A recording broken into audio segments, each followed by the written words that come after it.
honorable members of parliament, our development partners, distinguished ladies and gentlemen, before I give my remarks, I would like to, with humility, invite the Right Honorable Speaker and the Right Honorable Prime Minister and the Right Honorable Leader of Opposition and our development partners to come forward so that we perform the opening ceremony. Right Honorable Speaker, sir. We have the UNDP country representative, please come forward, and the country director for Westminster Foundation for Democracy, our development partners who support us in parliamentary work, please come forward.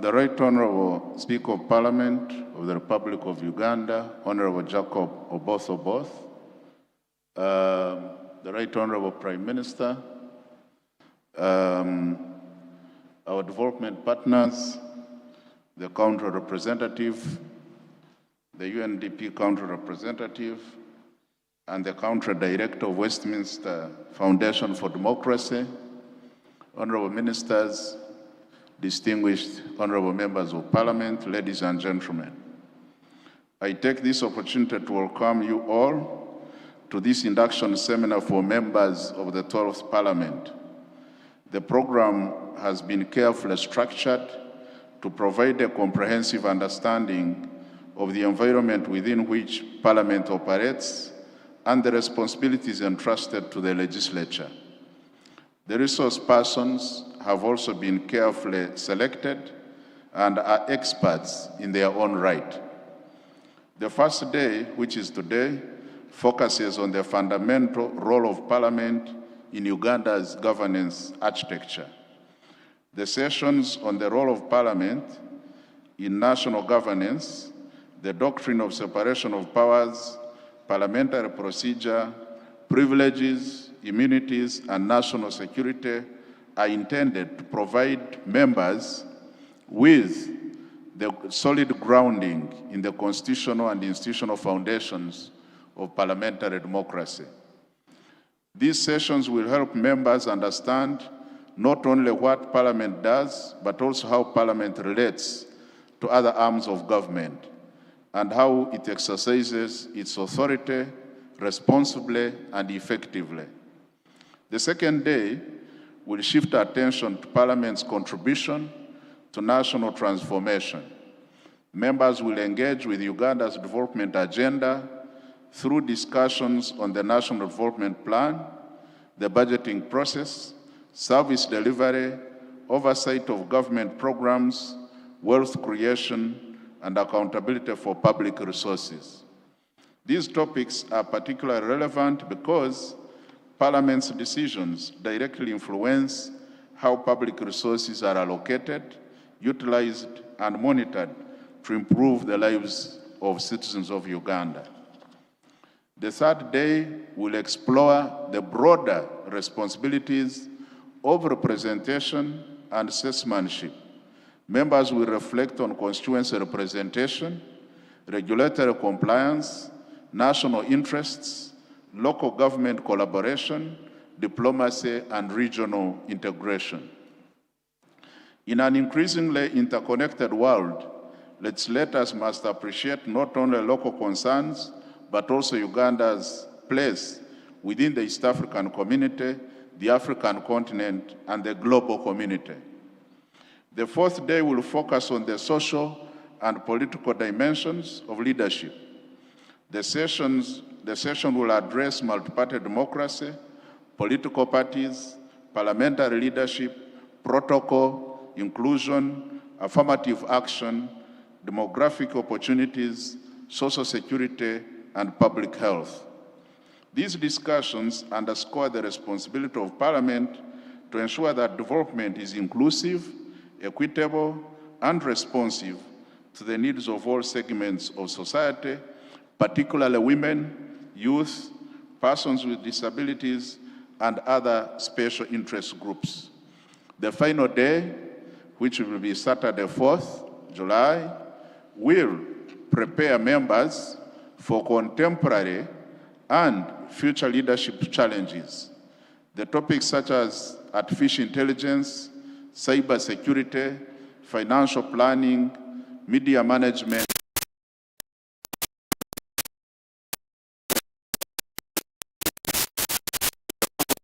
today's legislators, rapidly evolving environment. Effective leadership requires not only political competence, but also personal resilience, ethical conduct, technological awareness,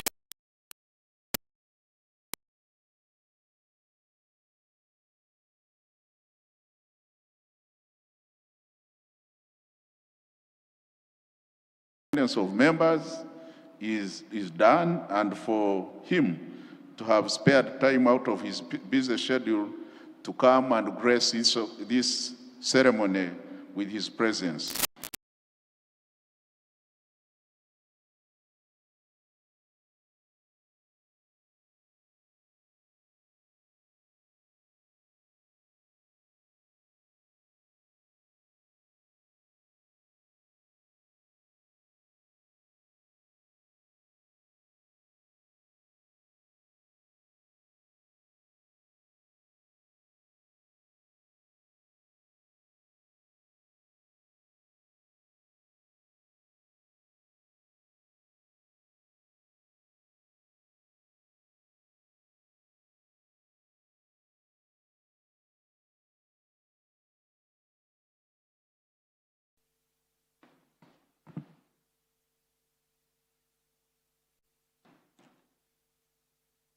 The Right Honourable Speaker of Parliament of the Republic of Uganda, the Right Honourable Prime Minister, the Cabinet Ministers present today, the Leader of Opposition,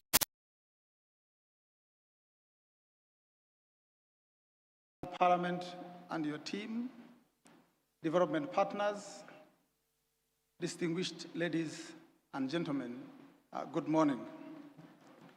My name is Joseph Munyonyo, and on behalf of the Westminster Foundation for Democracy, I would like to take this singular honor to extend my warmest congratulations to all members who have been chosen by the citizens of Uganda to serve in the 12th Parliament. Right Honourable Speaker, to be elected to this Parliament is both a profound honor and a monumental responsibility. The confidence placed in you by millions of Ugandans reflects their deepest aspirations for a future anchored in justice, equity, and sustainable development. For those of you who may not be familiar with the Westminster Foundation for Democracy, we are a non-departmental public body established to strengthen democratic institutions across the world. We work with parliaments, political parties, and civil society to promote inclusive, accountable, and effective governance.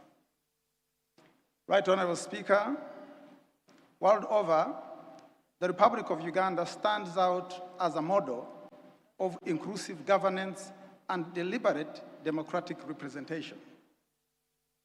While many traditional democracies struggle with the systematic exclusion of marginalized voices, Uganda has built an extraordinary responsive parliamentary architecture that guarantees a seat at the table for every key sector of its citizenry.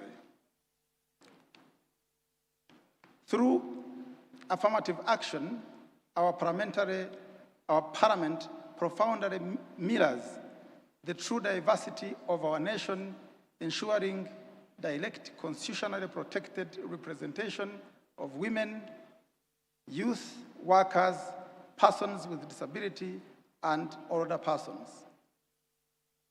Honorable members, by structurally weaving these diverse representatives in the fabric of national legislation and budget oversight, Uganda demonstrates to the world that a resilient democracy is one where no group is left behind and where every citizen has a voice in shaping the nation's destiny. It is, however, important, Right Honourable Speaker and members, that we continue to invest in building the capacity of members of Parliament, in increasing their knowledge and skills so that they can be more effective in delivering their mandate. We operate on this fundamental truth that peace, security, and sustainable development thrive best when democracy is genuinely resilient.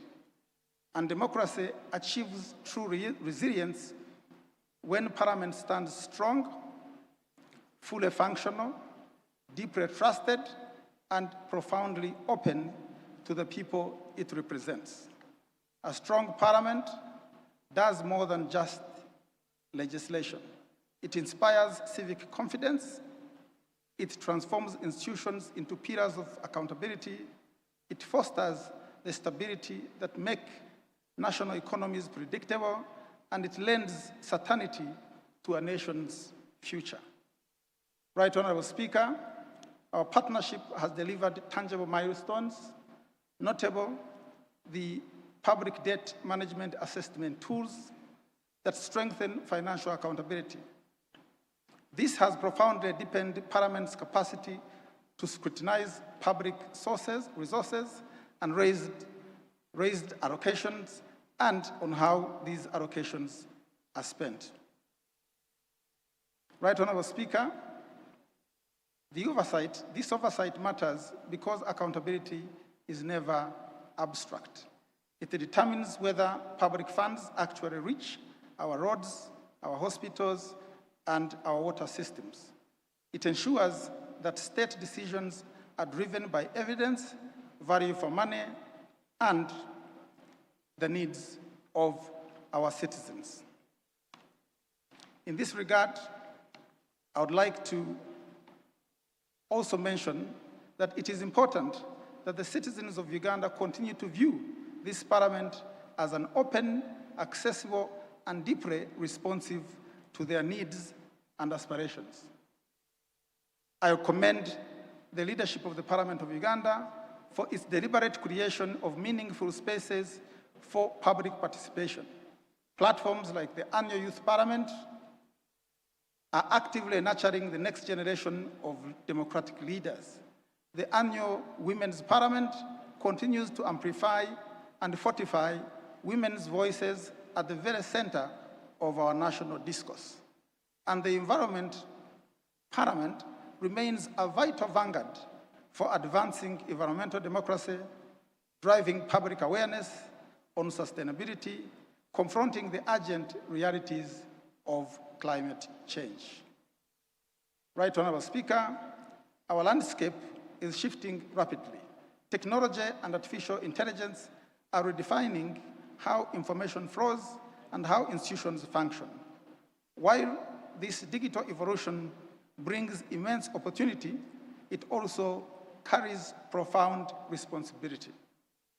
WFD is privileged to have collaborated with your technical teams to develop the framework guiding the safe and ethical deployment of AI within Parliament's digitalization process. We embrace these tools. As we embrace these tools, we must continue to prioritize policies that safeguard data sovereignty, institutional integrity, and the security of both members and staff. As I conclude, permit me to express my deepest appreciation to our esteemed development partners whose shared commitment makes this vital work possible. I also extend my profound thanks to you, the Right Honourable Speaker, the Clerk to Parliament and your team, for the political will and open cooperation that define these relationships. And to our dear members, as you advance into this term, I encourage you to see this House not merely as a chamber of debate, but as Uganda's ultimate sanctuary of public trust. Citizens look to you for laws that work, oversight that protects, and representation that listens. We remain committed to supporting sharper oversight, deeper post-legislative scrutiny, and more inclusive public participation. Together, we can shape a resilient democratic future where institutions are strong, public resources are protected, and governance remains anchored in the absolute service of the people of Uganda. I thank you, and for God and my country.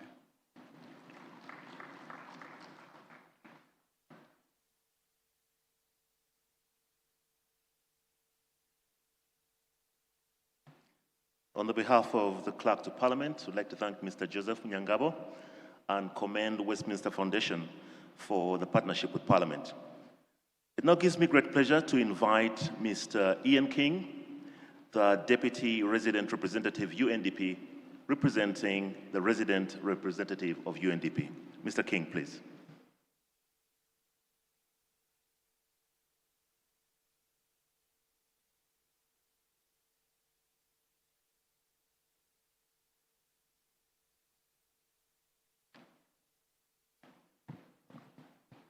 Good morning. Right Honourable Speaker of Parliament, Right Honourable Prime Minister, the Leader of the Opposition, Leader of Government Business, Honourable Ministers, Honourable Members of the 12th Parliament, the Clerk of Parliament, distinguished guests, ladies and gentlemen, good morning to you all. It is an honor to join you on this induction seminar for members of the 12th Parliament of Uganda and to deliver remarks on behalf of the UNDP, or United Nations Development Programme, Resident Representative, Ms. Wani Akolam Wede Obahor. She conveys her warm greetings and apologies for not being present due to prior commitments and wishes you a highly productive induction. Let me begin by congratulating all honourable members on your election. You assume one of the highest responsibilities in public service to represent the aspirations of Ugandans and help shape the nation's future through legislation, oversight, and accountability.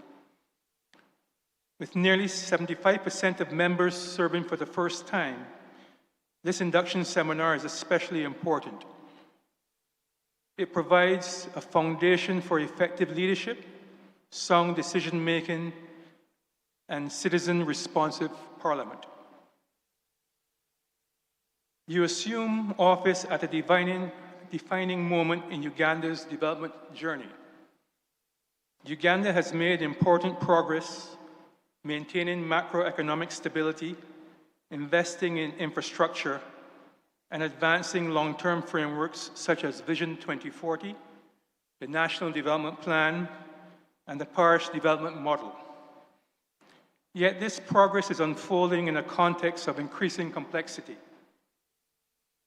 Global development challenges such as climate change and socioeconomic inequality continue to intensify, threatening global stability as escalating geopolitical tensions further complicate collaborative international action. Globally, development financing is also becoming more constrained, with tightening fiscal space and rising debt vulnerabilities. Domestically, Uganda faces rapid population growth, urbanization, rising demands for jobs, and pressure on public resources. These realities point to a central challenge, moving from strong policy ambition to consistent, high-quality implementation. The focus must increasingly be on efficiency, accountability, and impact. Honourable members, Parliament occupies a central position in Uganda's governance architecture. Every law enacted, every budget approved, and every oversight action undertaken directly affects citizens, whether services reaches them, whether opportunities are created, and whether public resources are used effectively. Around the world, strong parliaments have demonstrated how oversight can transform development outcomes. For example, in Uganda, the Public Accounts Committee has historically played a crucial role in strengthening financial accountability across ministries. In Kenya, parliamentary oversight committees have investigated public procurement irregularities, leading to policy reforms that improve transparency in large infrastructural processes.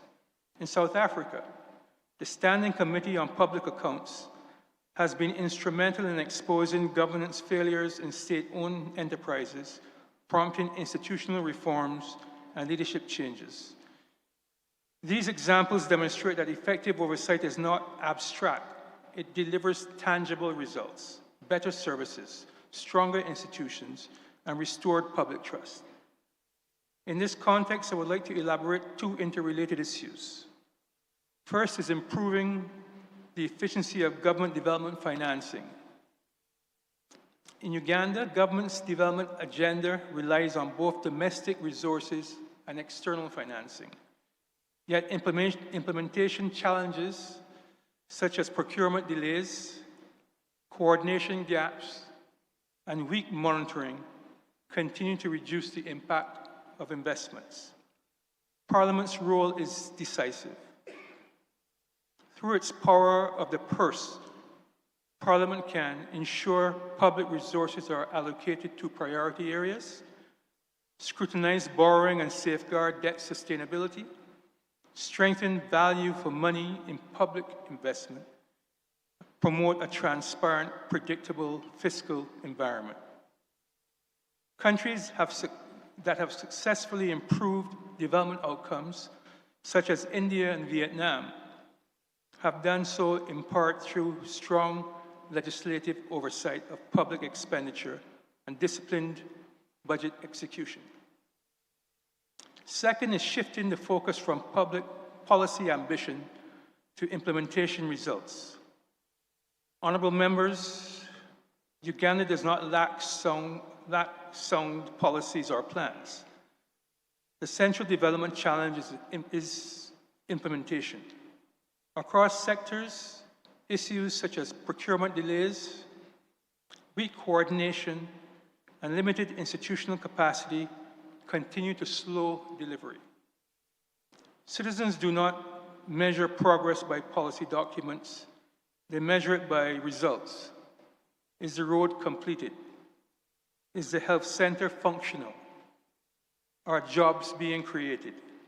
This is where Parliament's leadership is indispensable. Globally, there are strong examples of Parliament strengthening implementation. In Ghana, parliamentary committees have used field visits and performance tracking to ensure that infrastructure projects are completed on time and within budget. In India, parliamentary standing committees have improved program delivery by rigorously reviewing ministry performance and expenditure outcomes. In Tanzania, increased parliamentary scrutiny of local government expenditures have improved service delivery in education and health. In each of these cases, Parliament's engagement moved development from plans to results. Globally, countries that sustain transformation are those that build institutions capable of delivering consistently, coordinating effectively, and adapting to change. Uganda has already made significant investments across key sectors such as energy, transport, agriculture, education, and health. The next phase is ensuring those investments generate broad-based returns, expanding employment, increasing productivity, strengthening domestic industries, and improving service delivery. This is especially important given Uganda's youthful population. With one of the youngest populations in the world, Uganda has a unique opportunity to harness a demographic dividend. But this requires deliberate action. Promoting private sector growth and investment, supporting entrepreneurship and innovation, expanding access to digital and technical skills, and creating decent jobs at scale. Parliaments globally have supported such transformations. In Malaysia, legislative support for industrial policies helped drive manufacturing growth and job creation. In Ethiopia, parliamentary backing for large-scale infrastructure and industrial parks contributed to the rapid economic expansion over the past decade.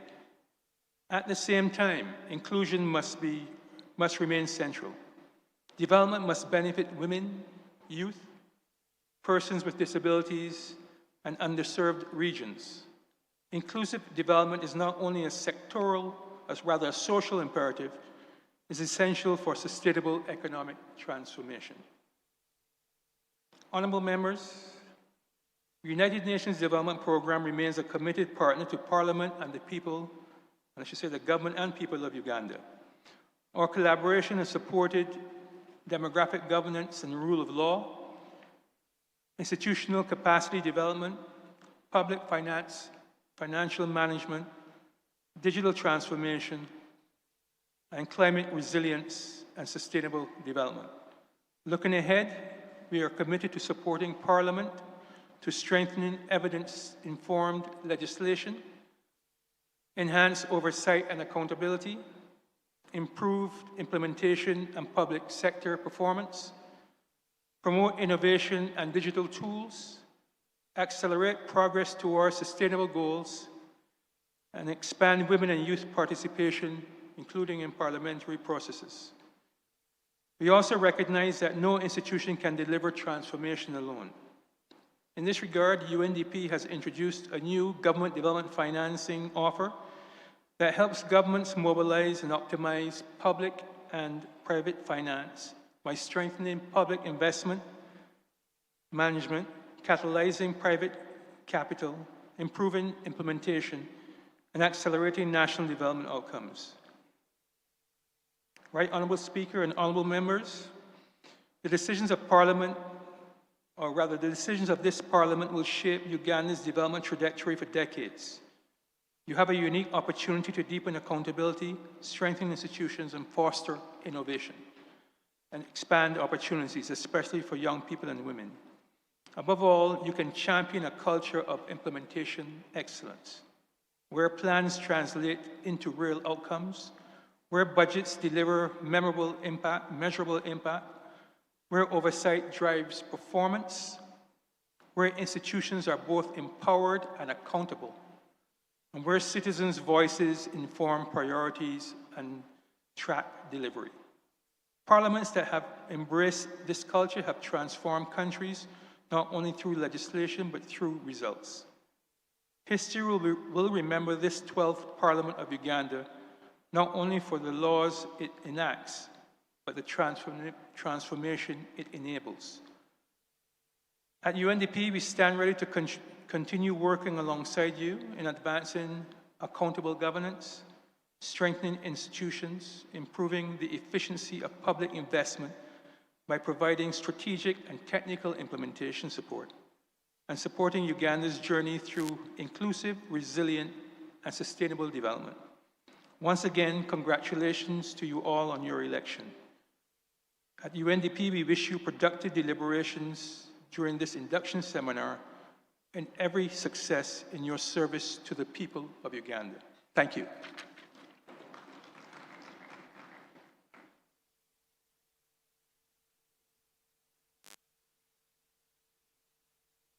On behalf of the Clerk to Parliament, allow me to thank Mr. Ian King, the Deputy Resident Representative, UNDP. Could you give him a round of applause, please? Allow me now to welcome our next speaker, the Honorable Joel Besekezi Senyonyi, the Leader of the Opposition in Parliament.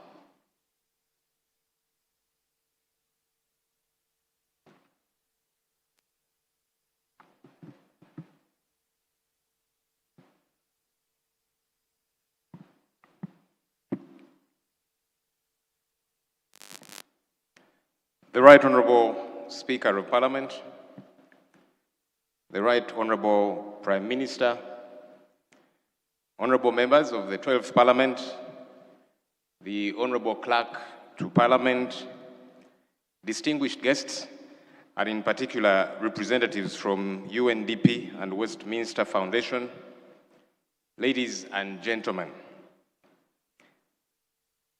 Every Parliament inherits more than a chamber, a set of rules, and a legislative calendar. It inherits the hopes of millions of citizens, the unfinished work of those who came before it, and the constitutional duty to leave the institution stronger than it found it. That responsibility now rests with each one of us, honourable members. Permit me, therefore, to congratulate you upon your election to the 12th Parliament of the Republic of Uganda.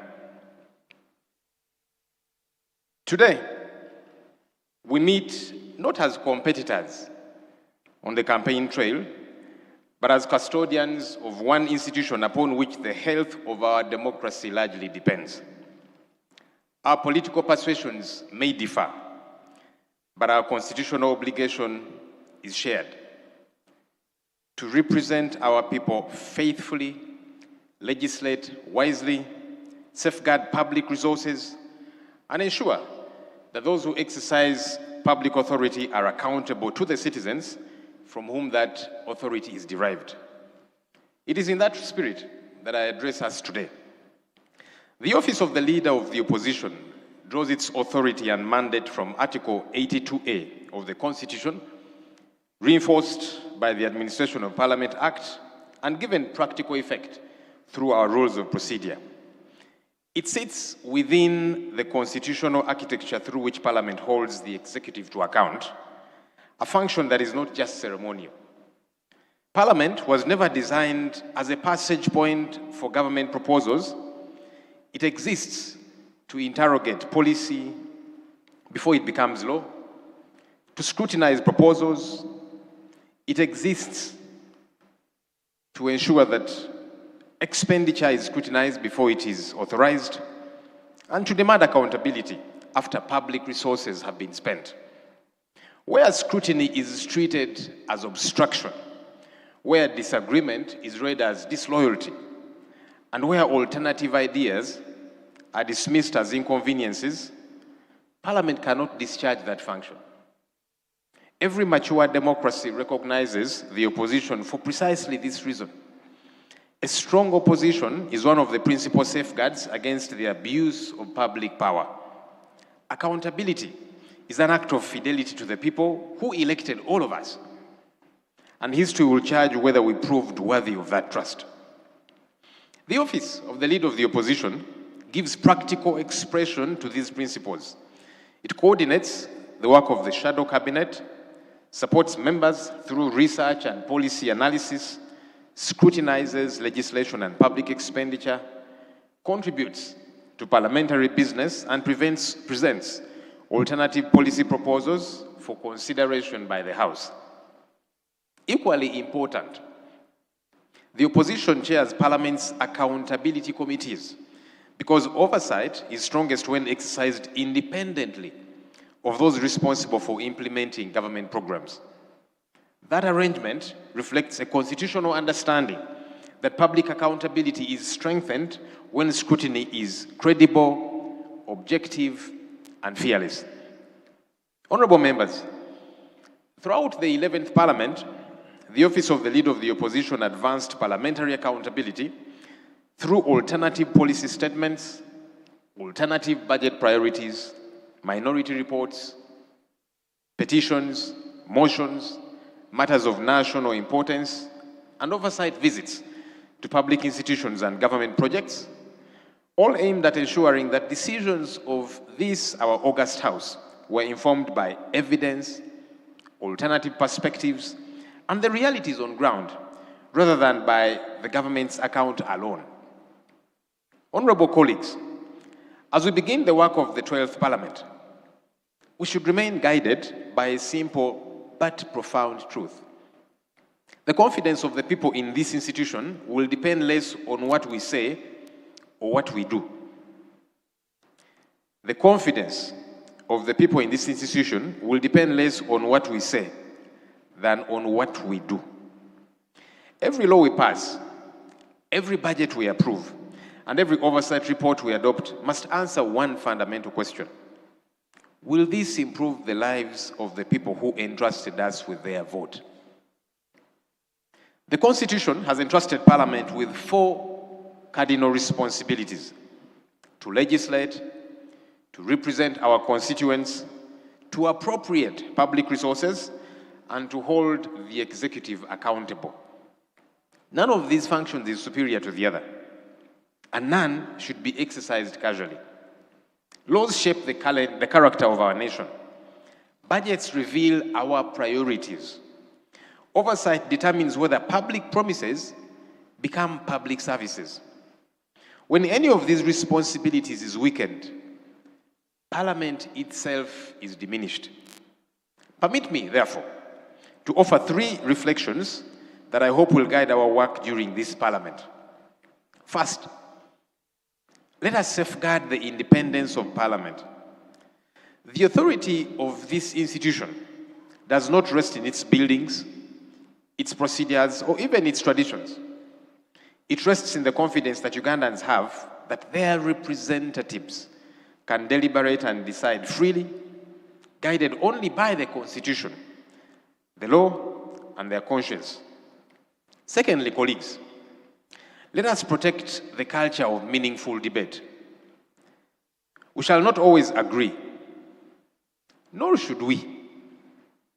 Democracy was never designed to eliminate disagreement.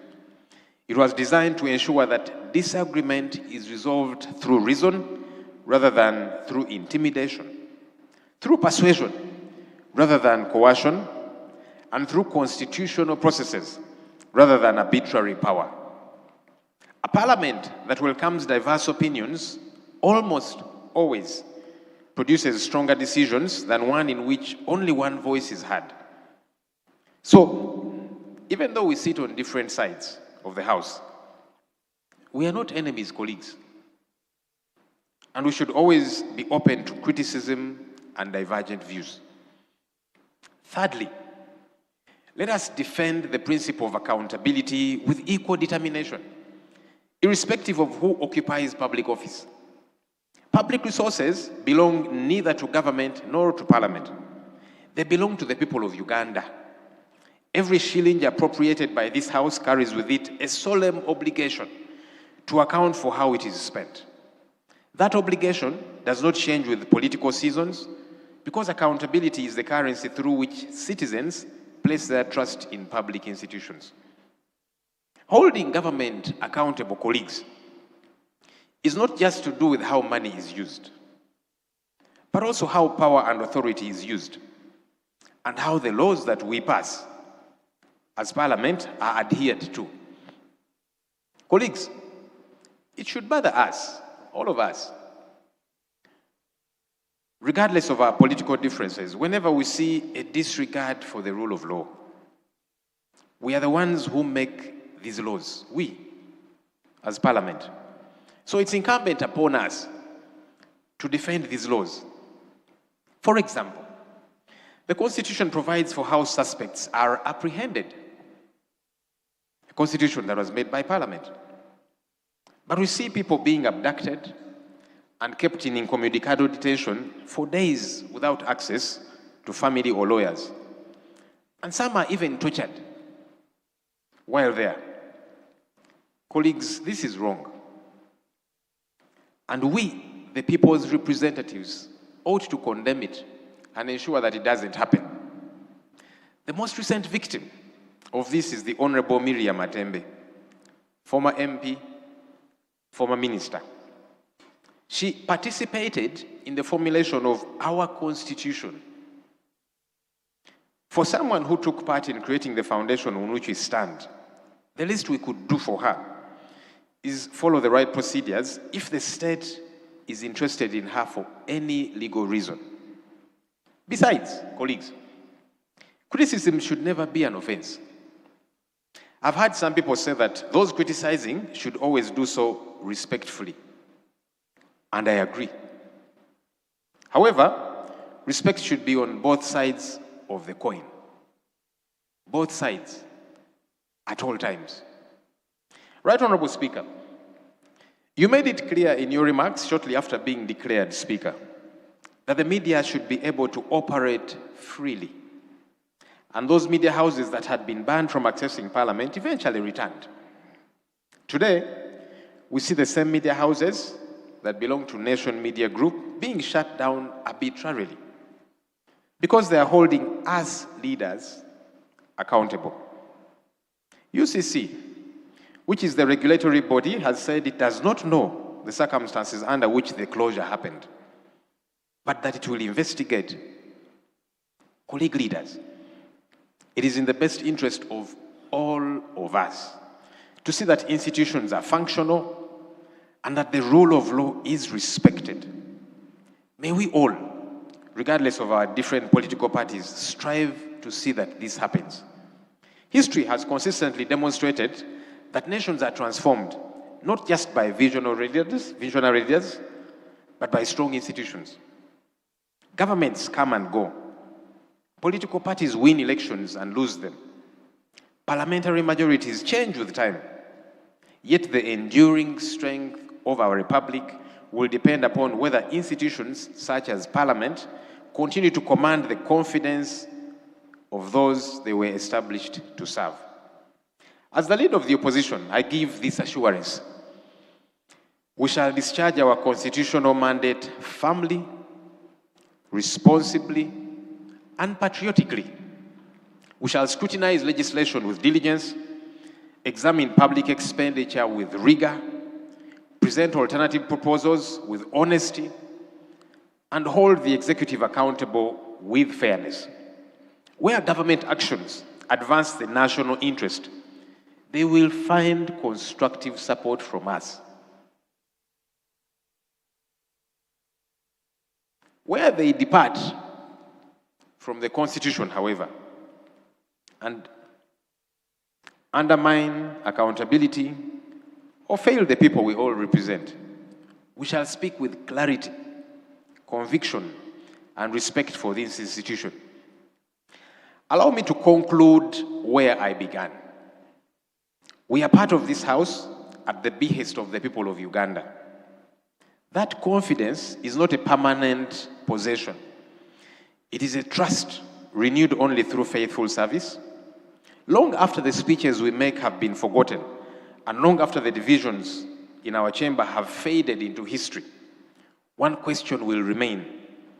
Did our service strengthen Parliament and improve the lives of our people? If at the end of this Parliament, our citizens have greater confidence in their institutions, stronger faith in the rule of law, and renewed hope that public office exists to serve the public good, then we shall have honored the oath that we took, honorable colleagues, and we shall have justified the confidence placed in us. I appeal to all of us, therefore, to work together, all of us, for the good of this, our nation. The Constitution entrusted Parliament with immense powers because it trusted Parliament to exercise those powers wisely. May history record that the 12th Parliament proved worthy of that trust. I thank you for your kind attention, and I say this for God and my country. Thank you.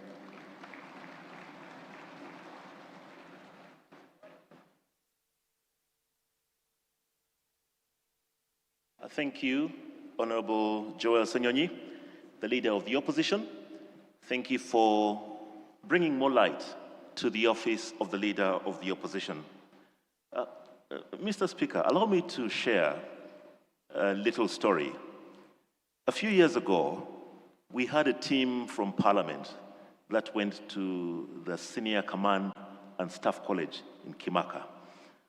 And we taught them about Parliament and explained that in Parliament, not only is it proper, but it is mandatory to have opposition. It was a very interesting conversation because in the army, the order is one. And we told them in Parliament, we have got to listen to both sides. So thank you very much, Leader of the Opposition. Okay.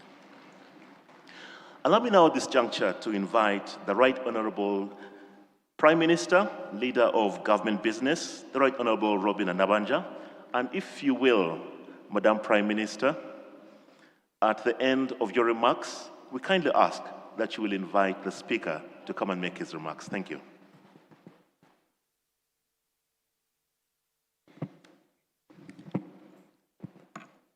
The Right Honourable Speaker of Parliament, the Deputy Prime Ministers, Honourable Ministers, the Leader of Opposition, and Honourable Members of Parliament, I bring you warm greetings from His Excellency General Yoweri Kaguta Museveni, the President of the Republic of Uganda. He congratulates you all on your recent electoral victories, and he told me he expects support from Parliament for improved social services of our country. Right Honourable Speaker and members, I am pleased to join you for this important induction seminar. I thank you all, more especially the Right Honourable Speaker, for organizing this seminar. It's very important that we go through this induction. Right Honourable Speaker and members, I want to express my appreciation to all the previous parliaments for supporting the NRM government and His Excellency the President in laying the strong foundation for socio-economic transformation of Uganda. We are starting this term of office, that is 2026, 2031, when the country has made major strides across all sectors of our economy since 1986. For example, Uganda has graduated from the category of least developed countries to the lower middle income status.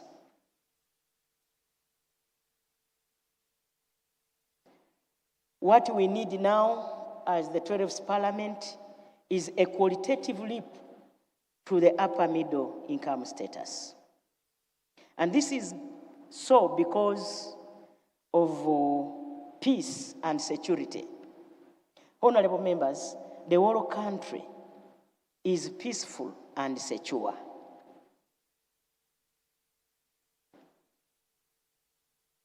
I request if you are clapping, clap louder. Because what I'm talking about is a reality. Right Honourable Speaker and members, the whole country is now connected by tarmac roads from east to west, north to south. Except for a few areas where you and me have to put our feet down to make sure that we tarmac those other remaining roads. Right Honourable Speaker and members, the literacy rate has increased to 80%, up from 43% in 1986. Life expectancy has improved to 68 years, up from 43 years in 1986. Right Honorable Speaker and members, access to clean water. 8 in 10 households now have access to improved water sources.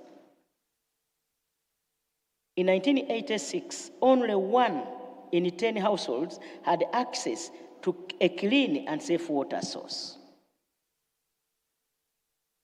Right Honorable Speaker and members, our electricity generation capacity has greatly improved, up from 60 megawatts in 1986 to 2,098 megawatts now. But this is not enough because of industrialization. And therefore, all our focus should now be directed towards the target of 52 megawatts by 2040 through diversifying our energy sources, what we commonly call the energy mix. That is the solar, nuclear, to mention but a few. Right Honorable Speaker and members, the size of our economy has expanded 17 times, from US dollars 3.9 billion in 1986 to US dollars 69.3 billion now. The task before us, honorable members, is to ensure that this economic growth produces jobs, better household incomes, and prosperity. Right Honorable Speaker, let me talk about education briefly.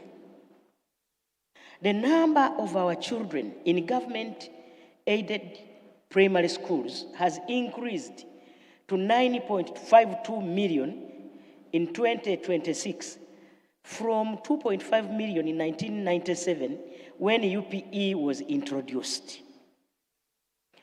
There are also 2 million learners in private primary schools because of our good policies, especially the policy on liberalization.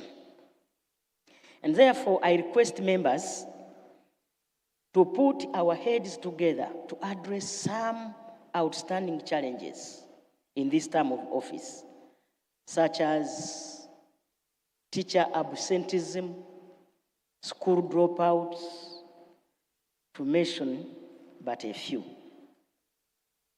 Honorable members, households poverty has declined from 56.4 in 1994 to 16.1 now, according to the 2024 housing census. Our efforts now should be directed to bring our people into the money economy, especially the 30% that are commonly known by everybody. Right Honorable Speaker and members, let me talk about the implementation of the 2021-2026 manifesto. Out of 809 commitments in the 2021-2026 NRM manifesto, 699, representing 88%, were implemented, though some are still ongoing.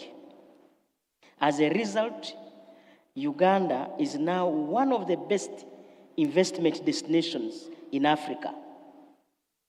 Let me repeat this. Honorable members, Uganda is now one of the best investment destinations in Africa, according to the 2024 annual investment meeting in Abu Dhabi, the capital of United Arab Emirates.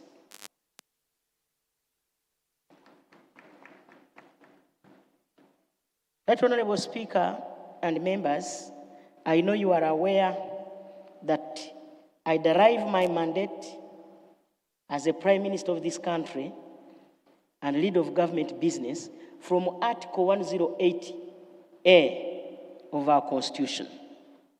And of course, you are aware that it requires me to be the leader of government business in Parliament, and it gives me mandate to be responsible for coordination and implementation of all government policies across ministries, departments, and agencies, including local governments and other public institutions.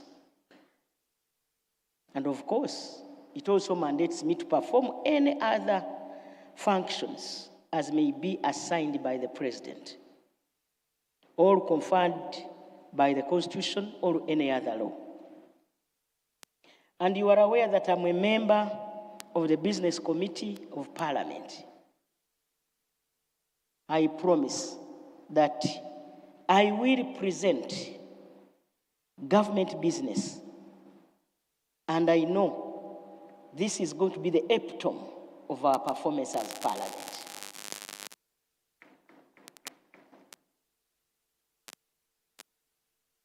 I will answer and respond to your questions during the Prime Minister's question time.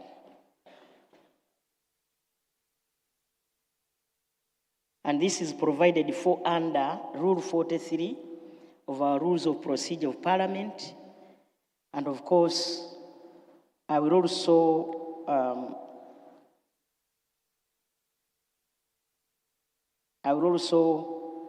prevail over ministers to attend Parliament this time round in big numbers.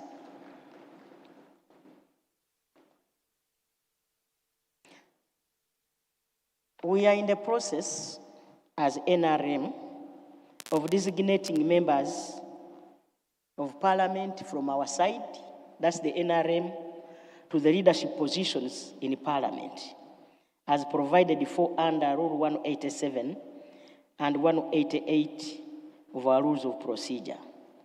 The Government Chief Whip will announce the members appointed to those positions at the next sitting. So members, very soon. Right Honorable Speaker and members, I want to request that we work as a team. Recently, the President directed me to coordinate ministries, departments, and agencies, especially the ministries of Foreign Affairs, the Ministry of Works and Transport, Ministry of Finance, Planning and Economic Development, and the Ministry of Internal Affairs, to evacuate 771 Ugandans from South Africa following the escalation of anti-migrant protests. So I believe either tomorrow or the day after tomorrow, our brothers will be flying in from South Africa.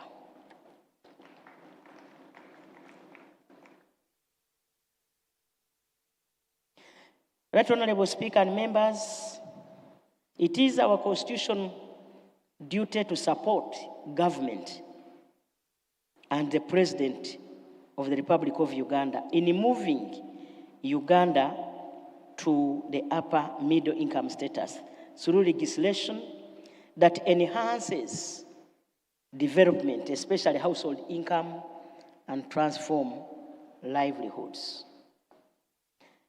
That's why our legislative program is fully aligned with the Fourth National Development Plan, the 2026-2031 NRM Manifesto, and the 10-fold growth strategy, which seeks to grow our economy from US dollars 69.3 billion in this financial year, which we are closing, to 500 US dollars billion by 2040. To achieve this, government has prioritized 4 strategic growth drivers, commonly known as ATMs, and that is agro-industrialization, tourism development, mineral development, science, technology, and innovation.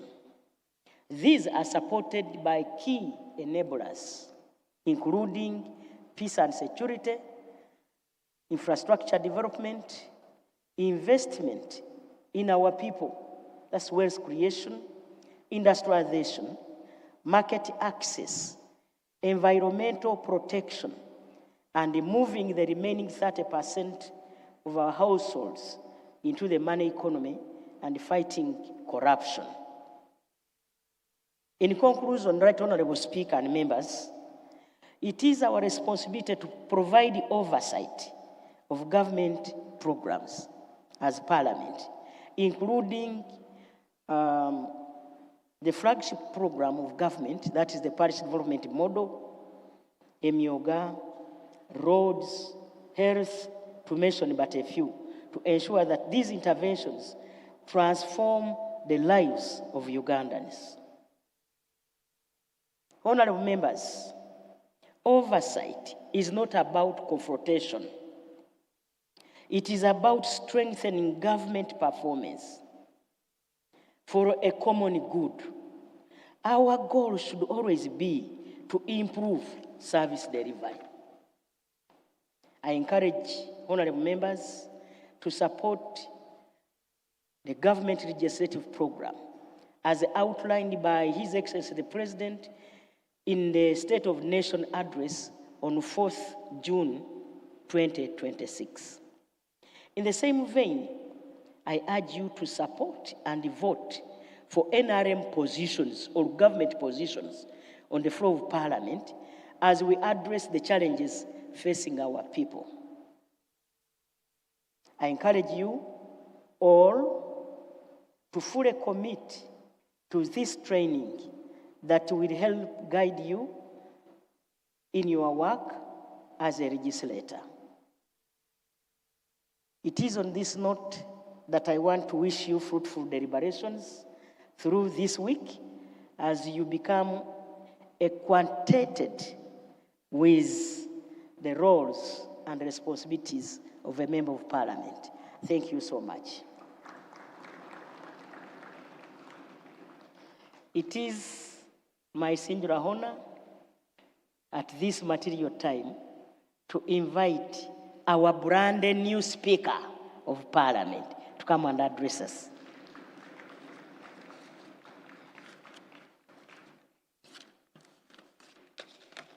Brand new.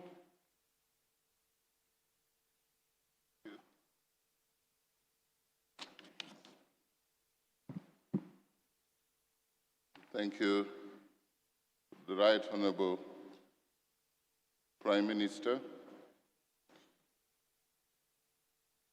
the Honorable Ministers, the Leader of Opposition, the Right Honorable Leader of Opposition, Honorable Members of the 12th Parliament, the Honorable Clerk to Parliament and staff of Parliamentary Commission, resource persons, distinguished guests, ladies and gentlemen, let's put our hands together again for the Prime Minister, and then for the Leader of Opposition, and for the two other speakers who are our development partners. I welcome you all today to this induction seminar for members of the 12th Parliament. This is part of the fundamental foundational processes by the Parliamentary Commission for the progressive adaptation of members of the 12th Parliament to the workings of the legislature and to adequately tool them for the efficient and effective discharge of their roles and responsibilities.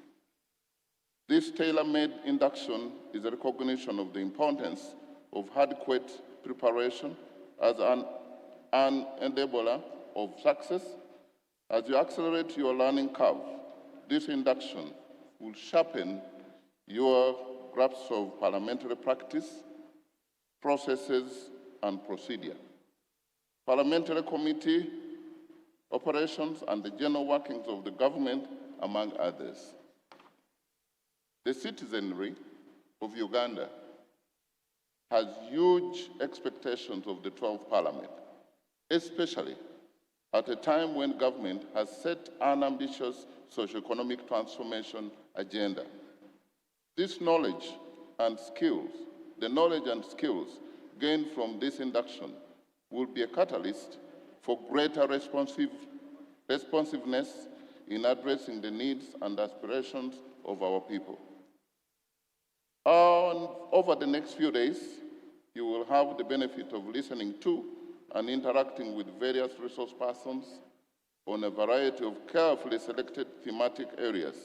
I implore you to listen, learn, participate, and deliberate extensively with the awareness that learning is a precondition for progress and lifelong process. Under my leadership as your humble speaker, the Parliamentary Commission will cause periodic capability and enhancement interventions in its work plan to ensure regular tooling and retooling of members of the 12th Parliament in pursuit of a more efficient and effective legislation.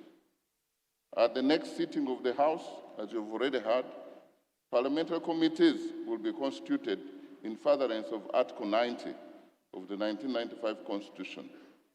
Besides boosting your representative role as members of Parliament, parliamentary committees will provide you with an opportune platform to exercise the knowledge and skills acquired during this induction.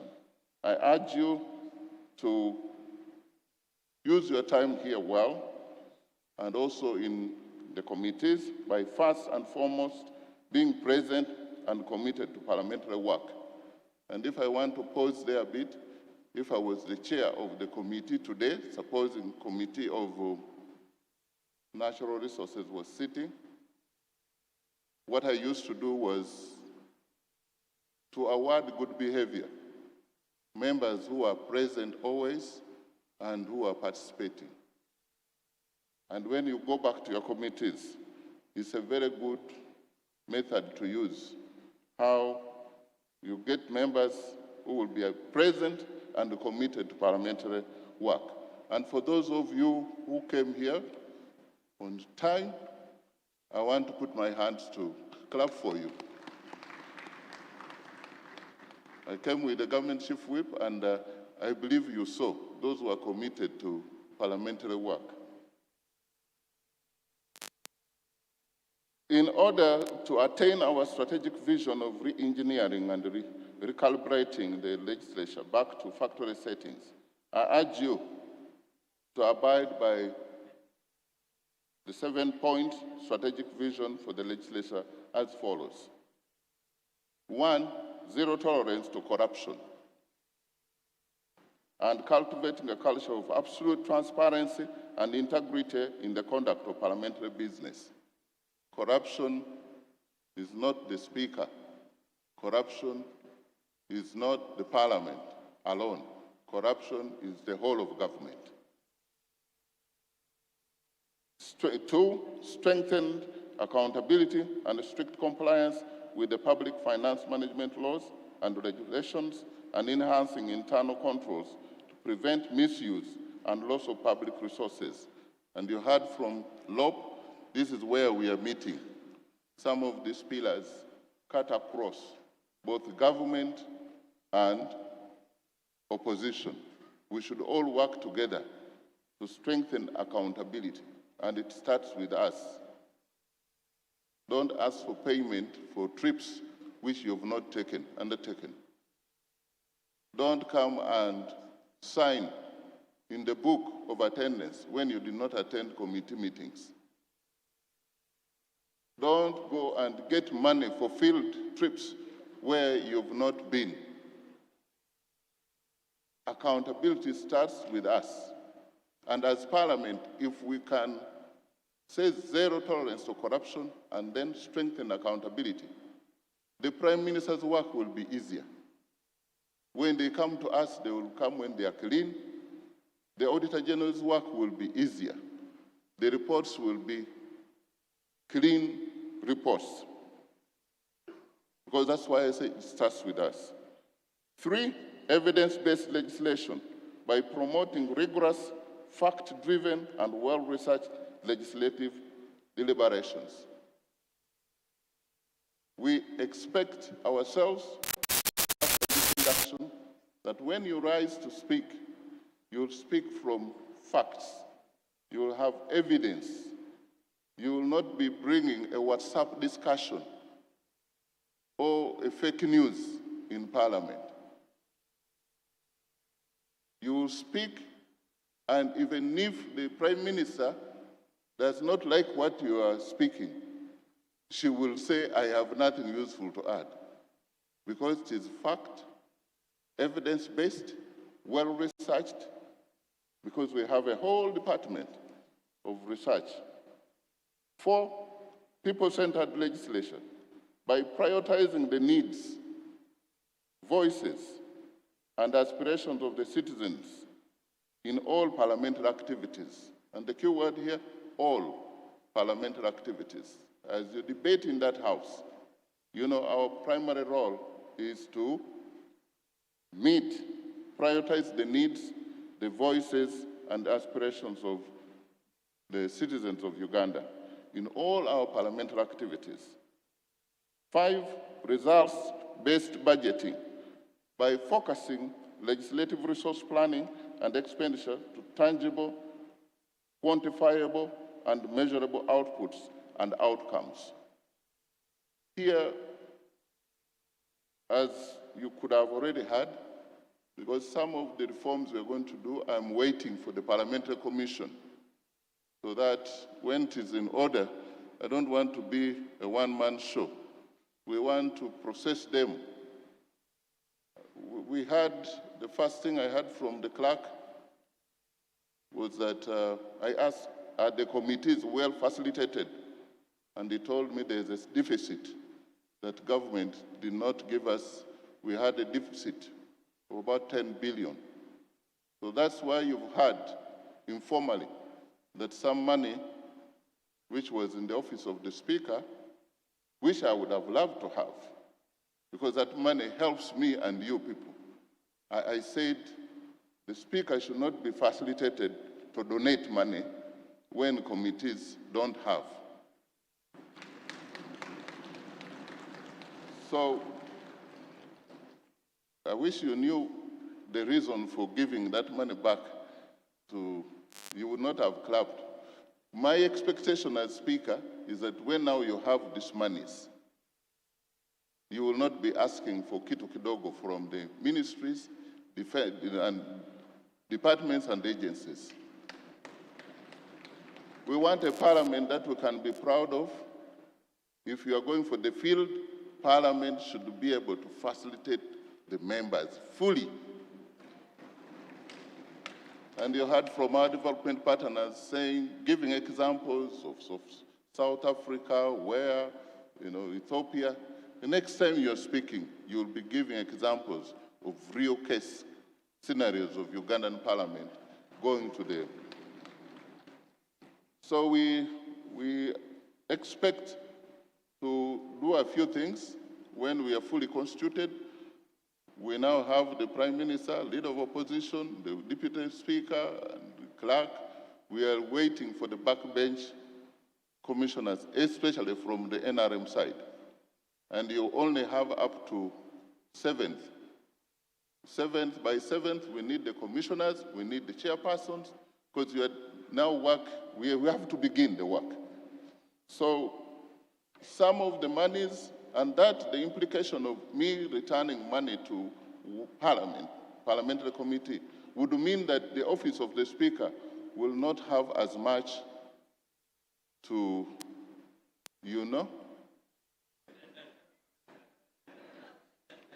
Yes. So we have to decide, should the Speaker have these monies that I be handing over, or should we have a Parliament that will function? So I made that proposal, which will be processed through the Parliamentary Commission, and you'll get to know part of the reforms. 6, open Parliament that fosters transparency and upholds professionalism and a collaborative working relationship with the media and other stakeholders. We believe that when you are open, you'll be honest. So you can't fear the media. And the media would be our partner to transmit the information that we are doing to the members of public. So unless you, Parliament, you say we should close, but that's my proposal, that we should be with an open Parliament, which is accessible, which fosters on transparency. Transparent, there should be no mysteries about the decisions of Parliament or what the Speaker would be doing. I think it's a good thing that we allow, unless the media begins to abuse that. But we have some media specialists who are now in the House. The Speaker will also restore. We shall be having periodic press breakfasts with the media where we can engage them more vigorously so that they know the truth, so that they can report from factual points. The seventh one, proactive oversight, in which Parliament, through its committees, conducts real-time and effective monitoring and evaluation of government institutions and programs and duly reports back. Honorable members, you heard from the UNDP was saying how Parliament can help government fast-track some of the projects.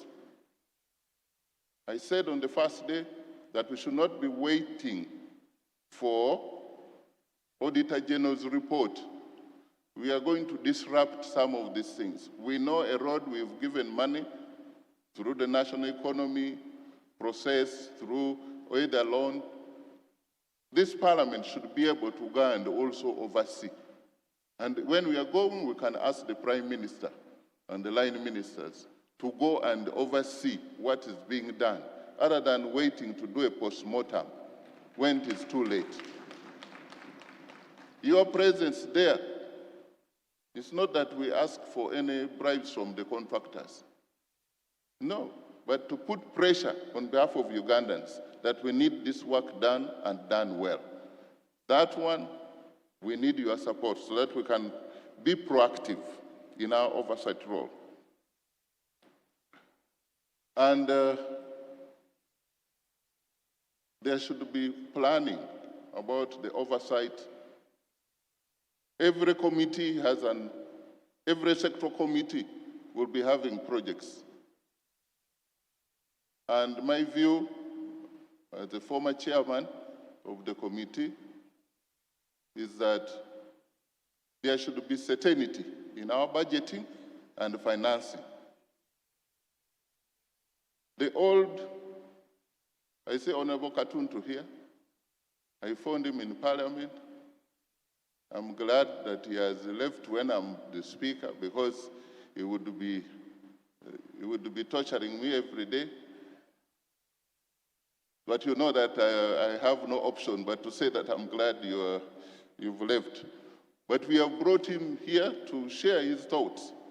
But the Parliament committees should be very attractive, beginning in this 12th Parliament, so that where members, that is where you will show your skills, your abilities, you speak more, you are more resourceful in the committees. In Parliament where we meet, and Honorable Munyonyo there, we shall also have to agree that when we meet as in Parliament, the people out there, if we are evidence-based, we are factual, should be able to appreciate what we say. It's not about who has the numbers, Right Honorable Prime Minister. It's not about who is winning the argument and on whose behalf are we winning the argument. In the Parliament, we need a Parliament that even people are watching. We don't play to the gallery like most people do. They say certain things on the camera, in the plenary because they want to account to, or scandalize Parliament. Parliament is our home. I hope you will be told here.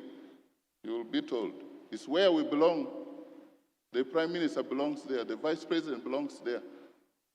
And somebody who will be talking to you about probably separation of powers, they will have more to see how we meet at one point. That the separation, yes, is there, but we meet at one point. The executive pays members of Parliament.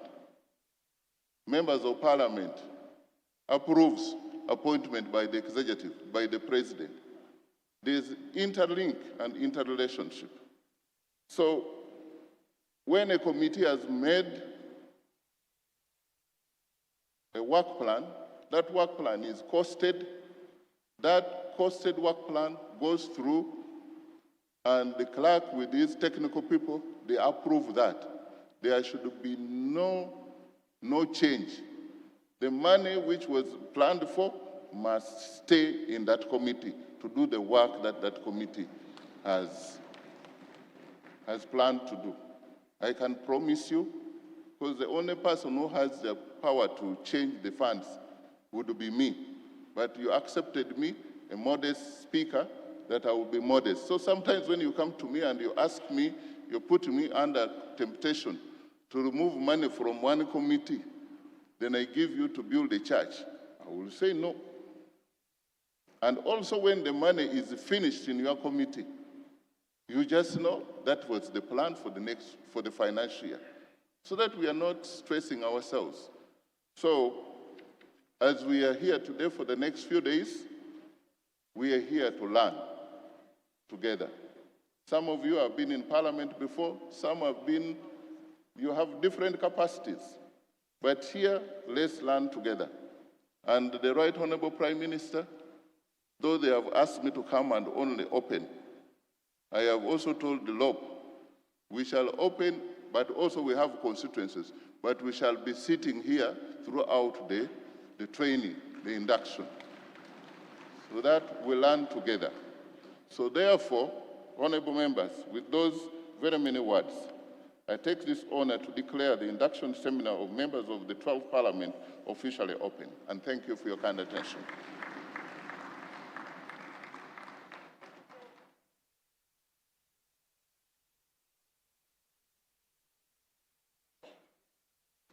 Honorable members of Parliament, I'm sure you can do better than that. Can we give the Right Honorable Speaker a round of applause?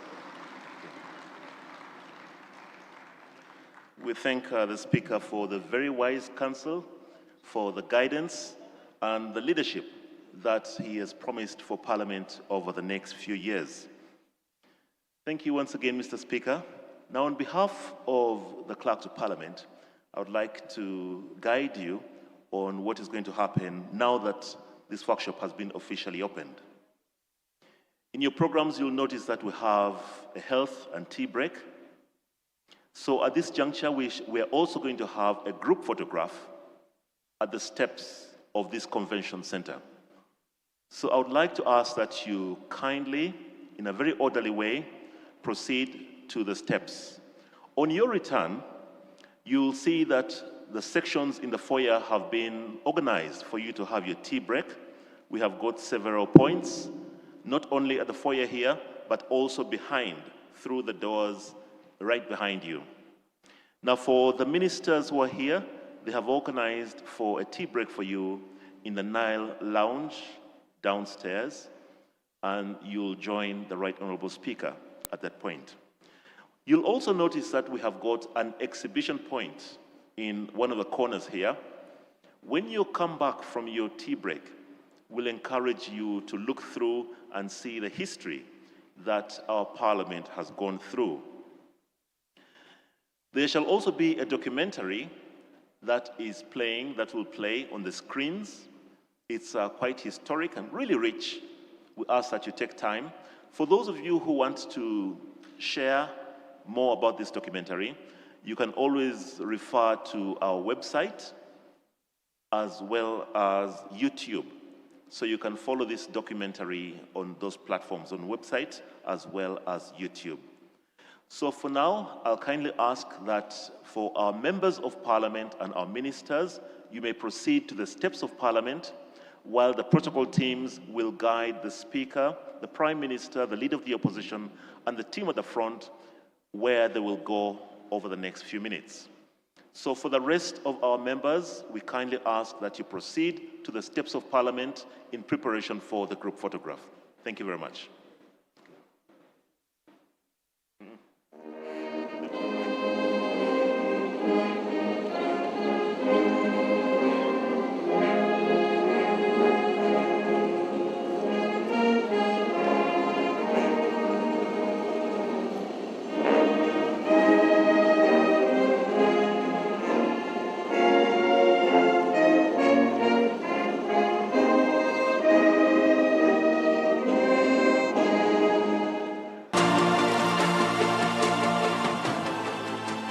While the seed of modern government by discussion was planted way back in 1920, the work of documenting this history for posterity was undertaken when the Right Honorable Anita Annette Among was Speaker. Then, the documentary was launched during the 12th Parliament by the Speaker, the Right Honorable Jacob Maxons Oboth. The critical milestone of compiling and preserving this legislative history of Uganda was achieved during the tenure of Mr. Adolphe Kasaija Mwesige as the Clerk to Parliament. Long before the British colonial authorities created the Legislative Council in the Uganda Protectorate, many of the various tribal communities had rudimentary forms of parliament. These included the Luchiko in Buganda and Busoga, Orkurato in Bunyoro and Toro, then Eishenjero in Ankole. the non-kingdom areas also had councils, even if they were not as organized as the ones cited above, and the most enduring proof of the existence of these councils are the various coats of arms found on the main gates of Uganda's parliament. The significance of these barazas would, however, manifest itself decades later when our first native members to the Legislative Council emerged from these units. They simply can't be ignored. By an order in council dated 29th June 1920, the Uganda Protectorate got its first executive and legislative councils. However, the order said nothing about representation for any entity or even elections to those bodies. The first legislative council, or Legico, which sat on 23rd March 1921, was presided over by the governor of the Uganda Protectorate in the role of Speaker. It had 6 other members, 4 of who were government officials, while 2 were private individuals. Numbering just over 1,000, the Europeans held all Legico positions, while Uganda's 5,000 Asians and over 3 million Africans held none. To borrow from George Orwell's Animal Farm, some of the British Empire's subjects were clearly more equal than others. 24 years after the birth of Legco, the first native Ugandans were finally appointed in 1945. Buganda was represented by Katikiro, or Prime Minister, the Honorable Michael Kawalia Kagwa. Bunyoro, Toro, and Ankole were represented by the Honorable Petro Nyangabyaki, Omhikirwa, or Prime Minister of Bunyoro, with the provision that the seat would periodically rotate among the Prime Ministers of the 3 Western Uganda kingdoms. Busoga, Bugisu, Bukedi, and Teso were represented by the Honorable Yokonia Zirabamuzale, Secretary General of Busoga, but representation would rotate among the Secretaries General of these Eastern Uganda constituencies. And at last, in 1949, the first native Ugandan representative for Northern Uganda, the Honorable Anthony Opua, entered Legico. Official records at Parliament Library show that by 1955, Legco membership had risen to 60, but there were still no signs of actual democratic representation via elections. It must, however, not be forgotten that Uganda was still a British colony. You will certainly wonder why this period records no political party activity and may even assume that there were no parties. But in 1952, Ignatius Kangave Musazi unveiled the Uganda National Congress, and 2 years later, in 1954, the Democratic Party was formed with Joseph Kasolo as President General. As we shall subsequently show, these two parties would play a crucial part in the development of Uganda's parliament. In 1958, colonial governor Sir Frederick Crawford appointed Sir John Bowles Griffin to be Speaker of the Legico. Griffin, who had earlier served as Chief Justice of the Uganda Protectorate, began presiding over council meetings instead of the governor. Indeed, Uganda's modern parliament was emerging. 1961 was another watershed in the story of Parliament, for it is when the Uganda People's Congress and the Democratic Party first faced each other in a national election. Of the 82 Legico constituencies demarcated, Benedicto Kiwanuka's Democratic Party won 43, Apollo Milton Obote's Uganda People's Congress 35, Ignatius Musazi's Uganda National Congress just 1, while 2 of those elected were independents. The first international assignment involving Uganda's directly elected legislators was the Uganda Independence Debate, which saw them flying to Britain for the famous Lancaster Conference. Among them was Uganda's first Chief Minister, Benedicto Kiwanuka, and Uganda's first Leader of Opposition, Apollo Milton Obote. On 1st May 1962, Milton Obote's UPC formed the government that would lead Uganda into independence on 9th October and after. One of the first things the 92-member National Assembly did was to elect a speaker rather than have one appointed as in the past. And the lucky man was none other than Sir John Griffin, who had been Legico Speaker since 1958. The tradition of electing a speaker from directly elected MPs would come later. Many Ugandans who see this new structure climbing into the skies beside the old Parliament building might think that legislative business in Uganda began at Parliament Avenue in Kampala. That is not true. The first session of the Uganda Legislative Council, or LEGCO, sat in the High Court buildings at Entebbe on 23 March 1921. It soon moved to Entebbe Town Council chambers. Records in our Parliament Library show that LEGCO moved to Kampala in 1945.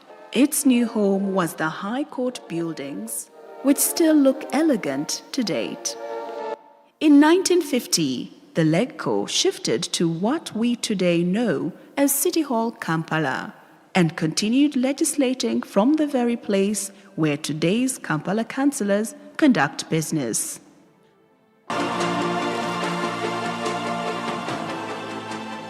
Let us look at the distinguished ladies and gentlemen who have presided over Parliament since Uganda's independence in 1962.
While the seed of modern government by discussion was planted way back in 1920, the work of documenting this history for posterity was undertaken when the Right Honorable Anita Annette Among was Speaker. Then, the documentary was launched during the 12th Parliament by the Speaker, the Right Honorable Jacob Maxons Oboth. The critical milestone of compiling and preserving this legislative history of Uganda was achieved during the tenure of Mr. Adolphe Kasaija Mwesige as the Clerk to Parliament. Long before the British colonial authorities created the Legislative Council in the Uganda Protectorate, many of the various tribal communities had rudimentary forms of parliament. These included the Luchiko in Buganda and Busoga, Orkurato in Bunyoro and Toro, then Eishenjero in Ankole. The non-kingdom areas also had councils, even if they were not as organized as the ones cited above, and the most enduring proof of the existence of these councils are the various courts of arms found on the main gates of Uganda's parliament. The significance of these barazas would, however, manifest itself decades later when our first native members to the Legislative Council emerged from these units. They simply can't be ignored. By an order in council dated 29th June 1920, the Uganda Protectorate got its first executive and legislative councils. However, the order said nothing about representation for any entity or even elections to those bodies. The first Legislative Council, or Legico, which sat on 23rd March 1921, was presided over by the Governor of the Uganda Protectorate in the role of Speaker. It had 6 other members, 4 of who were government officials, while 2 were private individuals. Numbering just over 1,000, the Europeans held all Legico positions, while Uganda's 5,000 Asians and over 3 million Africans held none. To borrow from George Orwell's Animal Farm, some of the British Empire's subjects were clearly more equal than others. 24 years after the birth of Legco, the first native Ugandans were finally appointed in 1945. Buganda was represented by Katikiro or Prime Minister, the Honorable Michael Kawaliakagwa. Bunyoro, Toro and Ankole were represented by the Honorable Petro Nyangabyaki, Omhikirwa or Prime Minister of Bunyoro, with the provision that the seat would periodically rotate among the Prime Ministers of the 3 Western Uganda kingdoms. Busoga, Bugisu, Bukedi and Teso were represented by the Honorable Yokonia Zirabamuzale, Secretary General of Busoga, but representation would rotate among the Secretaries General of these Eastern Uganda constituencies. And at last, in 1949, the first native Ugandan representative for Northern Uganda, the Honorable Anthony Opua, entered Legico. Official records at Parliament Library show that by 1955, Legco membership had risen to 60, but there were still no signs of actual democratic representation via elections. It must, however, not be forgotten that Uganda was still a British colony. You will certainly wonder why this period records no political party activity and may even assume that there were no parties. But in 1952, Ignatius Kangave Musazi unveiled the Uganda National Congress, and 2 years later, in 1954, the Democratic Party was formed with Joseph Kasolo as President General. As we shall subsequently show, these 2 parties would play a crucial part in the development of Uganda's parliament. In 1958, colonial governor Sir Frederick Crawford appointed Sir John Bowes Griffin to be Speaker of the Legico. Griffin, who had earlier served as Chief Justice of the Uganda Protectorate, began presiding over council meetings instead of the governor. Indeed, Uganda's modern parliament was emerging. 1961 was another watershed in the story of Parliament, for it is when the Uganda People's Congress and the Democratic Party first faced each other in a national election. Of the 82 Legico constituencies demarcated, Benedicto Kiwanuka's Democratic Party won 43. Apollo Milton Obote's Uganda People's Congress 35. Ignatius Musazi's Uganda National Congress just 1, while 2 of those elected were independents. International assignment involving Uganda's directly elected legislators was the Uganda independence debate, which saw them flying to Britain for the famous Lancaster Conference. Among them was Uganda's first Chief Minister, Benedicto Kiwanuka, and Uganda's first leader of opposition, Apollo Milton Obote. On 1st May 1962, Milton Obote's UPC formed the government that would lead Uganda into independence on 9th October and after.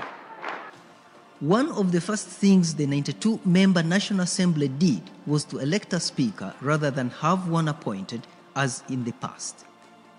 And the lucky man was none other than Sir John Griffin, who had been Legico Speaker since 1958. The tradition of electing a speaker from directly elected MPs would come later.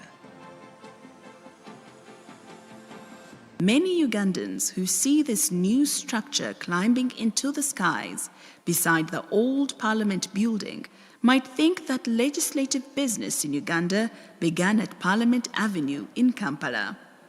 That is not true. The first session of the Uganda Legislative Council, or LEGCO, sat in the High Court buildings at Entebbe on 23 March 1921. It soon moved to Entebbe Town Council chambers. Records in our Parliament Library show that LEGCO moved to Kampala in 1945. Its new home was the High Court buildings, which still look elegant to date. In 1950, the LEGCO shifted to what we today know as City Hall Kampala and continued legislating from the very place where today's Kampala councillors conduct business.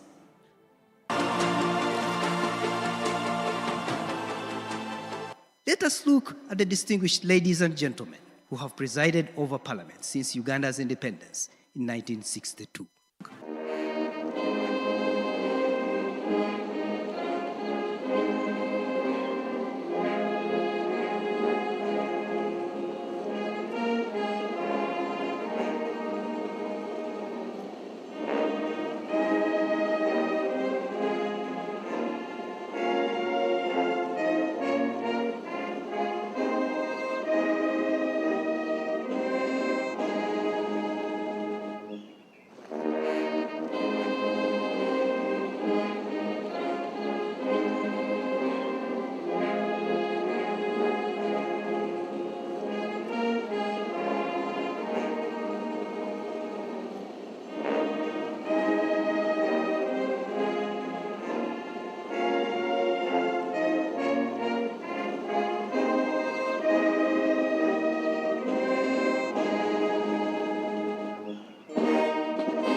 While the seed of modern government by discussion was planted way back in 1920, the work of documenting this history for posterity was undertaken when the Right Honorable Anita Annette Among was Speaker. Then, the documentary was launched during the 12th Parliament by the Speaker, the Right Honorable Jacob Maxons Oboth. The critical milestone of compiling and preserving this legislative history of Uganda was achieved during the tenure of Mr. Adolf Kasaija Mwesige as the Clerk to Parliament. Long before the British colonial authorities created the Legislative Council in the Uganda Protectorate, many of the various tribal communities had rudimentary forms of parliament. These included the Luchiko in Buganda and Busoga, Orkurato in Bunyoro and Toro, then Eishenjero in Ankole. the non-kingdom areas also had councils, even if they were not as organized as the ones cited above, and the most enduring proof of the existence of these councils are the various courts of arms found on the main gates of Uganda's parliament. The significance of these barazas would, however, manifest itself decades later when our first native members to the Legislative Council emerged from these units. They simply can't be ignored. By an order in council dated 29th June 1920, the Uganda Protectorate got its first executive and legislative councils. However, the order said nothing about representation for any entity or even elections to those bodies. The first Legislative Council, or Legico, which sat on 23rd March 1921, was presided over by the Governor of the Uganda Protectorate in the role of Speaker. It had 6 other members, 4 of who were government officials, while 2 were private individuals. Numbering just over 1,000, the Europeans held all Legico positions, while Uganda's 5,000 Asians and over 3 million Africans held none. To borrow from George Orwell's Animal Farm, some of the British Empire's subjects were clearly more equal than others.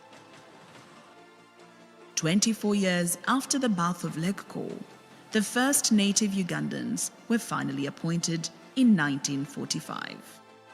Buganda was represented by Katikiro or Prime Minister, the Honorable Michael Kawalia Kagwa.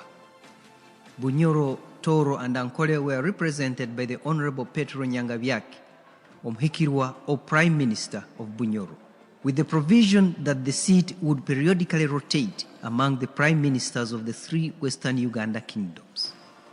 Busoga, Bugisu, Bukedi and Teso were represented by the Honorable Yokonia Zirabamuzale, Secretary General of Busoga, but representation would rotate among the Secretaries General of these Eastern Uganda constituencies. And at last, in 1949, the first native Ugandan representative for Northern Uganda, the Honorable Anthony Opua, entered Legico.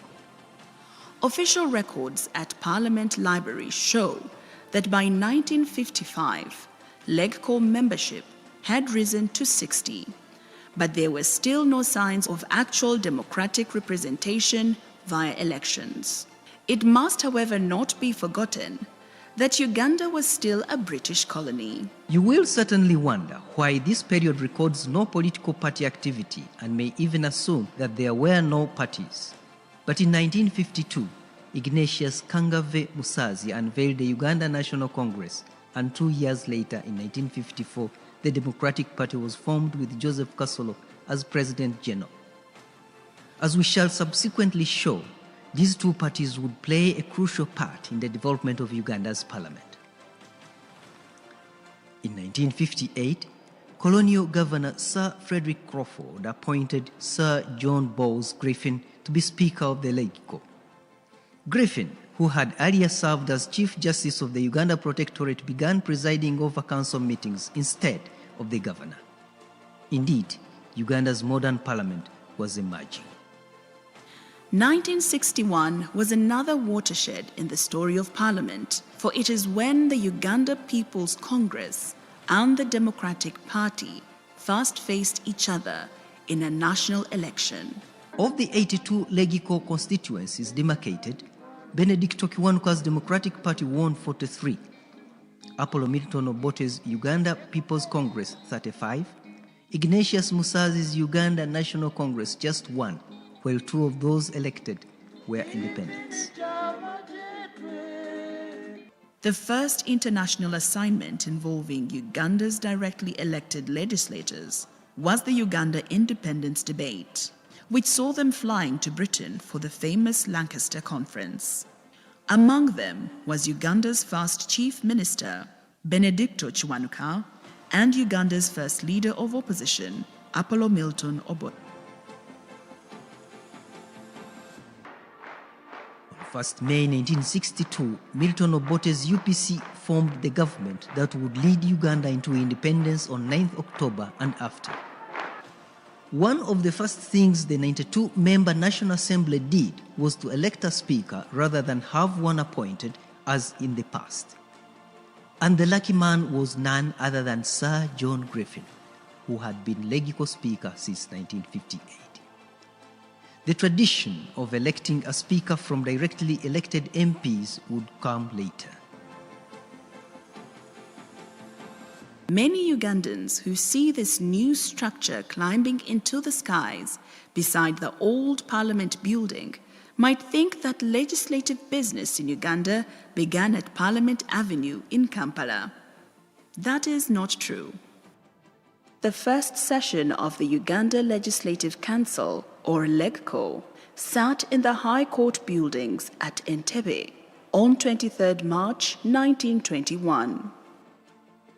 It soon moved to Entebbe Town Council chambers. Records in our Parliament Library show that LEGCO moved to Kampala in 1945. Its new home was the High Court buildings, which still look elegant to date. In 1950, the LEGCO shifted to what we today know as City Hall, Kampala, and continued legislating from the very place where today's Kampala councillors conduct business.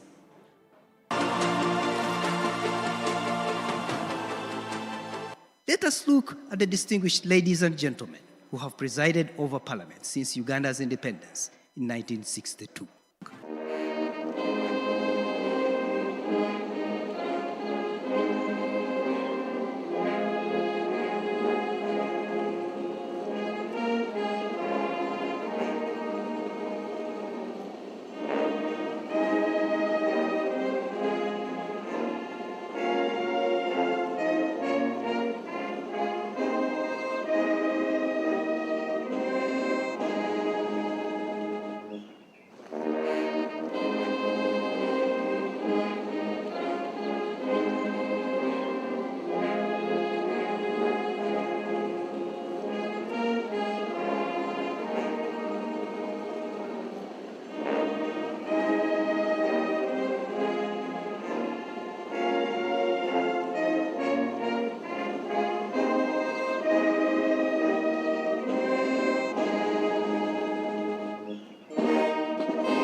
In the heart of Uganda's capital city, Kampala,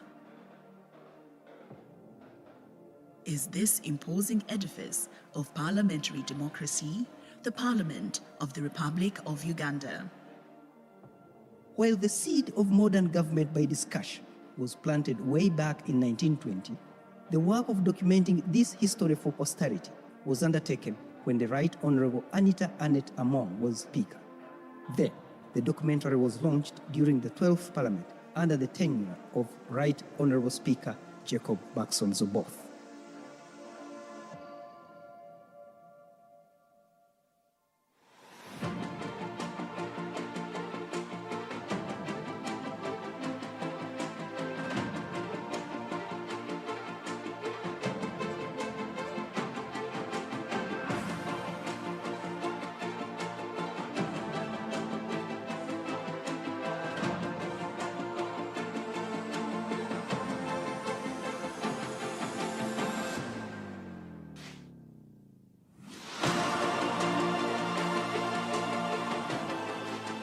Long before the British colonial authorities created the Legislative Council in the Uganda Protectorate, many of the various tribal communities had rudimentary forms of parliament. These included the Luchiko in Buganda and Busoga, Orkurato in Bunyoro and Toro, then Eishenjero in Ankole. the non-kingdom areas also had councils, even if they were not as organized as the ones cited above, and the most enduring proof of the existence of these councils are the various courts of arms found on the main gates of Uganda's parliament. The significance of these barazas would, however, manifest itself decades later when our first native members to the Legislative Council emerged from these units. They simply can't be ignored. By an order in council dated 29th June 1920, the Uganda Protectorate got its first executive and legislative councils. However, the order said nothing about representation for any entity or even elections to those bodies. The first legislative council, or Legico, which sat on 23rd March 1921, was presided over by the governor of the Uganda Protectorate in the role of Speaker. It had 6 other members, 4 of who were government officials, while 2 were private individuals. These were the Honorable Edward Blackwell Jarvis, Chief Secretary, the Honorable A.B. Hose, Attorney General, the Honorable A.E. Bori, Treasurer, the Honorable C.A. Wiggins, Chief Medical Officer, the Honorable Henry Hamilton Hunter, Unofficial Member, the Honorable Harry Edward Levi's, Unofficial Member. Numbering just over 1,000, the Europeans held all Legico positions, while Uganda's 5,000 Asians and over 3 million Africans held none. To borrow from George Orwell's Thank Animal you, Farm, teams. some of the British Empire's... Good morning, members of Parliament. Good morning. Could I ask all our members to please come in and take your seats? Please take your seats once again so that we can resume with our session.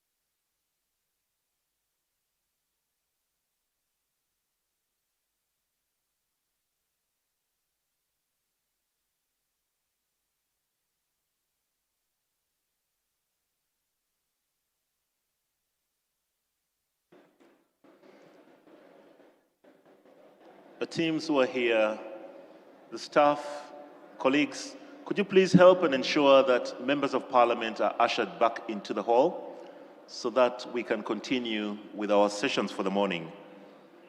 We are now ready. After the health break, the tea break, we are ready to continue with our program. So would ask our members of Parliament to come in and take your seats in preparation for session 2 of our induction.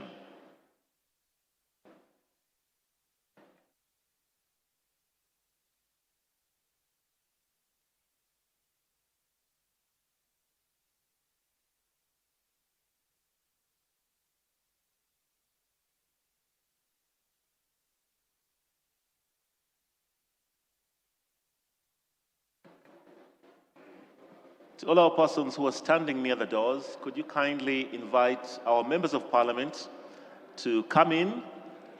We invite them to come and take their seats so that we can continue with our program. Our staff teams, please ensure that our members of parliament are ushered back into the halls for our second session of this induction.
Members of Parliament, distinguished guests, we kindly ask that you take up your seats in preparation for the next session.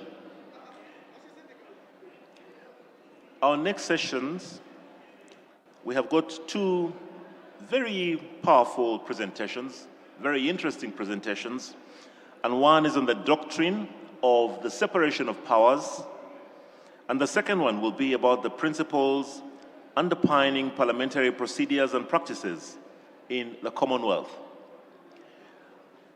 For those members who do not have a program, if you look on your desks, we have got a barcode that you can scan, and that scan will give you the details of our program for the day.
Once again, a very good morning, members of Parliament. We are now ready to resume with our second session of this induction of members of Parliament. We thank you for all the attention that you gave at the start of the morning, and even now would ask that you kindly take your seats so that we can carry on with the second session.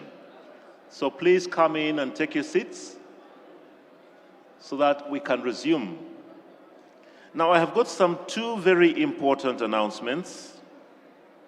For members of Parliament who have not yet picked your iPads, members of Parliament who have not yet picked iPads, your iPads have been brought and you can pick them during the lunch break from the Kabalega Hall, which is downstairs. So the ICT teams have brought your iPads to the Kabalega Hall, which is downstairs, and they shall be issued during the lunch break. Similarly, members of Parliament, your IDs are ready. Your identity cards as members of Parliament are ready. And you can pick these during the lunch break at the desk to the right-hand side as you go out through this main exit. So those two announcements were about your IDs and for those members who have not yet picked their iPads. Now we are ready to start with our second session. The second session this morning has got two papers, and the session chair is Ms. Rose Ikiror Semakula, the Deputy Clerk, Parliamentary Affairs here in the Parliament of Uganda. So shortly I'll invite Ms. Semakula to please come and take over the chair. And in the presentation over the next two papers, we shall have one on the doctrine of separation of powers, presented by former Member of Parliament, Honorable Abdu Katuntu. And the next one shall be the principles underpinning parliamentary procedures and practices in the Commonwealth, as presented by Honorable Enos Asimwe, who is also Treasurer of the Commonwealth Parliamentary Association in the Africa region. So for now, let me invite our Deputy Clerk, Ms. Rose Ikiror Semakula, to kindly come to the front and take over this session. Meanwhile, all our members of Parliament who are standing, we kindly ask that you take your seats. The exhibition shall continue throughout the next few days. The documentary shall also continue running during the different breaks that we have. But for now, we are ready to continue with our presentations. So please come in, take your seats as we prepare for the start of this next session. Thank you.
Honourable members, I'm sure you can see that the Clerk to Parliament has taken his seat.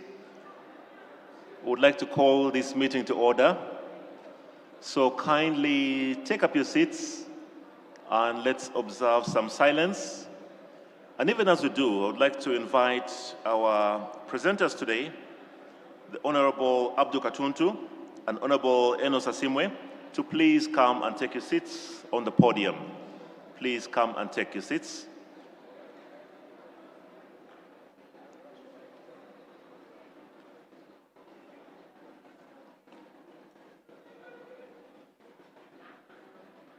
As mentioned earlier, we shall also have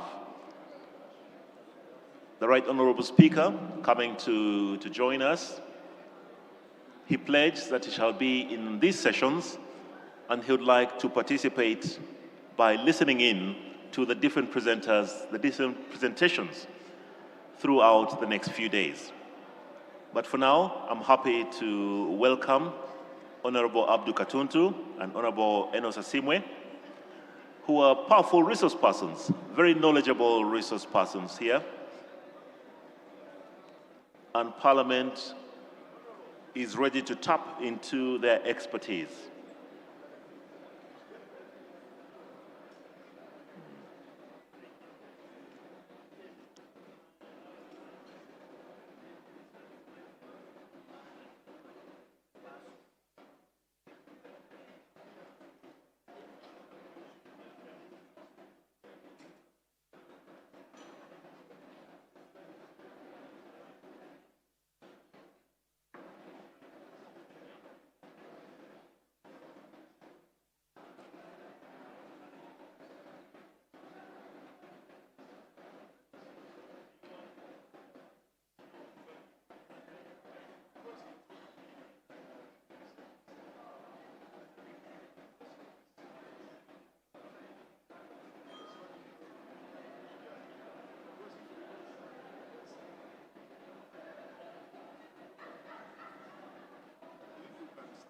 Okay. Somebody must. Honourable members, please take your seats. We are now resuming our sessions. I request you kindly to take your seats.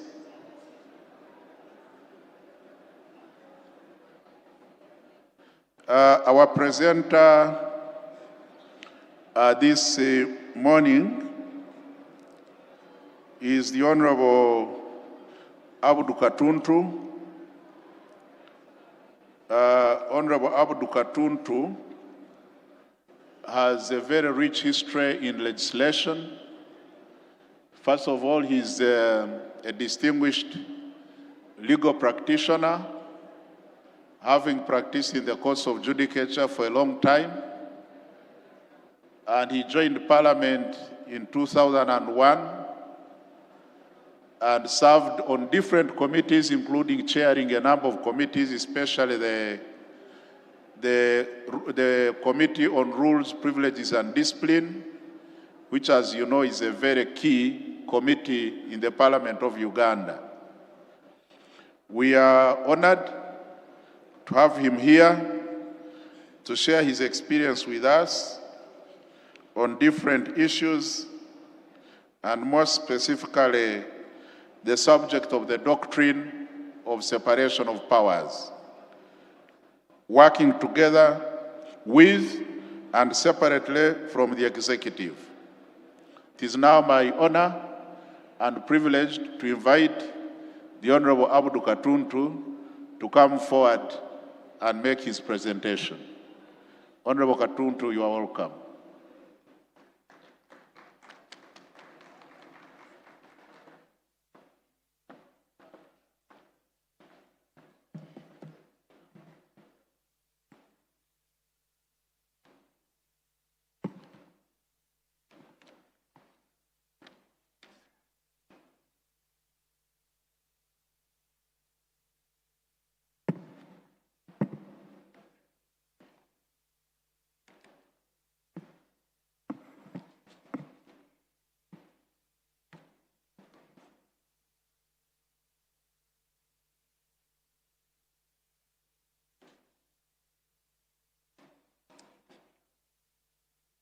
Good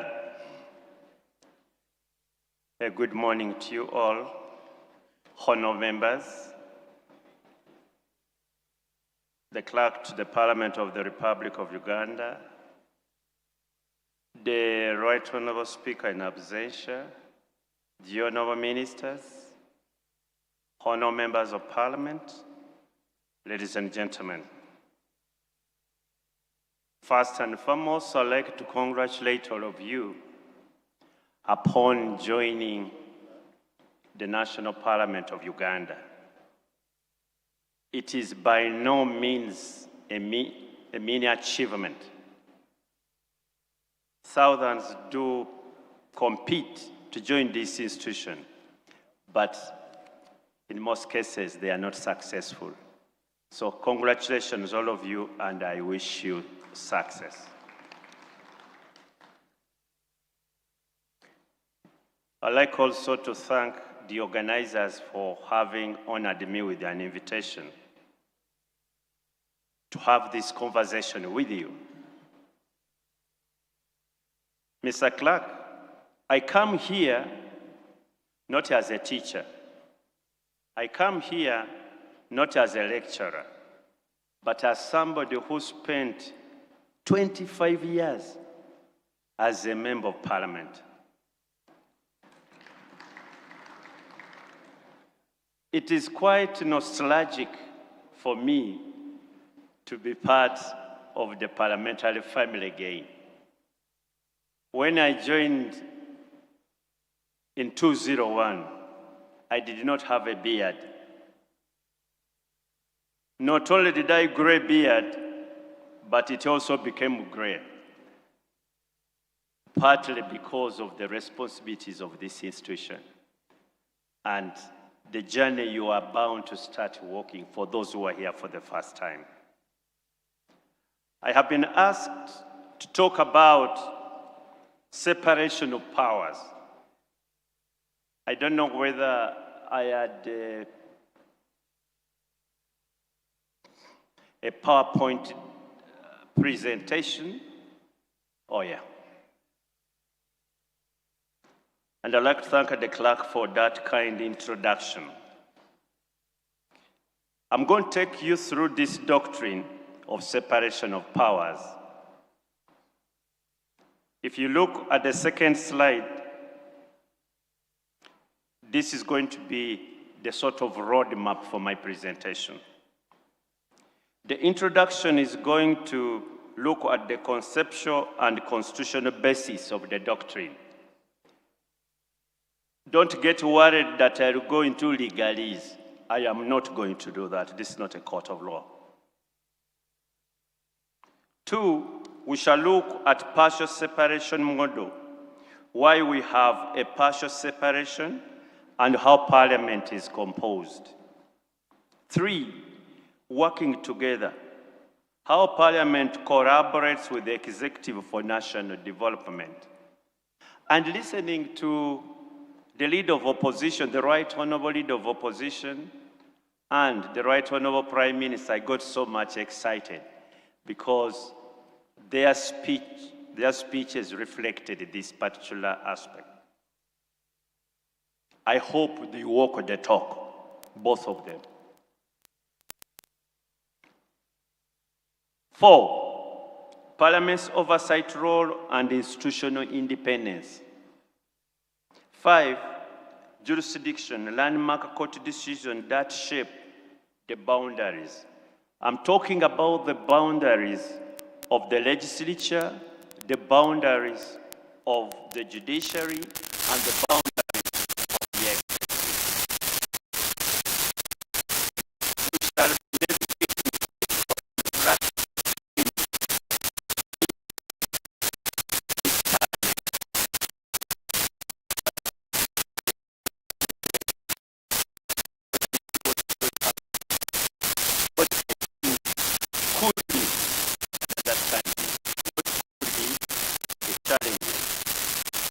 We shall conclude, and then I'll be available for any questions.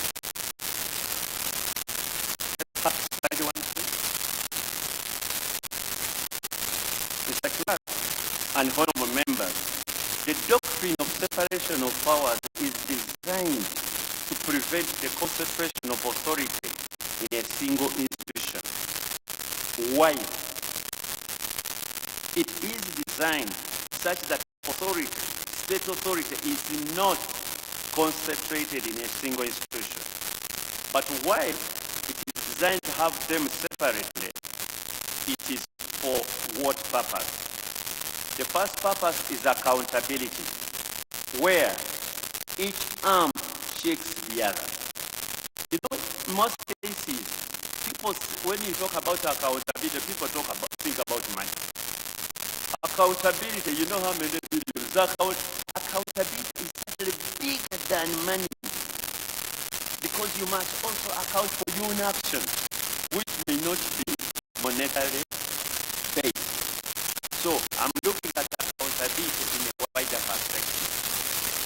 When we talk, for example, about legislature accountability, it's not about the money, because everybody, accountability, oh yes, money is accountability, but accountability, especially for institutions of the state, are far bigger than liquid cash. Efficient centralization of functions, where each state organ has a specific function and specializes in it. 3. Rule of protecting citizens from tyrants. And tyrants it is beyond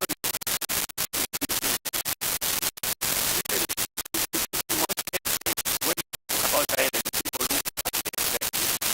By the way, you can have tyrants by parliament. You can have judicial tyrants. So when you talk about tyrants, it's also one thing, and because as you people were our representatives, you would respond to what you said. As the representatives of your country, we look at the as the people represent. So we don't want tyrant of the state, neither do we want tyrant of the no, we tyrant have a balance. After independence, the parliament,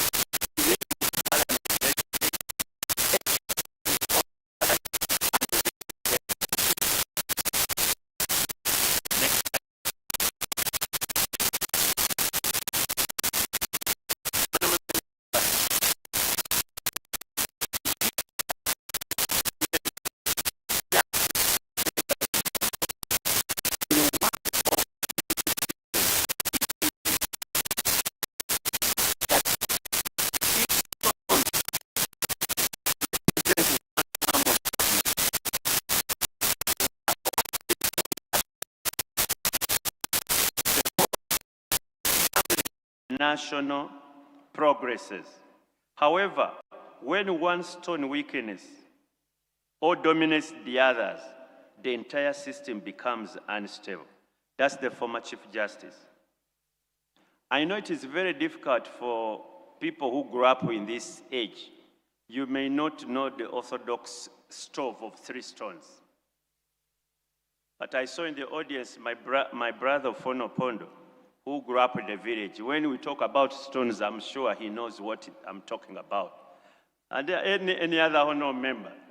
Those of you who use cookers may not know the orthodox fireplace, that actually there are 3 stones upon which the pot rests. But if you don't know so much about that, you can consult the Honorable Fono Pondo, Member of Parliament for us, the aide that is representing Eastern Uganda. He knows these things more than anybody else.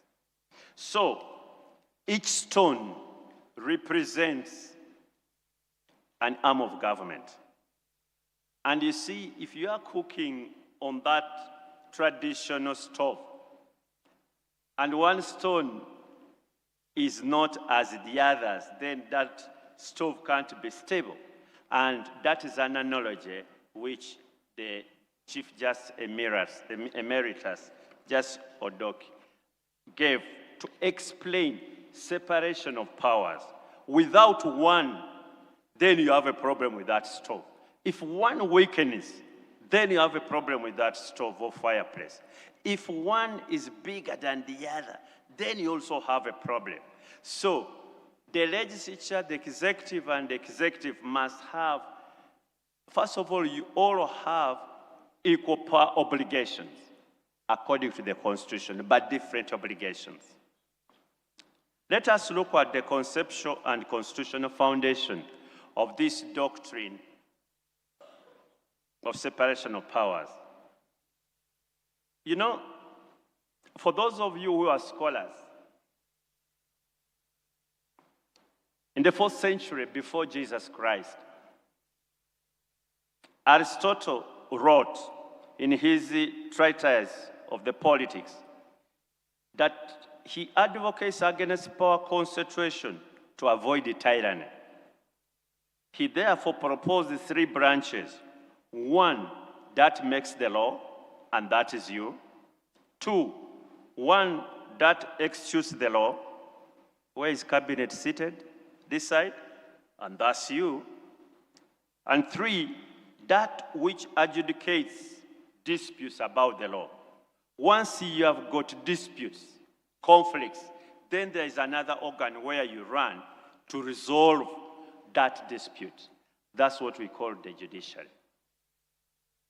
However, Montesquieu in 1748 urged in his book, The Spirit of the Laws, that liberty is best preserved when legislative, executive, and the judicial powers are not concentrated in one body. To those of you who have studied history, powers used to be concentrated in one institution, and that was the monarch. The monarch had executive powers, the monarch would legislate, the monarch would be the judiciary. So until scholars, modern scholars, and the development of democracy reach an extent to say we cannot afford to have all these powers concentrated in one institution. That is the development of the doctrine of separation of powers and the basis of modern democracy, that you have specialized institutions of the state, each performing a different role. Next. Let us look at the Uganda constitutional pillars. The 1995 Constitution also reflects this modern approach to separation of powers by assigning distinct constitutional responsibility to each arm of government. And I promise you I don't want to go into legalese, article this, blah, blah, this and this. You'll get some time later to read the Constitution, and really I would advise you, especially colleagues who are coming, honor members who are coming to Parliament for the first time. Laws are boring. They're not very interesting to read. But have time and read them. And don't think you read, for example, the Constitution like a novel. They don't read it that way.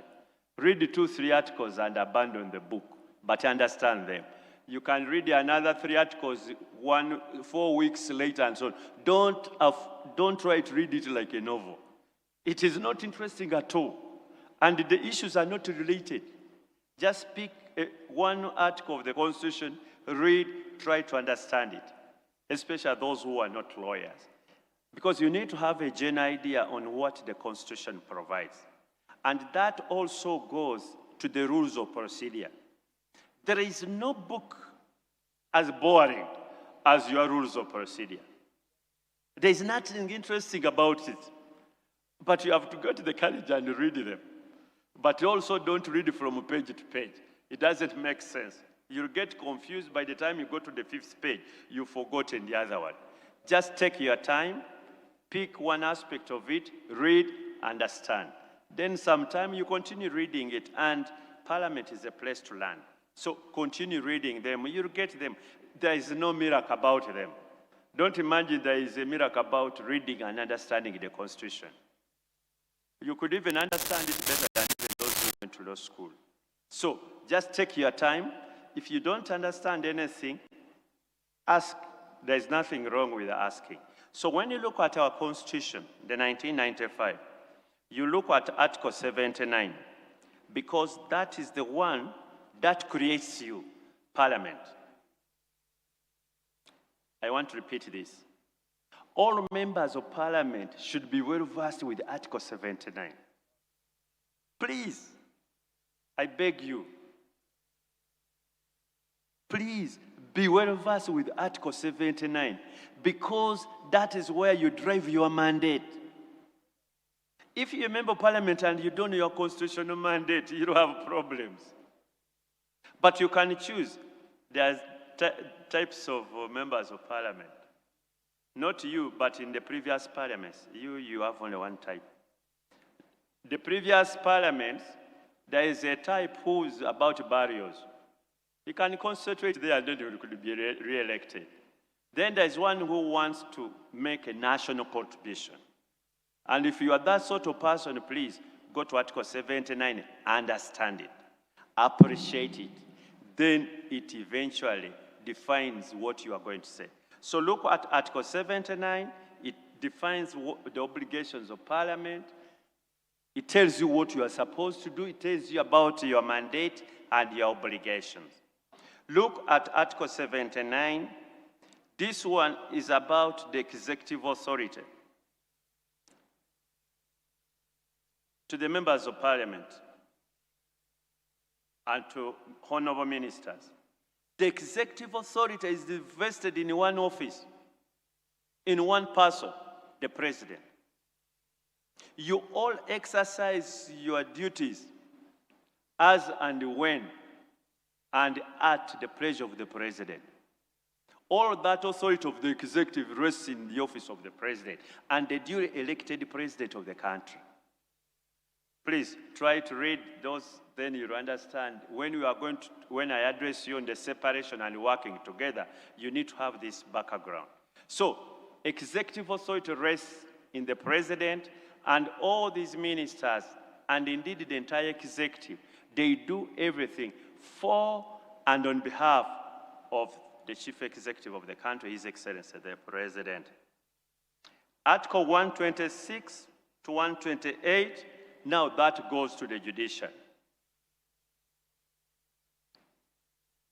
And let me tell you, colleagues, honorable members, sorry about colleagues, honorable members.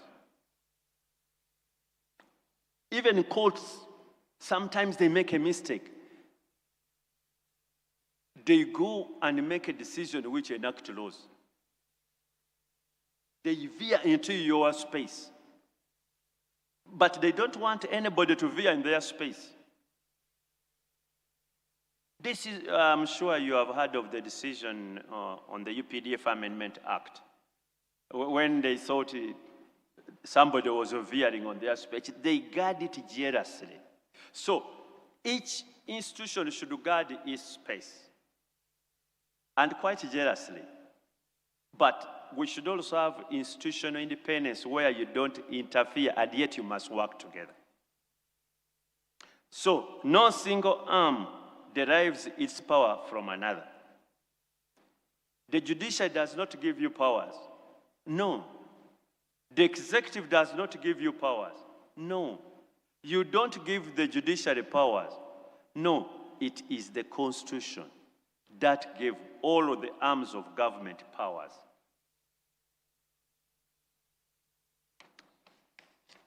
Next slide, please.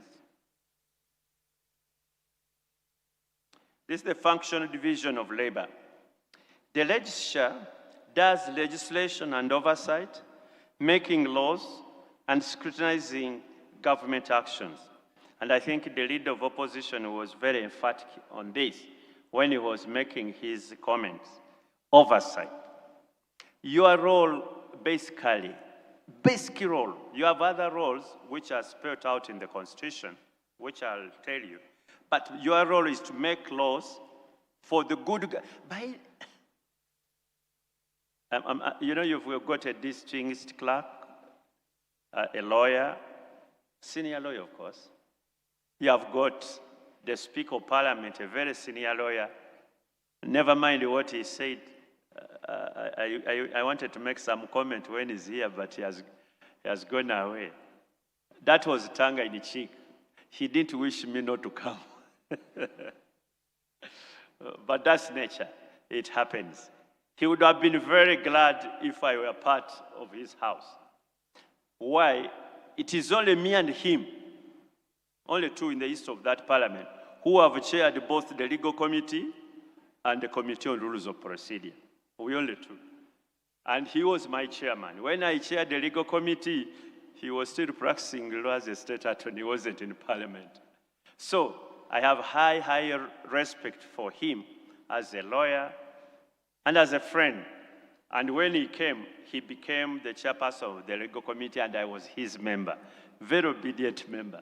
So me and the Right Honorable Oboth, we've come from far. He only missed my physical. Congratulate him on assuming that office. We've talked on the phone, but I wanted to congratulate him physically, but he's away. So, one, your roles, legislations and oversight. Two, the executive, implementation.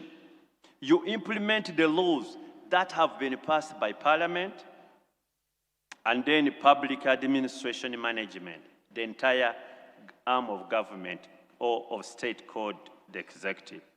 The judiciary's role is just to interpret laws and resolving constitutional disputes. That is their only role. So when sometimes in their decisions, they make orders which turn out to be read like laws, that will be interfering in the space of the legislature. So, note the overlap. Parliament makes laws, but the executive implements them, and the judiciary interprets them. This is not confusion. It is design. It is designed by the Constitution that each arm of government will be doing a particular role. There is even something which sometimes confuses even senior lawyers like myself. There is a law we made, and I think that time the Honorable Clerk was my chairman. The Honorable Clerk has also been my chairman, by the way, he was chairman of the legal committee. I think in 2001, where I'm the one who nominated him to be the chairman of the legal committee then. There's a law we made. It went through our committee. Then there was a dispute in courts. Then the judges in their judgment, they say, no, the intention of the legislature should not have been this. If they did, but what they were disputing actually was the intention of the legislature. Can you imagine? But the powers is to them. So much I knew the intention because we made the law. I don't have the power to tell them, but what you are saying is wrong. You have to urge it before them, and they take their decision. So that is the nature of our separation of powers. Even when you are part of the legal process, that makes the law. When it comes to interpret, it goes to another arm of government. And once they make a decision, it is final. However erroneous it is, you can maybe appeal to a higher court. But even when that court, the higher one, makes an error, you have no remedy. Because that's their specialty and that's their mandate according to the Constitution. The partial separation model. Institutional independence. Uganda does not operate a rigid separation of powers. Instead, we follow a modern Westminster influence model where functional overlap ensures effective governance. And I think you heard the Westminster resource person who was here and making comments. Separation is not a wall, but a system of checks and balances. Honorable members, there are many people who have this misconception imagining like these are parallel rail lines. No, you must find a way of working together. You must find a way of working together because the people of Uganda envisage that you'll work together. So don't just do things in a parallel way. It must be a well-coordinated separation, but not a system that each does his own thing on his own. Examples of institutional interdependence in Uganda.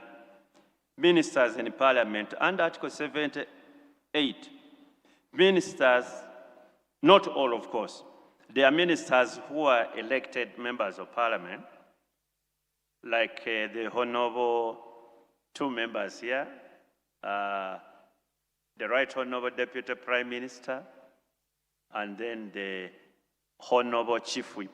They are members of Parliament and yet they are ministers. But then there is another category who are ministers, but they are not elected members of Parliament. I saw Jane Ombadi, I think he was here. Yeah, Jane Ombadi there.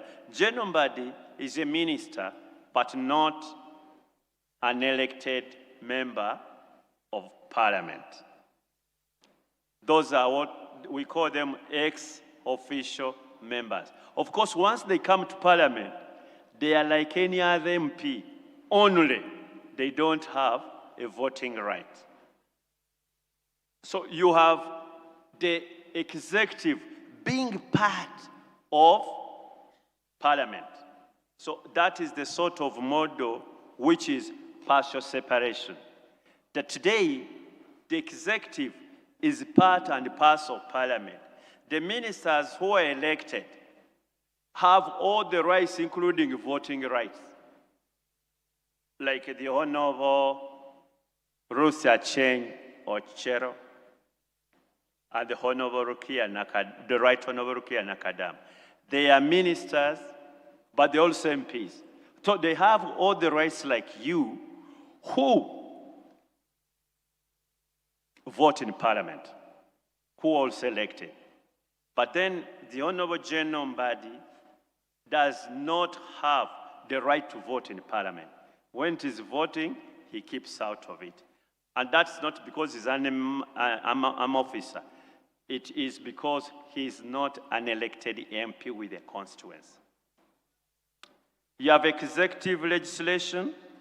The executive legislation inserts a significant proportion of all bills passed by Parliament. According to our Constitution, priority of parliamentary business is given to government. And 95% of the bills you are going to consider are all executive bills. Maybe 5% or even less could be private members' bills. But 90% of all the bills will be executive initiated. So you have a law initiated by government, the executive, and you'll find it is even the ministers, relevant ministers who sign them. And once it comes to Parliament, you go through it through your relevant committees and enact a law, but it was initiated by government. Government participates again during the legislative process until it is passed. There's another legislation by executive. For those of you who are lawyers, you're going to understand one thing, that there is a provision which always gives the relevant minister powers to make rules and regulations for the implementation of a particular law. One, it is absolutely okay for ministers to make the rules and regulation to implement a particular law. What you should only guard is that the minister does not exceed his or her powers, such that he turns out into a legislator, taking advantage of that provision. So what we were trying to do is to make sure, and I think we put it in the rules, we went through amendment of our rules of procedure and we put it there, such that the ministers, when they make the rules and regulations, they should lay them on the table in Parliament, such that you have an opportunity to look through them, to see, did this particular minister exceed powers? Because he might use that particular provision, and he also legislates. So you need to be very careful. You give him powers to make rules and regulations to make sure that the substantive act is implemented. But those powers are not for him to legislate, because then he'll be usurping your powers as honorable members of Parliament. And Article 113, that is parliamentary approval. Parliament approves presidential key appointments. But that's also constitutional. So, whereas the Constitution gives powers of the president to appoint, it also gives Parliament some powers under 113 to confirm, approve those appointments. That's why, much as the appointment authority for ministers is the president, it again rests with you. It goes back to you to approve those nominations. And once you say no, there's no appointment. So you are now also part and parcel of the appointment process. But not all offices of government, are approved by Parliament. It is only those which are provided for under the Constitution. For example, one of the most important offices, honorable members, is that of ambassadors. But ambassadors are never approved by you because the Constitution does not provide so. However, when you go to constitutional commissions, they come to you for approval. So, appointment of particular offices in the executive is by the president, but you're also given a role in the appointment. Judges of the courts of judicature are appointed by the president on recommendation of the Judicial Service Commission, but they also must come to you for approval. And once you don't approve, there is no judge appointed. But you are not the appointing authority. The appointing authority is the what? The president. So, what the Constitution of Uganda has done is to give you a little bit of shared responsibilities. And there is no magic in finding the reason why. You are a one football team, for those of you who love football. And you must score in one goal. And that goal is for the good of the people of Uganda. All of you are supposed to be working together to make sure that you score in that goal, and our citizens are happy because you are delivering us a better country. Unnecessary competition, unnecessary conflict is a disservice to the people. Unnecessary competition, unnecessary, rivalries is a disservice. You are supposed to work together to make sure that you deliver on your constitutional mandate for the good of the people. So, yes, there should be competition amongst politicians and rival political parties, but it should be in the context. The context should be maybe policy alternatives, but not the good of us as citizens. We want the Parliament and the executive to work together to deliver for us as citizens. And that's what the Constitution envisages.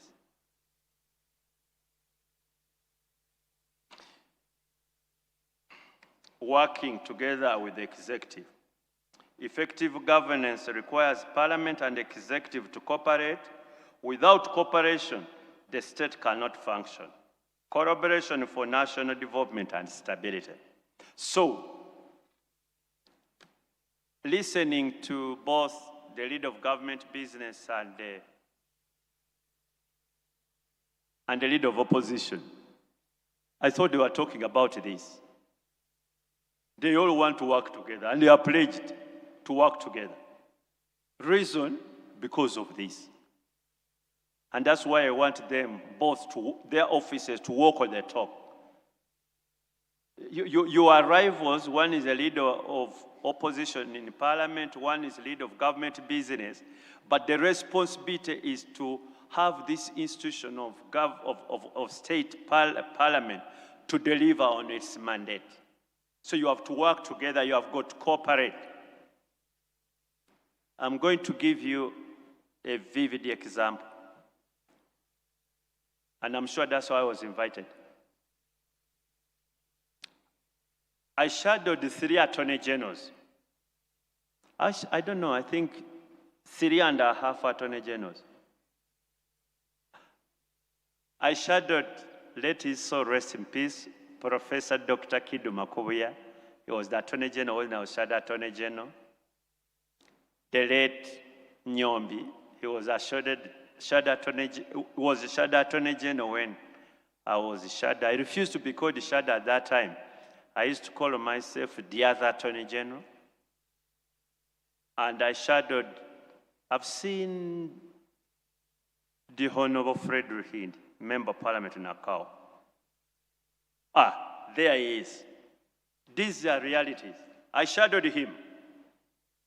So we had the most contentious bill, one of those most contentious in the history of Parliament, Public Order Management Bill. It was hot in papers. It was hot in Parliament. The Right Honorable Uganda was the Prime Minister. They said, how do we diffuse this tension? So the Right Honorable Wafula Gut was the leader of opposition. So they met, the Honorable Uganda and the Right Honorable Gut. They met to see if they can strike some balance. I'm waiting for that opportunity. One is here, one is not here. When the Right Honorable Nabanja and the Right Honorable Senyonyi sit both of them to say, now what do we do? 2 of them. One leader this, one leader, because there is a crisis. Then they also agreed that it's not about us too. Let me call my shadow cabinet and you also call the relevant ministers, the other side. So, Right Honorable Uganda called the then Minister for Security was, I think she's passed on, Mary Kororo. Is that the name Kororo? Karoro? Okrut. General Katumba Wamala was, I think it must have been either Army Commander. Honorable, if you remind us. So they called the Army Commander, they called the Inspector General of Police, Minister of State for Security, and all the security apparatus, they were there. The Honorable Gut also called his team, and that included myself. Is Honorable Fungaro here? Caps?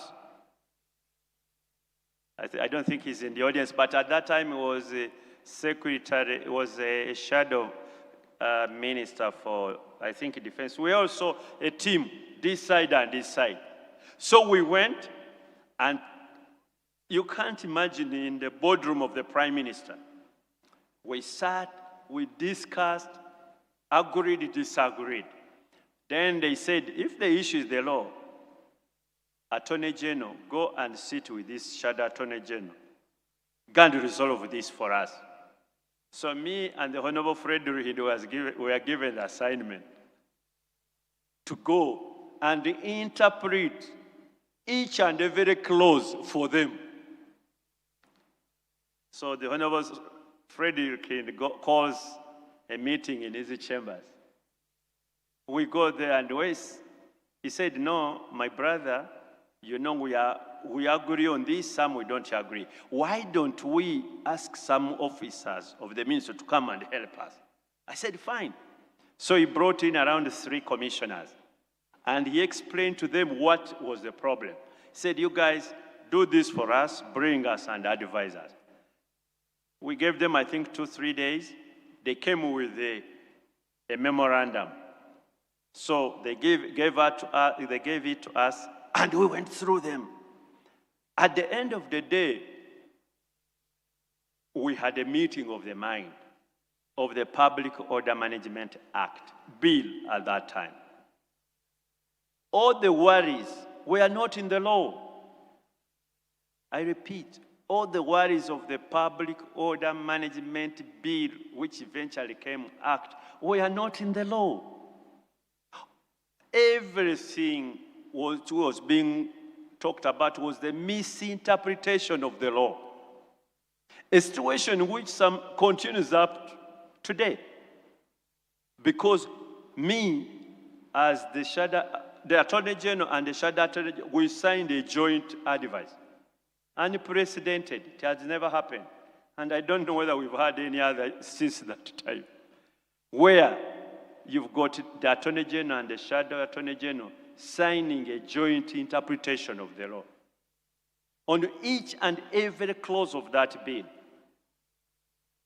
Then it goes to the executive, the police is interpreting its own thing, the LOCs are there, the RDCs are there, everybody. Yet we had a joint interpretation. We were acting in good faith for the better of the country.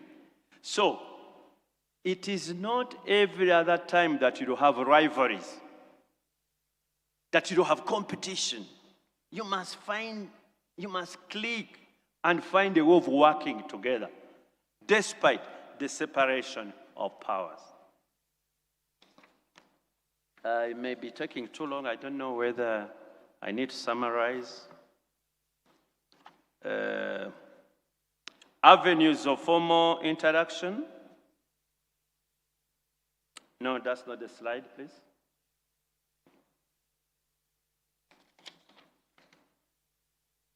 Yes. State of the Nation address. That's when the executive interacts with the parliament directly. There is question time. I heard the Prime Minister talking about it. That is also you interacting with the Prime Minister, but not as leader of government, but as Prime Minister. You ask any question, and she's supposed to be, by Constitution, she must answer them. Don't allow a Prime Minister to get away from your questions. And the questions don't relate, please. It's not about your parties. That the Prime Minister must be asked questions by members of the opposition. It is all members of Parliament, because the issues which you raise, some of them affect your own constituencies. Some of them affect the country. So when it's Prime Minister's time, please, it is the entire Parliament to ask relevant questions. It's not about the Honorable Munyonyo's group, but all members of Parliament should be able to ask the government to explain. At the end of the day, you have a title, and the title is your backup benchers. Do you sit in cabinet? So where do you get the time to ask the Prime Minister? Formally. Issues affecting your constituencies. You will only do it on the floor. And sometimes you may have a relationship where you walk to the Prime Minister's office and ask. But not all of you will be walking there and asking. Sometimes what you are asking is of a general application. It applies to the entire country. So the Prime Minister gets an opportunity to answer, or you bring it to the concern of government, so that government follows it up. Committees. Committees have direct interaction with the ministers, departments, agencies of government, and then you can raise all the issues. Legislative partnership, next slide. Parliament is not a rubber stamp. While most reflecting policy priorities, Parliament is not a mere approving authority.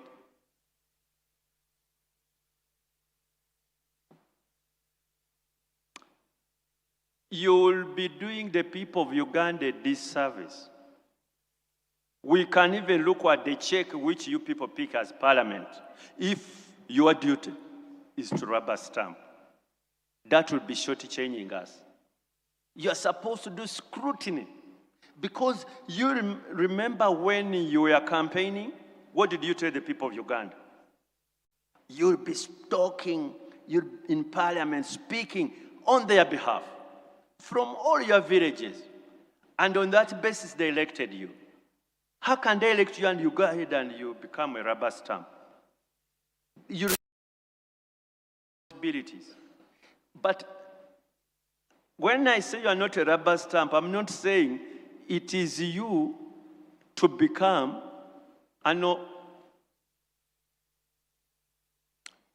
it's not rivalry between you and the executive. The executive brings its bills, its budget, then you go through it. This we can do it better. And the executive is supposed to listen. Sometimes you have disagreements, because disagreement is normal. But you are supposed to be complementing each other. Parliament cannot afford to say that ours is about approving the executive. But that does not say that you are going to obstruct what the executive is doing. Because the executive also doing everything in the name of the people of Uganda and in good faith. I'm going to talk about something so it goes to scrutinizing, aligning, and improving the overall quality of the bills or the entire government business. Yours is actually to improve the quality of business that the executive brings to you. Maybe let me put it here. Next slide, I'll slip it just. We are under multi-party dispensation. The majority of members of Parliament belong to the National Resistance Movement. To the Chief Whip, to avoid a situation where you are facing off with your members of Parliament, and you call a caucus, the caucus must be transparent and exhaustive of the issue. You try to resolve some of those differences in the caucus, so that by the time you come to Parliament, you have a meeting of mind. But should you come to Parliament when you've not had a detailed transaction with your members, chances that you'll have problem with them on the floor are high. And then sometimes it looks ugly when you have your own members fighting you of your own party. So, to the leader of opposition, the same counsel I gave. If you have a business, try within your flock. Develop consensus, and that's to your advantage. In your caucus, demand transparency and detailed discussion of the issues, so that you sort of harmonize. Then there are those where you don't have harmony. You can carry them to the floor for the people of Uganda to say there is a difference of opinion. So leadership of both the NRM and leadership of the opposition should develop consensus within their groups by having a very transparent discussion. And I'll give you an example. The last business we had in Parliament, I was a member of that joint committee, Internal Affairs and Legal and Parliamentary Joint Committee, which scrutinized the sovereignty bill. You embarrassed us, the executive. You did embarrass us. You brought a bill when you had no consensus. Institutions of government came, started bashing you on your own bill. And it was like, what government is this one? But those are experiences you face, so that tomorrow you don't repeat the same mistakes.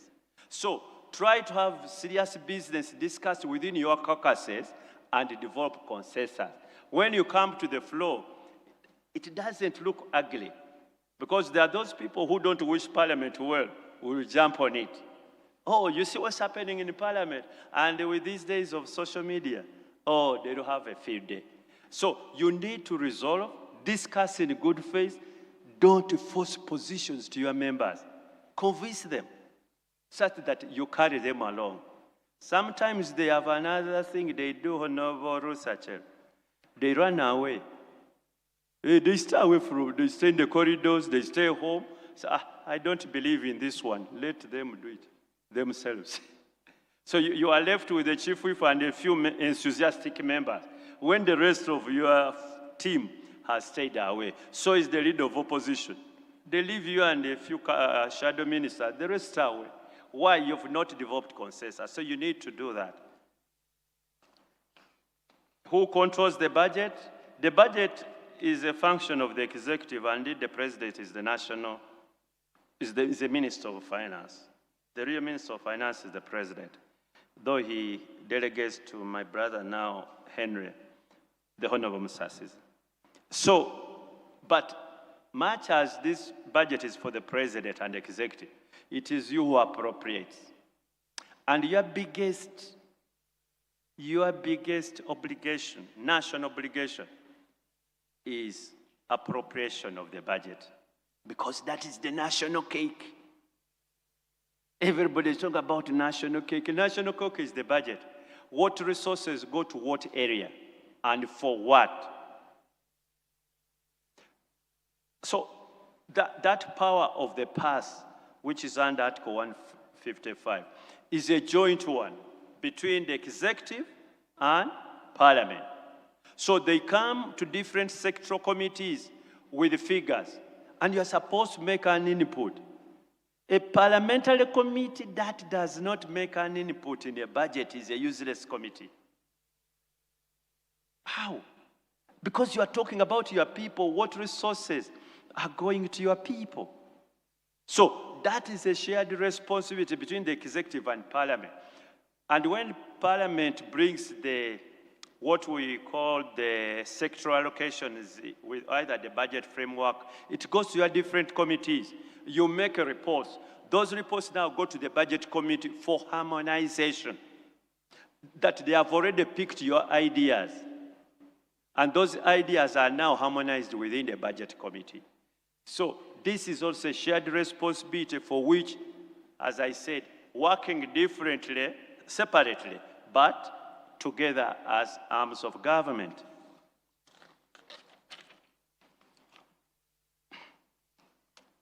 I think leave slide 4, go to oversight.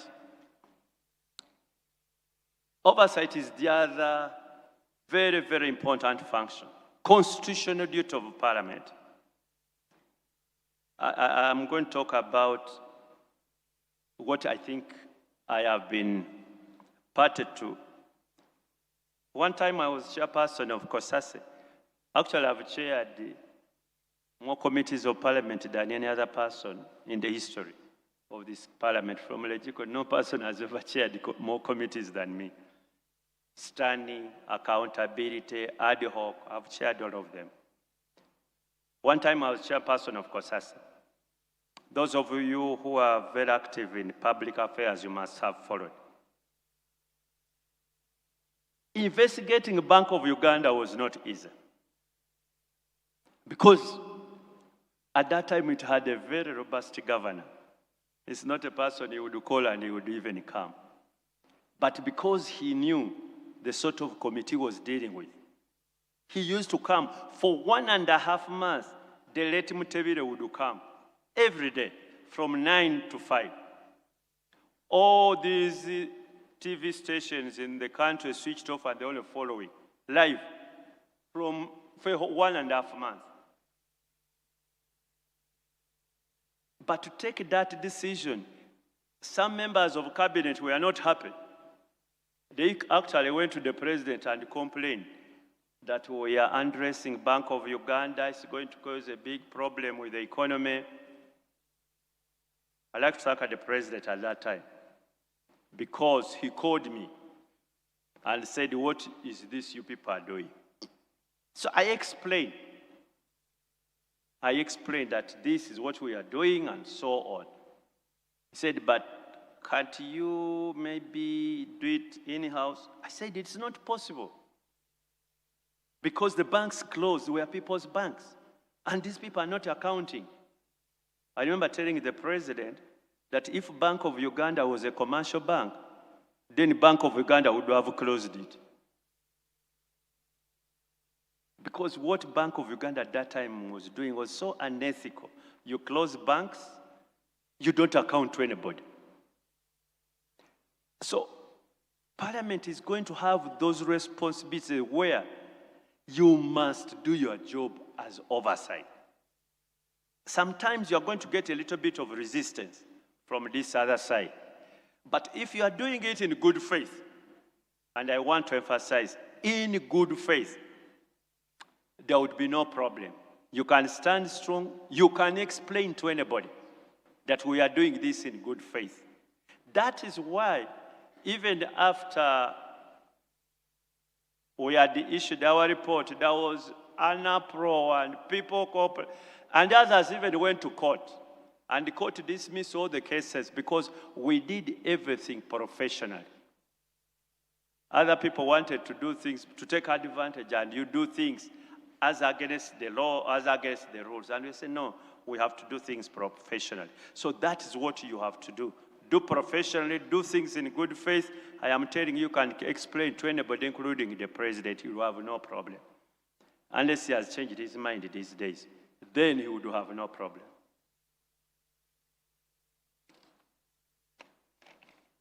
Reinforcing, I think this is the last one, Mr. Chairman, reinforcing independence and jurisdiction. You see, if you are talking about powers, there is that, are you going beyond your powers? Is this institution interfering with this one's powers? So that has been litigated upon by many, many cases, including constitutional court decisions. And I give so many decisions, which I said I don't want to bore you with that. Attorney General versus Michael Kabaziguruka, you remember that UPDF Act case, Semogerere versus the Attorney General, legislative authority to the executive, protecting parliamentary sovereignty, and many, many other cases. You even had strains, a conflict. I don't know whether I was honored, but I was party to some of these conflicts. For example, in 2005, removal of presidential term limits. It was not very easy business. I don't know how many in this audience who are part of that process.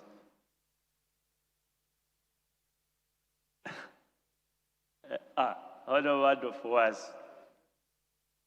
Yeah, actually, the Honorable Adolf was the Deputy Attorney General. There are not many, but those are difficult days. You are going to have quite a number.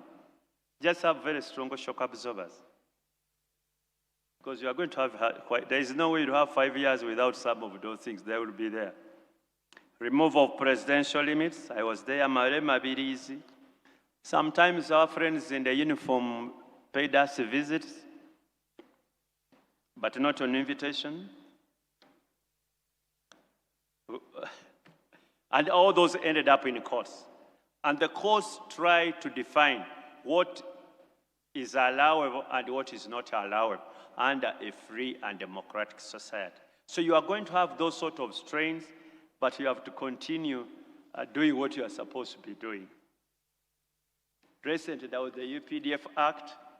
It is in court. I was party to it, but I will not go ahead to, because it is sub judice. I saw the Attorney General here. I don't know. Yes. I've been telling people I'm senior, now I'm in trouble. My senior is there. Real senior, not because he's Attorney General, but real senior. Some of those things you see, the mistakes I'll be making in this presentation, blame the Honorable Mayanja. He's the one part of those who produced this product.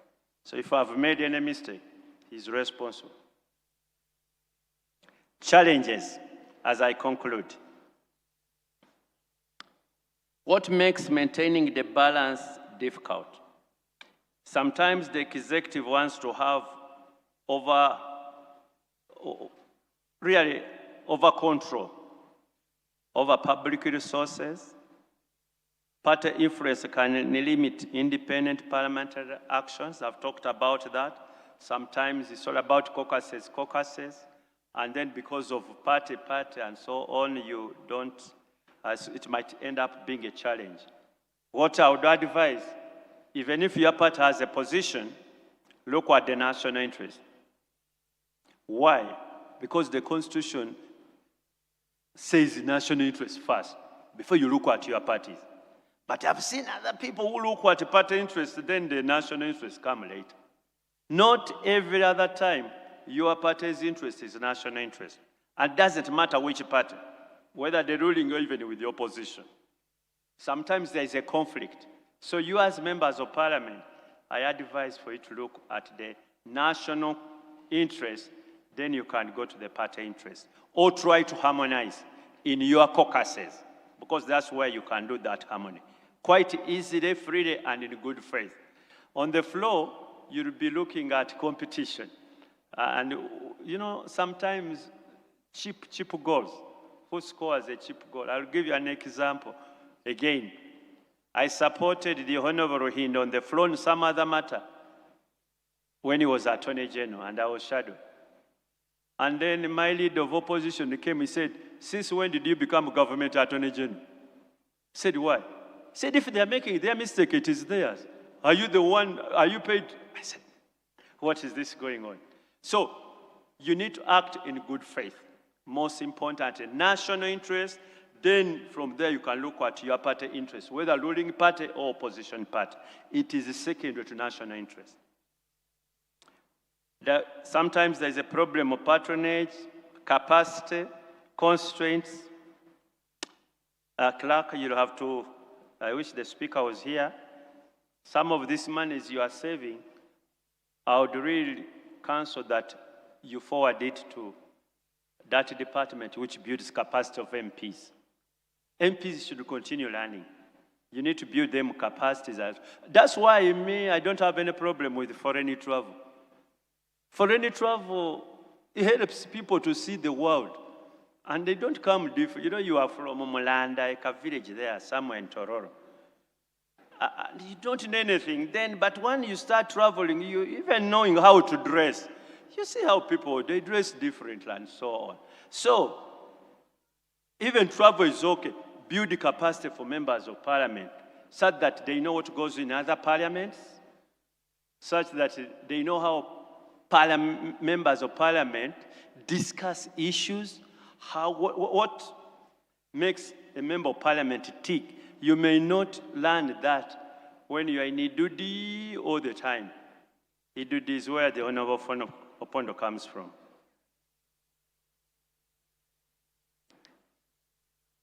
So there should be no excuse. These are realities which you will have to navigate. So lastly, in conclusion, in Uganda, separation of powers means balanced interaction, not rigid division. Parliament works with the executive, but retains independence to hold it accountable. The judiciary interprets the Constitution and resolves the disputes. As Justice Odochi's 3 cooking stones teach, Parliament must stay firm and balanced.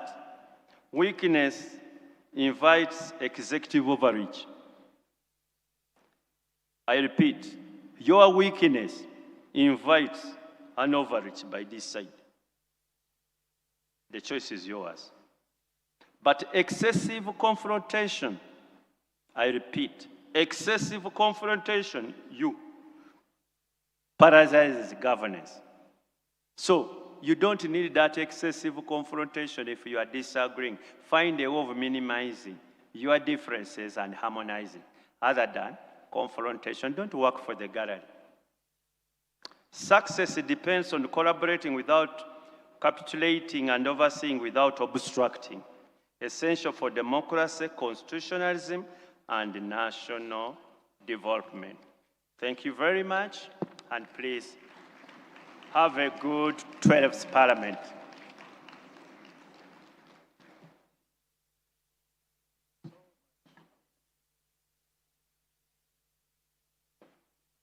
join me again in thanking Honorable Abdu Katuntu for his, and he ended on a very good point. He said we should avoid excessive confrontation in the arms of government.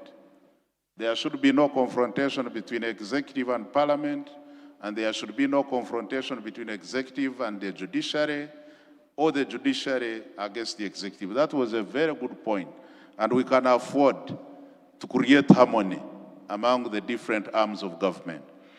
During our orientation, I advised members always to carry their copies of the Constitution and the rules of procedure in any meeting, including this induction. Because I'm sure you recall, Honorable Abdu Katuntu referred to various articles of the Constitution. And we need to read and read and read them and internalize them so that we are able to perform our roles as parliamentarians. He emphasized the powers of Parliament in Article 79, which you can go back and read. Powers of Parliament to make bills in Article 91, but these powers are not absolute because the executive can also check Parliament in its making of laws. The judiciary can check Parliament by nullifying laws which are unconstitutional. Article 155, he said, is an appropriation of the budget is shared between the executive and Parliament. But he also mentioned an article which is very important for honorable ministers, Article 99.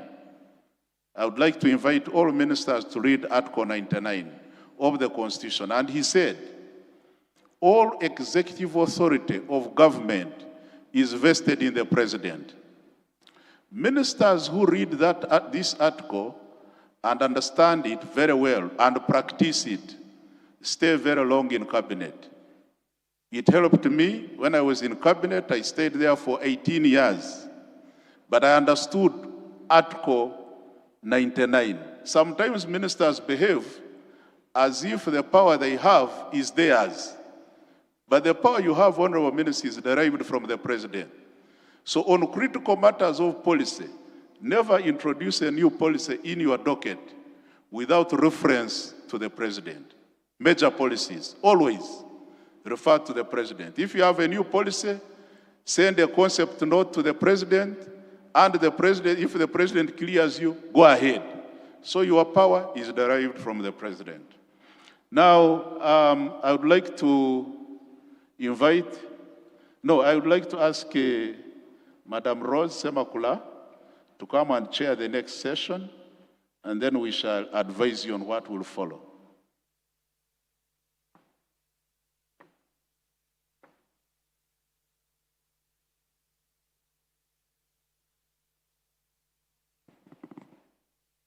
The Leader of the Opposition, Honorable Ministers, Members of Parliament, ladies and gentlemen, our next session is Principles Underpinning Parliamentary Procedures and Practices in the Commonwealth, Effective Use of Rules of Procedure to Improve Governance. And our presenter will be Honorable Asimwe Enos. Honorable Asimwe Enos is serving his second term as MP for Kabula County under the NRM government. Honorable Asimwe has had the privilege of participating in a number of CPA activities globally and also has served as the chairperson of the CPA Uganda branch. He currently serves as the treasurer for the CPA Africa region. Honorable Asimwe has seen how different legislatures work, and perhaps he has also seen what successful legislatures have in common. Honorable Asimwe will tell us about how rules are not supposed to limit our speaking, but make sure that we get opportunity to actually speak. Honorable Asimwe, you are welcome.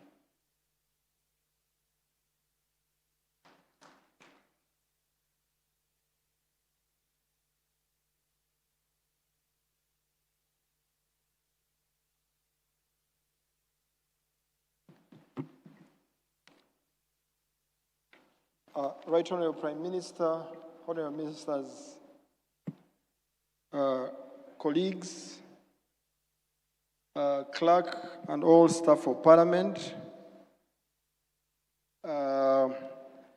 My presentation this afternoon is basically based on 3 issues, but mainly on the rules that run Parliament. I want to advise my honorable colleagues, mostly the new ones, the clerk had already mentioned it, that these 2 books that were given at the time of swearing in, they are the ones that will make you a good legislator, or they are the ones that will fail you if you don't follow them. All that I'm going to present in the next 30 minutes that they have given me, they are all about these 2 books, the Constitution and the Rules of Procedures, plus the Commonwealth practices. So my paper basically examines the foundational principles underpinning parliamentary procedures, practices across the Commonwealth, with specific focus on their practical application to the work of Ugandan legislators. It is drawn on the Commonwealth Parliamentary Association, Latima House Principles, the CPA benchmark for democratic legislatures, Uganda's constitution, which I'd already told you about, and the revised rules of procedure of Parliament as of 2025.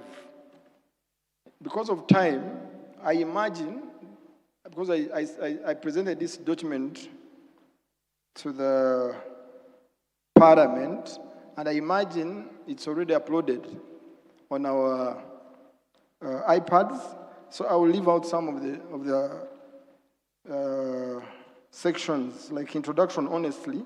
I will leave it out because they have given me limited time. My senior colleague took all the time. But I will straight away go to the principles that form the basis for our rules of procedure. And parliamentary procedures across the Commonwealth, while adapted to each nation's constitutional context, they are grounded in a set of enduring principles. These principles are not abstract ideals. They are the framework within which democratic governance is built and sustained. Every member of this Parliament must internalize them, not merely as a theoretical knowledge, but as the guiding philosophy of your legislative work. All the rules that we have in this book, they are based on the principles that I'm going to mention. Rule number 1 is a rule of law and constitutionalism. It's well documented in our Constitution under Chapter 1.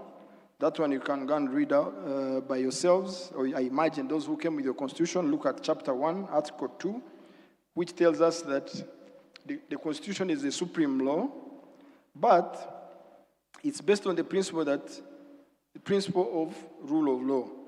The rule of law is the principle that all persons, institutions, and organs of the state, including Parliament itself, are accountable to the laws that are publicly promulgated. It stands in direct opposition to the exercise of arbitrary power. Arbitrary power is absolute power. It's exercising absolute power on authority or control, government, unchecked bylaws, and all those. So basically, our main principle is following the Constitution or respecting the Constitution. That's why at the time when we are being sworn in, we swear to defend the Constitution.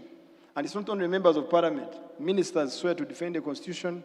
The President swears to defend the Constitution. And it's based on that Constitution that we enact, we have the rules that run Parliament. Constitution goes a step further. It holds the government authority. Constitutionalism goes a step further. It holds that government authority lives its legitimacy solely from and must always remain within the boundaries set by the Constitution. Together, these principles establish that in a democratic state, no law, no policy, or no legislative act can stand if it contradicts the supreme law. That's why I referred you to Article number 2. These are not abstract ideals. They are the architecture upon which democratic governance is built. Without the rule of law, legislative power becomes a tool of convenience rather than justice. Without constitutionalism, parliaments risk Without considering Parliament's risk enacting laws that serve the powerful rather than the people. History has repeatedly shown that where these principles are weakened, democratic backsliding follows. As the Latima House principles affirm, legislative authority must always operate within the framework of the Constitution, parliamentary rules of procedure, and a practical expression of this commitment. As members of Parliament, honorary ministers who are before us, and the Prime Minister who is representing the executive, we need to make a commitment that we have to protect and defend the Constitution, but at the same time, make sure that we follow these rules that help us to have a democratic nation. Parliament rules of procedure are the practical expression of this commitment. They ensure that debates, lawmaking, and oversight follow the established legal standards and apply equally to every member, regardless of the party, seniority. No individual stands above the rules of procedure, as I will be explaining later. This consistency sustains public trust. When citizens see Parliament bound by the same rules it imposes on others, the legitimacy of the institution is reinforced. Adherence to these rules is therefore not a procedural technicality. It is a constitutional obligation and a democratic imperative. That was the first principle. I now take you to the second principle, the separation of powers, checks and balances. This principle has already been well laid out and discussed by my colleague, the Honorable Katuntu, so I don't want to waste a lot of your time on it, but mainly it emphasizes how the three arms of government can work hand in hand and how each arm of government can work independently. You can also take time and read through that. But you can also look at, when you look at the rules of procedure, you can look, that's why we have Rule 43, Rule 44, and Rule 45. And part of Rule 9 of Rules of Procedure, plus Rule 54, Rule 113, Rule 115. If you read all those three or four rules, you'll understand how each arm of government is catered for in the rules of procedures of Parliament. I'll go to principle number 3. Powers of the majority of the rule to rule with the fundamental right of the minority to be heard. NRM has the majority in the House, but we must also allow the minority, the opposition, to have a say in whatever we do. It shouldn't be that everything that we pass in Parliament is because we have the numbers. We must hear them. And I believe on our side, Parliament of Uganda is doing very well on this side. When you look at what we do at Parliament, mainly under Article 82A, which gives the leader of opposition, which stipulates the roles of the leader of opposition. When you look at Rule 8, Rule 15, and Rule 55, talking about, we have reserved seat for the opposition, we have rules on crossing the floor, we have membership on all parliamentary committees, where we have reservation for opposition and the minority groups in Parliament. We have the position of chief opposition whip. We have, under Rule 26, the order of business, the leader of opposition is given time to present anything or any issue that he feels he needs to talk about. When you also look at Rule 55, there's a statement by leader of opposition. When you also look at Rule 215, you will also realize that at every opportunity, the minority or leader, those in opposition, are given a chance. Actually, on Rule 215, it's not only the opposition, but even those with dissenting views. If we have a committee with 42 members, and whatever their report is talking about, and you feel you are not in agreement with what they have stated, you have a right to have a minority report. And that minority report, by the rules of Parliament, of our Parliament, it's supposed to be read as part of the general report. That tells you that at least we've tried to follow that principle. So the minority are not suppressed, at least. The minority's right to be heard is therefore not a courtesy. It's a structural necessity Every member carries a democratic trust from their constituents. Parliamentary procedure exists to ensure that before the majority exercises its will, the minority has had a genuine opportunity to scrutinize, challenge, and place its objections on record. That you'll get on our rules book. The fourth principle is the freedom of speech and parliamentary privilege. If you look at the program, there will be a full topic on our parliamentary privileges, but it's also well laid out under Article 97 of the Constitution on our immunities and privileges. And I believe the Honorable Clerk, whatever we are going to say here, I didn't hear you gazette this place as Parliament. I hope whatever we're going to present here, we are protected and will not have a backlash from government, because some of them may not favor the government as much as we are part of government. So freedom of speech and parliamentary privilege, the right to speak freely within Parliament is a precondition for every other function the institution performs. Without freedom of speech, effective scrutiny is impossible. Minority voices are silenced, and truth becomes a hostage to political consequences. Parliamentary privileges exist precisely to ensure that the institution can do its work without fear. Every member of Parliament, you have a right, for as long as you're in plenary or at Parliament, you have that privilege to say whatever you feel you should say without any fear or favor or without anyone intimidating you. So that's part of the Commonwealth practice. Parliamentary privilege confers on members specific immunities, such as freedom of speech during debates, ensuring that they can speak, question, and challenge without exposure to civil or criminal liability outside legislature.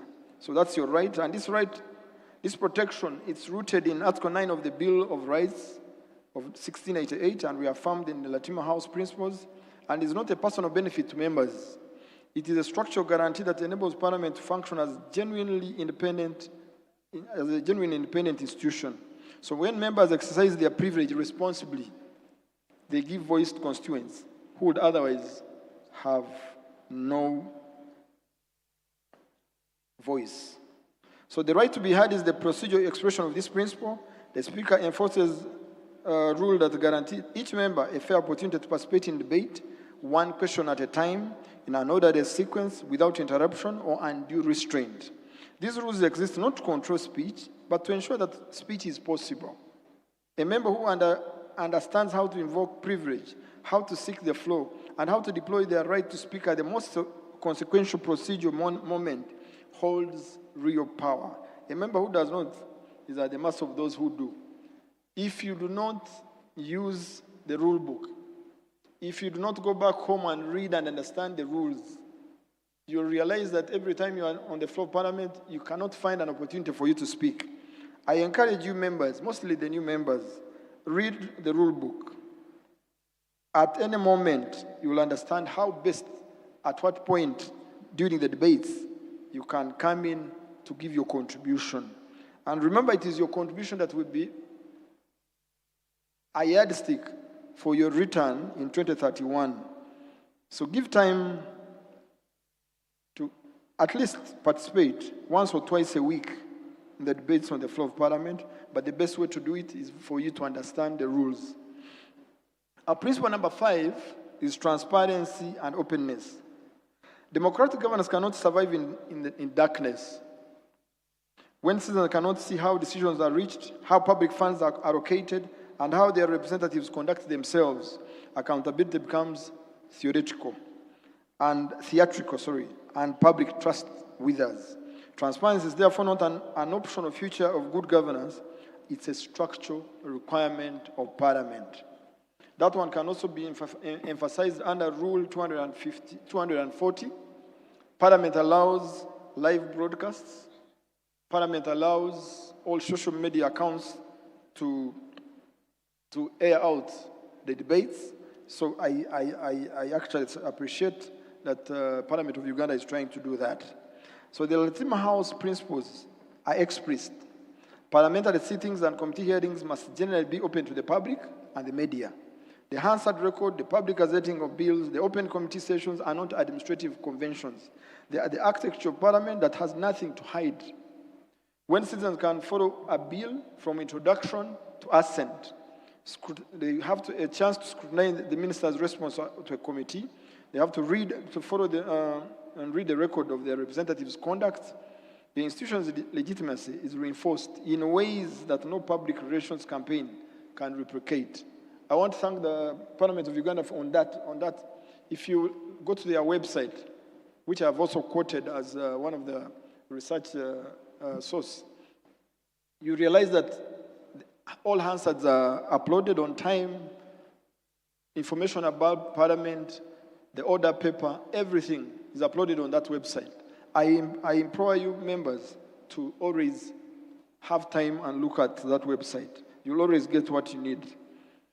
Structured scrutiny mechanisms make practical expression to these principles. Question time compels ministers to answer directly on matters of public concern. Ministerial statements put government positions on the public record. Parliamentary committee investigations, summon of witnesses, produce reports that executives are required to respond to. These mechanisms do not merely create the appearance of accountability. When used with knowledge, produce results. So members who master these tools make transparency.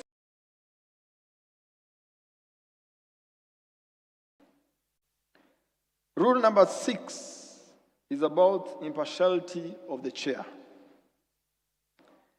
The Speaker is the guardian of Parliament's integrity.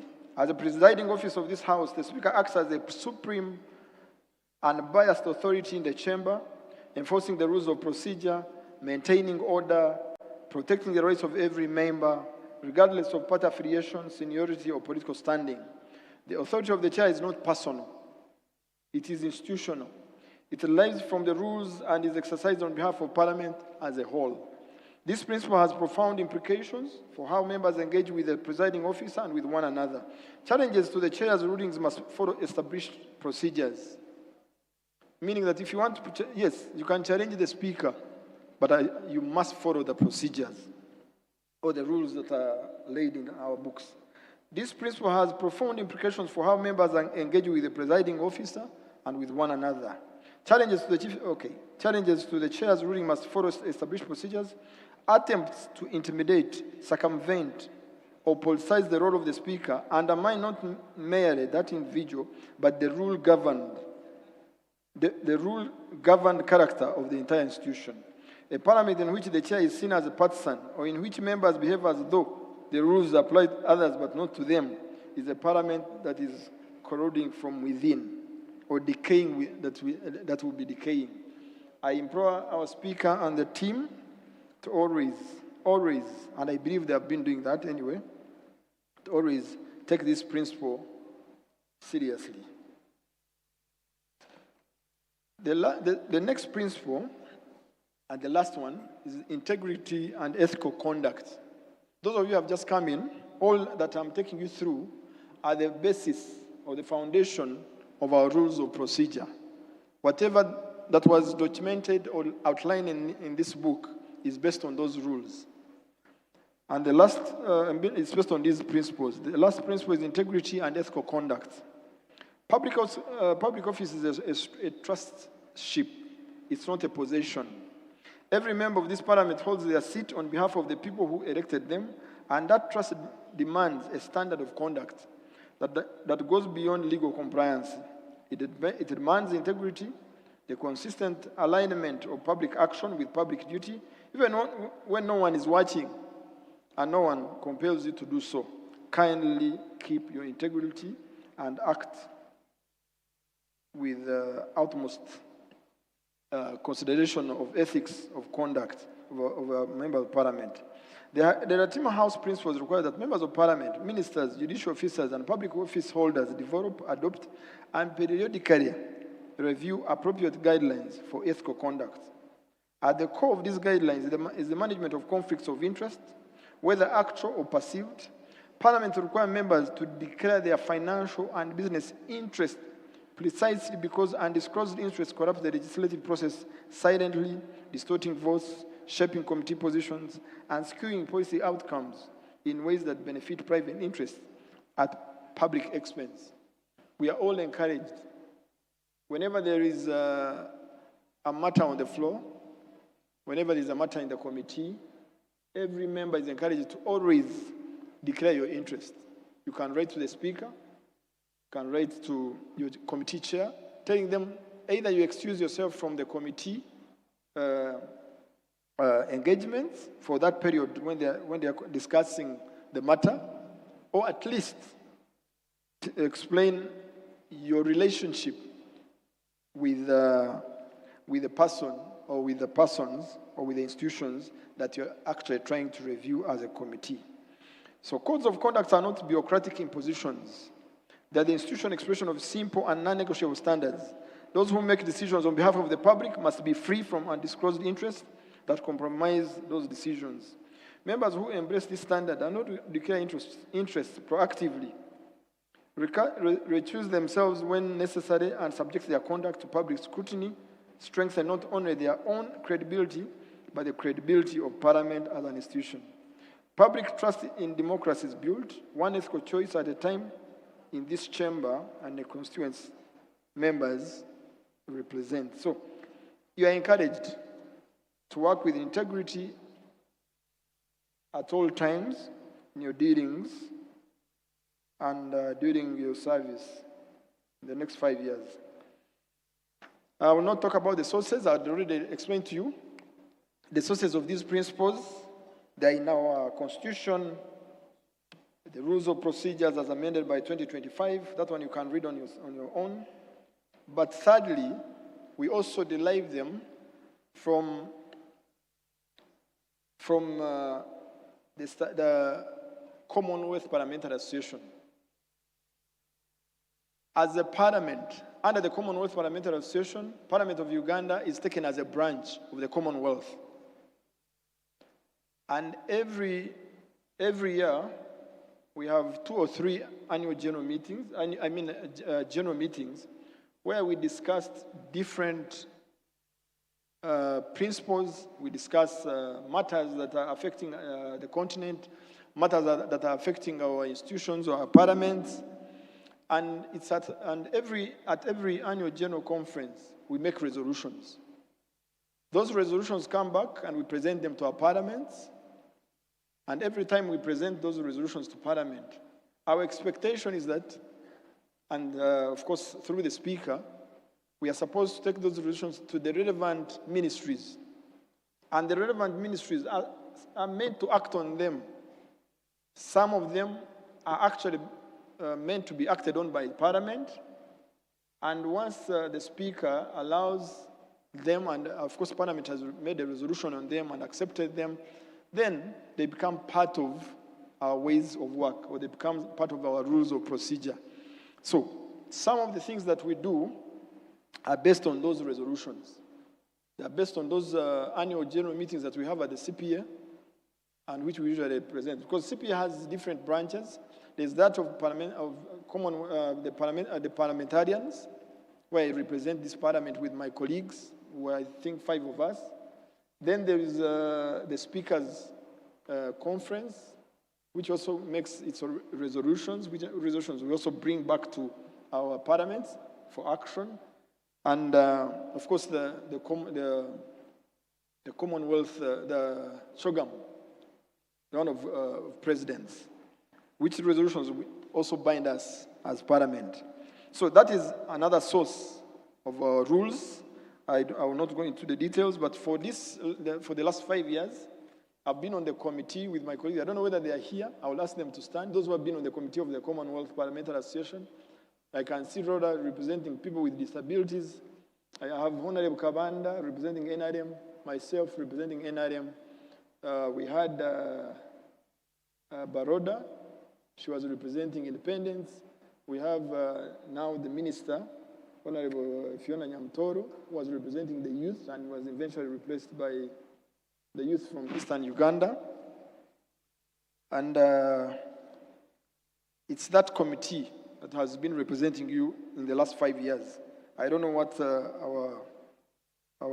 what our leaders will bring, but those who will come, those are the things you're supposed to be doing. Then the other source of our rules are the precedents and rulings of the Speaker. The Speaker's rulings on points of order, matters of procedure, they constitute binding precedents within the House, building over time an organic and evolving body of parliamentary law. So even the Speaker's rulings, they form part of our rules of procedure. In summary, collectively, the Constitution, the rules of procedure, established parliamentary conventions, and the Speaker's presidences form the procedural constitution within which Uganda's parliament conducts its business. They provide the standards, principles, and procedures that govern the conduct of members. They regulate debates, decision-making, and ensure that all activities of the House are carried out in an orderly, lawful, transparent, and democratic manner. What is particularly significant is how closely this four-source framework mirrors the Commonwealth standard. The Latima House principles, the CPA benchmarks, the Commonwealth Charter all point towards the same architecture. A written constitutional foundation, a detailed procedural rules that give that constitution operational meaning, conventions that fill the inevitable gaps in written rules, and an impartial presiding officer whose accumulated rulings provide institutional continuity. Now, lastly, I will look at, because the topic was principles underpinning parliamentary procedures and practice in the Commonwealth. That I have addressed. Now I'm going to see how effective use of these rules or procedure to improve governance. How do we improve governance using these rules? And this is the key issue. I will ask for 5 to 10 minutes to go through it because it's also key to this. But luckily, some of them have already been addressed by the previous speakers, even in the opening remarks. But effective use of these rules to improve governance starts with the principles established in the preceding sections are not self-executing. They are realized, they are not through the daily choices of members on the floor of the House, in committee rooms, the procedural decisions that most citizens never see, but always feel. What follows is a practical examination of the most consequential procedure tools in this House, and how each procedure deployed with knowledge and persistence can translate legislative authority into concrete improvement.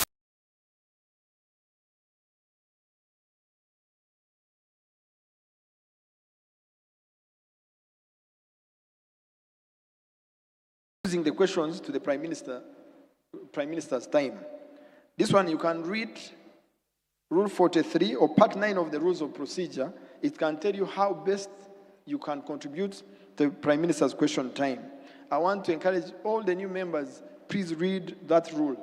During the Prime Minister's question time, that's the best time for you to bring in specific issues relating to your constituency. Most debates are a bit general. They may not that be helpful at the constituency level, but at the country level. But during the Prime Minister's question time, that's when you can bring issues to do with stalled works in your constituencies. That's the time you can bring in roads that have not been repaired. That's when you can bring in corruption cases in your district. That's when you can put every question that relates to your constituency to the Prime Minister. I hope you know also the role of the Prime Minister in government. So, but that's the time for you to make sure that all issues in your constituency are addressed to the Prime Minister and answers are given.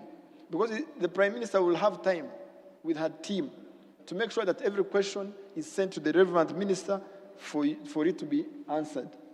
Yes, time, but I'm now concluding. Sorry, I'm concluding. And this is the amount of this, actually. The other one is cross-examination or interpellation. It's the formal parliamentary process through which members question ministers about specific government action, policies, decisions.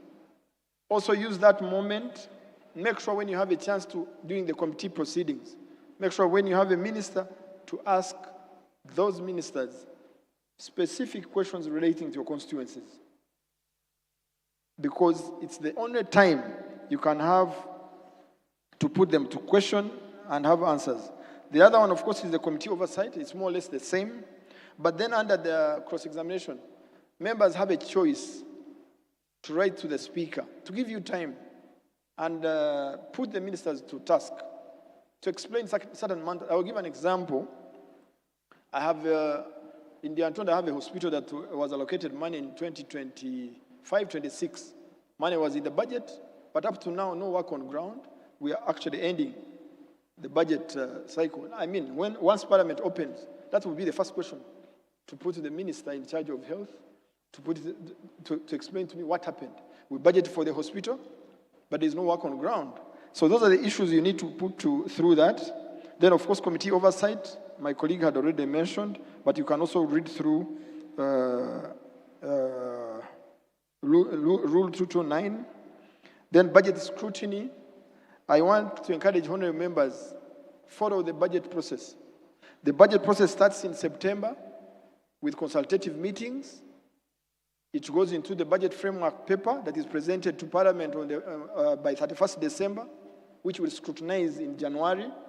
It goes to the ministerial policy statements in February. It eventually comes back to appropriation around April and May. As a member of Parliament, it's important that you be part of this process. Follow it from the day it starts.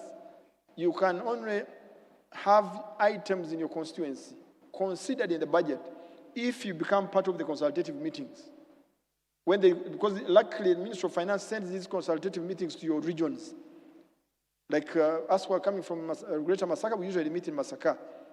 That's the time for us to talk about issues in our constituencies, so that they are considered in the national budget. Because at times, by the time it gets to Parliament, it might be very hard for you to change anything. Then the other way you can use these rules is through motions and resolutions. Any matter that you cannot be addressed through other means, you can address it through motions. And these motions, when brought on the floor of Parliament, certainly we expect resolutions to be made.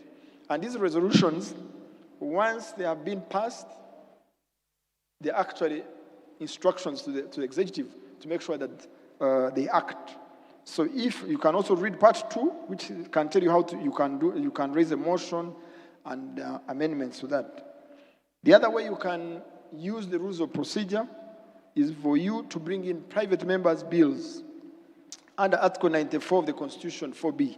As a private member, if you think the executive is not bringing the law that you really want to have improved on or changed, or even a new law, and you think the executive is taking long, you have a right under our Constitution to bring it as a private member's bill, but on condition that it will not have a financial implication on government. So you have to take note. Anyway, you bring the law, send it to government. Even actually the Attorney General's chambers, they can help you to draft it. Once the drafting is done, you send it to Ministry of Finance for a certificate of financial implication. Once it's cleared, then you can ask the Speaker to have it on the order paper to give you time to go and work on it. Lastly, we have you can take on petitions and public engagement. I asked for 5 minutes. I'm concluding anyway. There isn't much left. But I wanted to help members on this. If you think there's a public matter in your constituency, I mean a matter that affects the public within your constituency, and you feel you cannot use the Prime Minister's question time, you cannot use motions, you can petition the Speaker. You can ask your constituencies to petition the Speaker, and the Speaker can ask the executive or the other arm of government to act on that matter. And there is always an action taken report once the petition has reached the executive and later returned to Parliament. Lastly, on how best to use this is to demand action taken reports. When we make resolutions as Parliament, we need to demand from the executive action taken reports through the Speaker.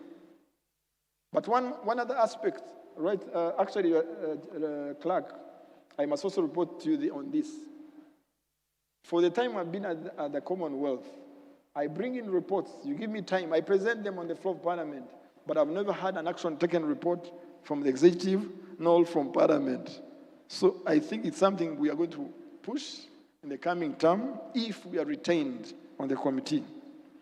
Finally, in conclusion, honorable colleagues, parliamentary procedures are not merely technical requirements, they are the strategic instruments through which democracy is operationalized, governance is improved, and the lives of citizens are changed. Within the Commonwealth tradition, these rules embody the deepest democratic principles of accountability, transparency, representation, and the rule of law. But mainly, even responsiveness. Parliament must be responsive. Government must be responsive. If you are not responsive, then usually there's a backlash to that. For Uganda's 12th Parliament, effective use of procedural mechanism can significantly enhance service delivery and governance outcomes across every constituency in this nation. Whether representing the people of the Antonde, or people of Chigezi, or whatever constituency you come from, every member of this House has the same procedural tools at their disposal. The difference between a passive and an effective legislator is the knowledge and the willingness to use the rules of procedure. In aligning with the CPA Latima House principles and benchmark, Uganda's parliament can strengthen its role as a cornerstone of democratic governance and national development. As we begin the work of this 12th parliament, let us commit to being the parliament that our citizens deserve, not merely elected, but procedurally excellent, not merely powerful, but accountable, and not merely busy, but very effective. Thank you so much, honorable colleagues. Of course, I've made references to the Commonwealth Parliamentary Association benchmarks of democratic legislature, 2025 edition, Commonwealth Latima principles, the strategic plan of the CPA, the Commonwealth principles and the role of the media in good governance, rules of procedure of Parliament, the Constitution of Uganda, the Commonwealth Charter, the United Kingdom Parliamentary Association and International Committee on the Red Cross, and all those. This document is with you.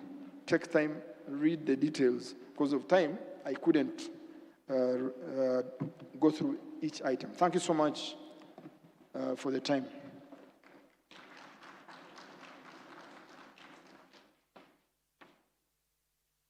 Thank you very much, Honorable Enos, for that presentation.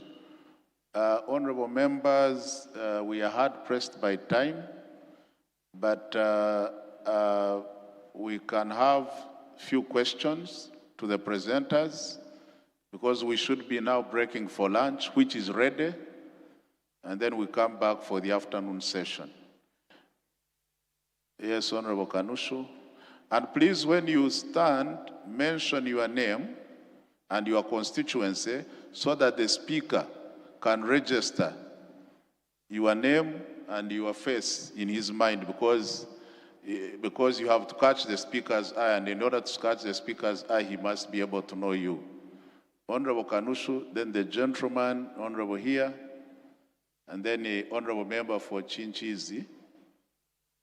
Then we move like that. But please be brief. We may not cover all the questions. If you have a burning question, some of them you can write, and the honorable members will answer them. Honorable Kanushu, you have the floor. Thank you, Chair. My name is Kanushu Laura. I'm the National Female MP for Persons with Disabilities. This is my second term. I would like maybe the Honorable to throw a bit of light on the issue of the Prime Minister's question and answers. For the 5 years that I've been in Parliament, I feel like the Prime Minister answers questions and it stops at that. But in most cases, what you're looking for as a Member of Parliament is the actual action. For example, I will ask a question in my constituency. Why is KCCA still approving buildings that are not accessible to persons with disabilities? And I can predict the answer. We have written to KCCA, and KCCA has responded as such. But that's not what I'm looking for as a Member of Parliament. I am looking for a solution to the problem that affects my constituency. So is the Prime Minister's time just about answering questions, or are we talking about actual implementation, actual enforcement of the issues that we raise? Okay, thank you very much. Honorable Member, I'm sorry, Honorable Kanushu, we have to move. The time is... But that question also touches on I think the Prime Minister, the Deputy Prime Minister will have to prepare also to make a comment later, because it's not only for Honorable Katuntu, it's a practical question. Thank you, Honorable Clerk. My name is Kwere David Beecham. I'm a Member of Parliament for Bukedia County. My question goes to Honorable Katuntu. In regards to what he had presented on issues concerning about separation of power. Earlier before, we have had circumstances under which when Parliament is doing its role and the judiciary goes to issue interim orders or injunctions on issues related to laws or bills which are going to be passed. Are we still going to experience the same circumstances, and are we still holding the same powers? This is something I'd wanted to be brought clear. Thank you. Honorable Member for Chinchizi. Thank you, Clerk, and thank you, the presenters. My name is James Luji Kaberuka, a Member of Parliament, Chinchizi West County. And I'm happy, Mr. Clerk, for organizing this interaction. My question goes to Honorable Katuntu, whom I am happy to have served with on some committees. You talked of separation of powers, but most of the time, you find that somebody has abdicated on one duty. Somebody has not done their duty and has now impeded the Parliament from performing. And that, when I was looking at our rules on the contempt of Parliament, what amounts to contempt of Parliament, especially from the government or from either opposition or government, that makes Parliament not perform? For example, the Speaker, when the Speaker was opening this session, was saying that the committees are not in place. Could that also amount to contempt of Parliament? What? Then I wanted also to ask Can you kindly repeat that question? The Honorable Member. What amounts to contempt of Parliament? What amounts to contempt of Parliament? Yes. Okay. And for example, the Speaker, what the Speaker alluded to, when someone fails to put a system, for example, the committees are not now in place. The other day we passed a loan under a serious situation, and the Speaker was put in a serious predicament situation. Do you think it is also contempt of Parliament for someone failing to do work? Thank you very much, Honorable Then, Kaberuka. after the consideration of Treasury memoranda, what happens after auditing? Because the rule says, Rule 230, the rule says that the Speaker, upon receiving the Treasury memoranda, sends it to audit. After audit, what happens? Thank you very much. Thank you, sir. Let's have the Honorable lady over here and the member behind. I'm sorry, I'm also trying to learn your names and... Thank you so much, the Honorable Clerk. My name is Betty Ethel Dalwima, the woman MP for Wakiso District.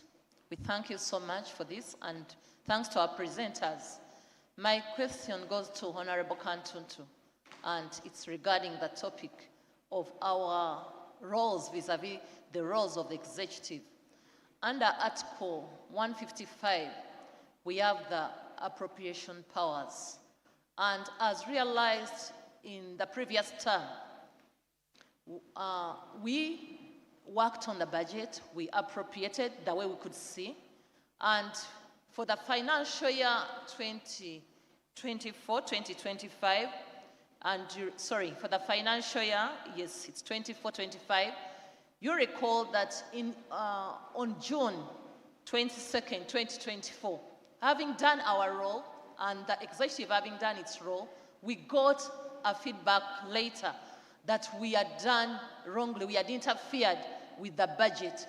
And yet for us as Parliament, we are doing our role to appropriate accordingly. So, to what extent are we supposed to appropriate? And to what extent should the executive do its role as far as appropriation, such that we don't have the same error coming in, feeling that this money should go here?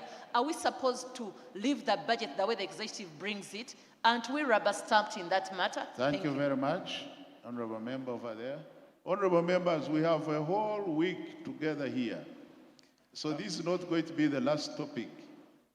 We certainly, all of us cannot contribute, but let us minimize the questions, and we have other sessions. We are here for the whole week. Thank you, Chair. Yes. I'm Stephen Wabusani, Member of Parliament representing people of Shiga constituency in Bududa district. My question is to our dear Speaker, Honorable Speaker. Speaker, in his presentation... It's addressed to the Right Honorable Speaker or yes, the presenter? To the presenter, but the Speaker will also come in and answer. Oh, okay. Yes. Chair, the Speaker mentioned, and also the presenter, that the best way to make a good legislation is to ensure that you do some research and ensure that you present an issue from the informed point of view. Now, in many cases, because of the number, you realize that the Speaker gives you 2 minutes in the House. You have an issue to present. Is the 2 minutes or 3 minutes mandatory, or it depends on the Speaker's decision, depending on the topic? And how did Mr. Katundu become one of the finest legislators when he was given 2 minutes? Thank you. Okay, thank you very much. The Honorable Lady at the extreme. Then we allow Honorable Katundu to answer. And we, as I said, we are here. We are here. We are...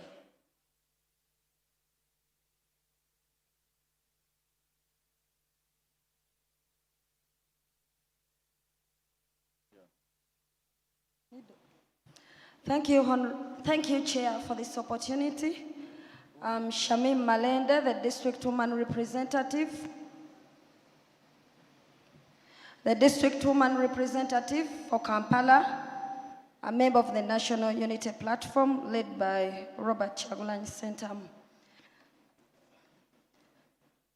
Mine is on sovereignty, the sovereignty of Parliament, and it goes to Honorable Katundu.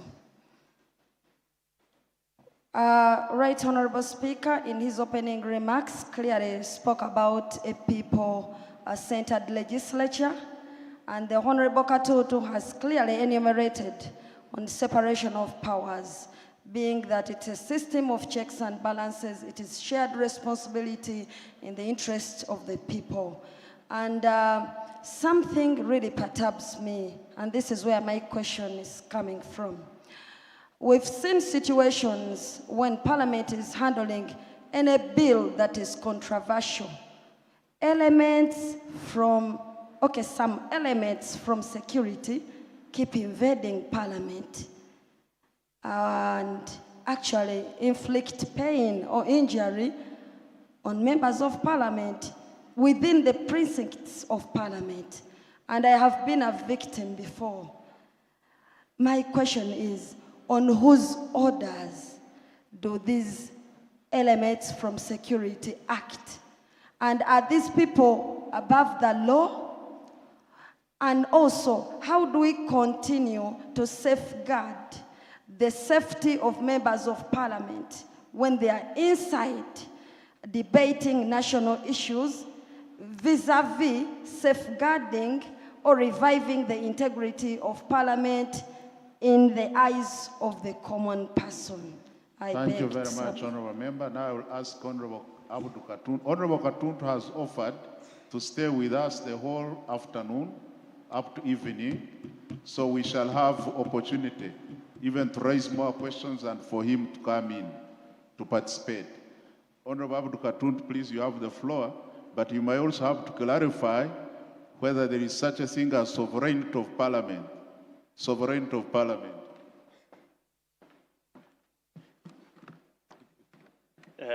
Thank you very much, and I'd like to thank the honorable members for their questions. I must say that some I don't have answers, and I'll be honest, where I don't have answers, I'll tell you I don't have answers. For example, the honorable Malenda, I'll start with yours.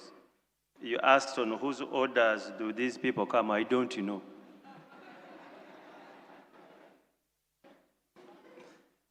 The only thing I can answer is about sovereignty.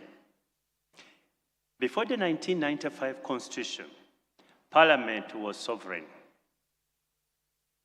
Today, it is the Constitution which is sovereign. And the people of Uganda are the ones who are sovereign. And when you are using the word sovereign, you need to put it in context. What exactly do you mean? The only sovereignty talked about is by the people of Uganda. And their sovereignty is also governed in accordance with the Constitution. So, is Parliament sovereign?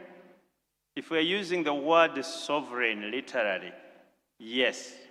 But if you are using it technically, and you're a lawyer yourself, if you are using it technically, it's different. It's the people of Uganda who are sovereign. And their sovereignty is governed by both the Constitution and the laws of Uganda. But that does not mean to say that Parliament does not act independently. It does act independently. And to go to the question, I think the honourable member from Wakiso was asking about Article 155. You need now to understand the legislative process. When you go through a budget process, it ends, I don't know whether Honourable Musasi has left. I think he has. It ends with the Appropriate Act. The Appropriate Act comes from the Appropriate Bill. And what is the process?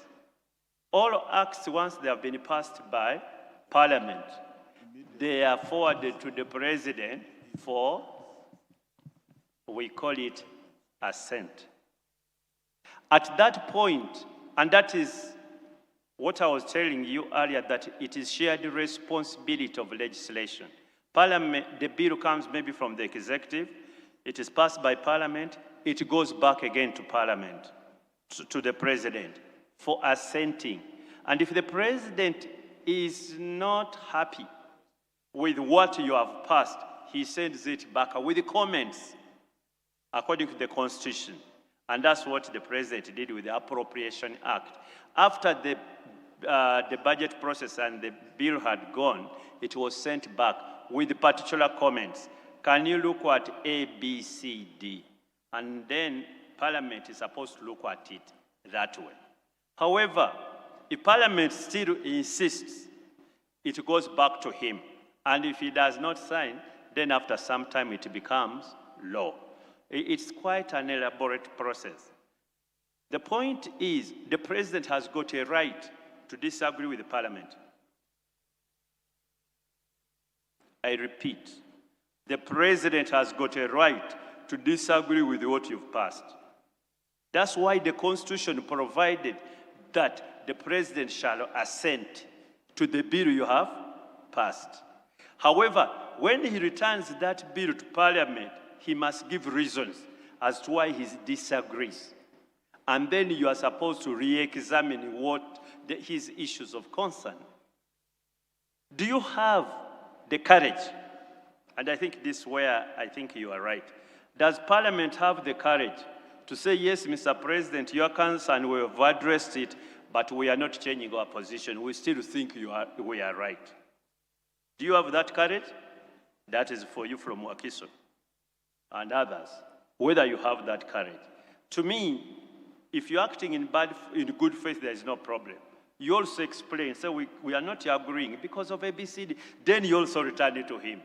And if he doesn't, after some time, it becomes law. I hope I've tried to explain that. If I haven't, Mr. Mayanja will explain it. He's the one who taught me these things. Contempt of Parliament. You see, contempt is criminal. I don't know whether the Honorable Kaberuka. Contempt is criminal. If somebody Parliament has decided something, and the other person with a guilty mind, with a what? A guilty mind. Because contempt is not disagreement. Parliament, people can disagree with the Parliament, except when you pass law. Because once you pass law, nobody disagrees with you, except if he does, he has to go to court. But any other issue, people can disagree with the Parliament. But disagreement with the Parliament is not contempt. Contempt is a deliberate disobedience of a decision. So that is quite different. So you must deliberately decide that you are going to disagree with the Parliament, whatever it says. And then you may be held in contempt of a parliamentary decision. So it has to be with your guilty intention and so on. So then Bukedeya, interim orders by courts. There are many decisions of courts of law, lawyers will explain, where very, very many, where courts have decided that they will not issue injunctions against Parliament. Let Parliament finish its duty, and then you can dispute what Parliament has done. But sometimes judges make mistakes. They are also human beings. And they make mistakes because in law we say they've erred in law, but others do it deliberately because of other reasons. So you could have an injunction. At one time it happened, and the then Speaker used very unkind words about it. So it is not correct to stop Parliament from doing its work, to stop it and say, yes, you are doing it, stop it until we decide. That certainly would not be a proper legal decision. But the good thing is that there is an elaborate court system where you can appeal against that decision. But I'm sure the Right Honourable Speaker would not be happy if he's chairing a decision, a process, and some magistrate issues an injunction against the Speaker. Some magistrate, I'm using the words deliberately, issues an injunction against the Speaker. I think that would be very, very untidy and unfortunate. So courts should be cognizant of the fact that Parliament is an independent arm of government. If there are disputes, let Parliament finish its work and then take it to court, and court will determine whether Parliament was going beyond its powers or it was what we call ultra vires. So it is not normal. It is not legally correct for courts of law to start issuing injunctions against Parliament, or even government for that matter, except when government has taken a final decision. That can only happen in the rarest of cases. To me, it should only be a matter of life and death. The Honourable Counsel, I think it is the last question I have. Yes, this question you ask, it's not about answers. No, and Right Honourable Nakadama, you need to listen to this. When members of Parliament are asking questions, they are asking for solutions. In most cases, they are raising problems. There is this problem, but the Right Honourable Nabanja has done very well of late, because she even gives orders there on the floor. That's the experience we've had. She's been unorthodox lead of government business. I'll tell you, the Right Honourable Rugunda will say, did you say, is it right? It is not right. Then he sits. Because that's what you would ask. People would ask questions, then he gives them the answers there and then. So you need to be careful how you ask the question. If you want something to be done, ask a question to the extent that the Prime Minister knows you want action. But also the Prime Minister should know that when members are raising questions, they want action. But what the practice I've seen with the Right Honourable Nabanja in Parliament is that he has been even ordering ministers, do a BCD, there and then. It's a little bit unorthodox, but it delivers results sometimes. So the rules, if you're asking questions, please don't just ask any question. In Busoga, we say, ena haule. Sorry, in Chapadola, they say, ena haule. But don't ask a question anyhow. Ask the question which requires action. And then the Prime Minister should know there is an action. And if it's not done, then you can hold the Prime Minister responsible for with the non-taking of the action. I'll be around to answer any other question. The clerk has asked me to start around the afternoon. In case you have any and I have not answered, please. Thank you. And when I come back next time, there was a question from the Honorable Mole Kamkama. I have received it. I'll answer it then. Thank you very much, Honorable Katuntu. Again, we join hands to thank him for answering our questions. Mr. Odeke, please come forward and guide us on the next program to follow. Thank you, sir. And thank Hold you. on, the Right Honorable Speaker.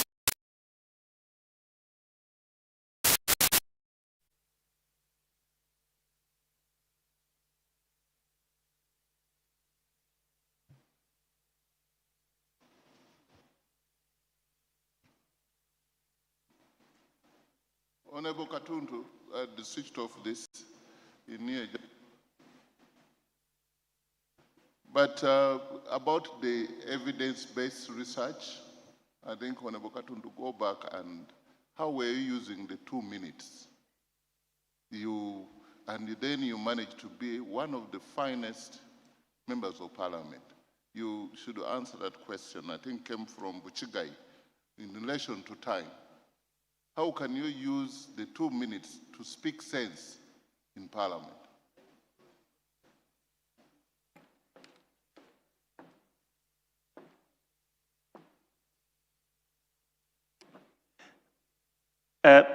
Thank you very much, Right Honourable Speaker. The answer I'm going to give is not arithmetic. 1 + 1 is 2. Don't rise to talk except when you are clear on what you want to say. Please, because you are going to be caught by time. 2, don't meander in preambles. Because you meander in preambles, before you could reach the point, you'll be caught by time. 3, it's about research. Once you stand up and you give the presiding officer comfort if you speak about what you know, but you meander around and around, and then eventually when you want to talk, they have switched off the microphone. So you need to learn to be speaking precisely and concise. Don't please. It doesn't help. And you give the speaker, because he's got to manage 500 people wanting to contribute. However, Jesus, like he is, I know he's a Christian, the current presiding officer, it's not possible to give all of you 20, 30 minutes. Where will we get that time? And you can imagine these practical situations. 50 of you stand up at the same time, and he has 1 hour. 50 have stood up. And all of you want to speak for 10 minutes. Where will you get that time? So right from now, just know that the speaker does not have all the time to give you to talk. So if you stand up, please stand up on what you know, what we call evidence-based. Don't indulge in irrelevancies, and please be precise. I am great, Right Honourable Speaker. The last 5 years I've been the chairperson of the Rules Committee. I try to address it in the rules. I failed. Because there are members who are gifted. Within 3 minutes, they can make a point. The others who are not, he can only make a point after 10 minutes. Can I say something which, there is only one person I can harass in this hall. It is the Honorable Fonopono. You see, when we are growing up, we would try to befriend the other people, the other gender. But then others, before they make the point, they take a whole 2 hours. Then you have a smartphone Opondo who takes 1 hour to 20 minutes to make a point. So that is also natural, that there are people, Right Honorable Speaker, you have to forgive. He wants to make a point, but he's a drag. Yes, he has an idea, but put it precisely, and in that short time, he doesn't have that talent, that skill. So the presiding officer has to do a little bit of balancing. But the more he studies you, the more he will know that when he picks the Honorable Minister, he knows that she will make a point in a short time. When you pick the Honorable Anyakun, you know that one takes time. So he might give another 1 or 2 minutes, but eventually she will make the point. So there is no arithmetic answer about it, but it is a very big challenge because the numbers we have today, they are too big for the presiding officer to give you all the time. And you eventually blame the presiding officer. The Speaker does not give us time, but he doesn't have it. Realistically, you are too many. We are too many as Parliament. So he has got to balance, but please try to speak about what you know. And then the leaders should also try to do this. The leader of government business and the leader of opposition. You try to engage your members to see who can have the best shot in your group. And then you whisper to the Speaker, I say, I want these sort of members of mine to be given some time. I'm sure the Speaker will do that. Because sometimes these issues are of national importance and they mean to the parties. So both the government chief whip can approach the Speaker and the leader of opposition or the opposition whip, say, look here, I have these members of mine, you must give them, you must see them. In Parliament, we say you've caught the Speaker's eye. So you tell the Speaker, please let your eyes see Katuntu.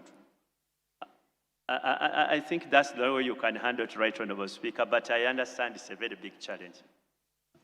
Thank you very much. And we did that. We did that, and I want to commend the leader of opposition and the government chief whip. Sometimes the choices I make is rehearsed. So you have to know that. You have to work with your team. Depending on the subject matter, your leaders get to know who can say what on this subject, and they pass on the information. Please make sure these people speak on this subject. They can say 6 people, and then the rest can be open to others. So thank you very much, Honorable Katuntu. That's why you were the finest. Yes. Well, thank you very much, Mr. Speaker. And thank you, Honorable Katuntu. Thank you, Honorable Asimwe. Honorable members of Parliament, we are hard-pressed for time. So this is what we would like to do. We'd like to break for lunch, and we'd like to keep that lunch within about 40 to 45 minutes. Lunch is going to be at the poolside terrace. You can go through the back doors, in which instance they will give you coupons so that you can access your lunch. Alternatively, if you go through the main doors, there'll be teams there to give you coupons and direct you to where the lunch is on the left-hand side. Secondly, for those members of Parliament who have not yet picked their iPads, and this is especially the ministers, we have brought the iPads to Kabalega Hall. During the lunch break, you may pick them from Kabalega Hall. And your IDs are ready, and when you return from lunch, you can always find them at the tables. We would like to return here before 3 p.m. because the papers that we have this afternoon are really important. So can we now break for lunch and return before 3 p.m.? Thank you very much.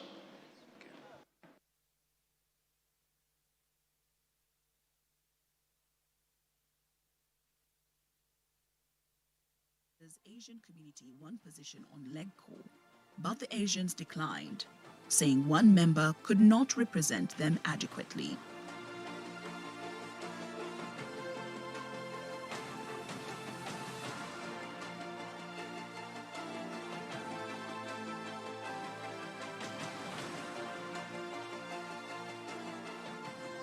Five years later, the Asian community reconsidered, and on 28 May 1926, members of parliament, especially those in the middle, please go through the doors at the back. There are teams that will guide you, and it will be quicker and easier for you to access the lunch area.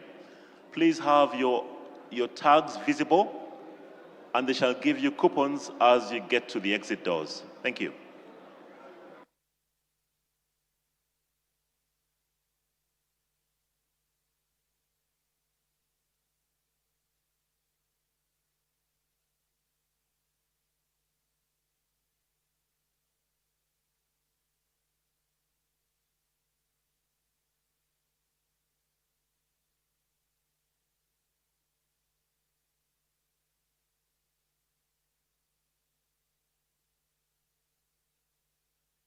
They rotate among the prime ministers of the three Western Uganda kingdoms.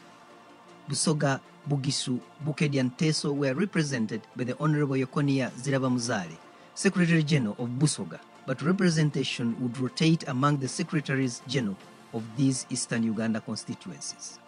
And at last, in 1949, the first native Ugandan representative for Northern Uganda, the Honorable Anthony Opua, entered Legiko.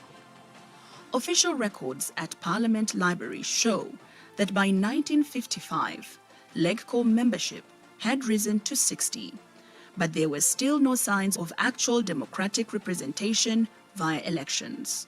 It must, however, not be forgotten that Uganda was still a British colony. The constituencies of the Legislative Council were still defined by race and social status rather than political organizations. That is to say, European colonial administrators, European notables outside the administration, then Asians, and much later on Africans representing their tribes or regions. It was certainly a not yet Uhuru situation. You will certainly wonder why this period records no political party activity and may even assume that there were no parties. But in 1952, Ignatius Kangave Musazi unveiled the Uganda National Congress, and 2 years later, in 1954, the Democratic Party was formed with Joseph Kasolo as President General. As we shall subsequently show, these two parties would play a crucial part in the development of Uganda's parliament. In 1958, Colonial Governor Sir Frederick Crawford appointed Sir John Bowes Griffin to be Speaker of the Legiko. Griffin, who had earlier served as Chief Justice of the Uganda Protectorate, began presiding over council meetings instead of the governor. Indeed, Uganda's modern parliament was emerging.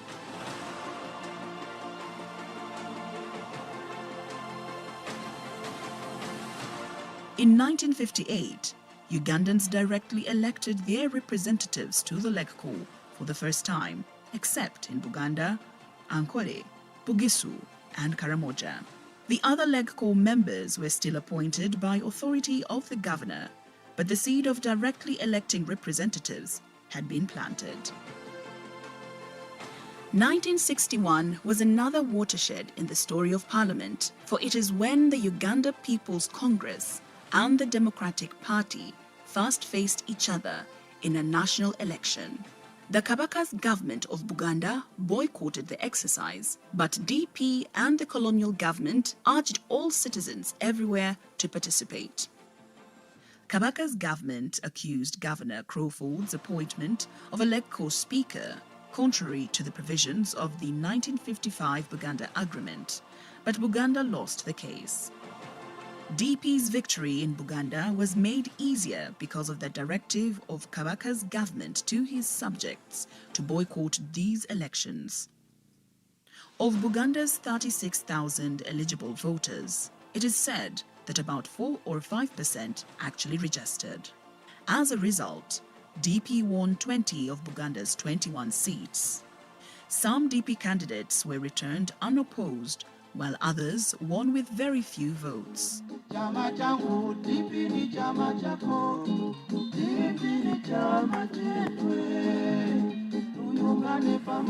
the 82 Legico constituencies demarcated, Benedicto Kiwanuka's Democratic Party won 43, Apollo Milton Obote's Uganda People's Congress 35, Ignatius Musazi's Uganda National Congress just 1, while 2 of those elected were independents. The fact that UPC had won 35 seats outside Buganda, which was 12 seats more than the victorious DP's 23 seats outside Buganda, did not go unnoticed. Its significance would emerge sooner than later.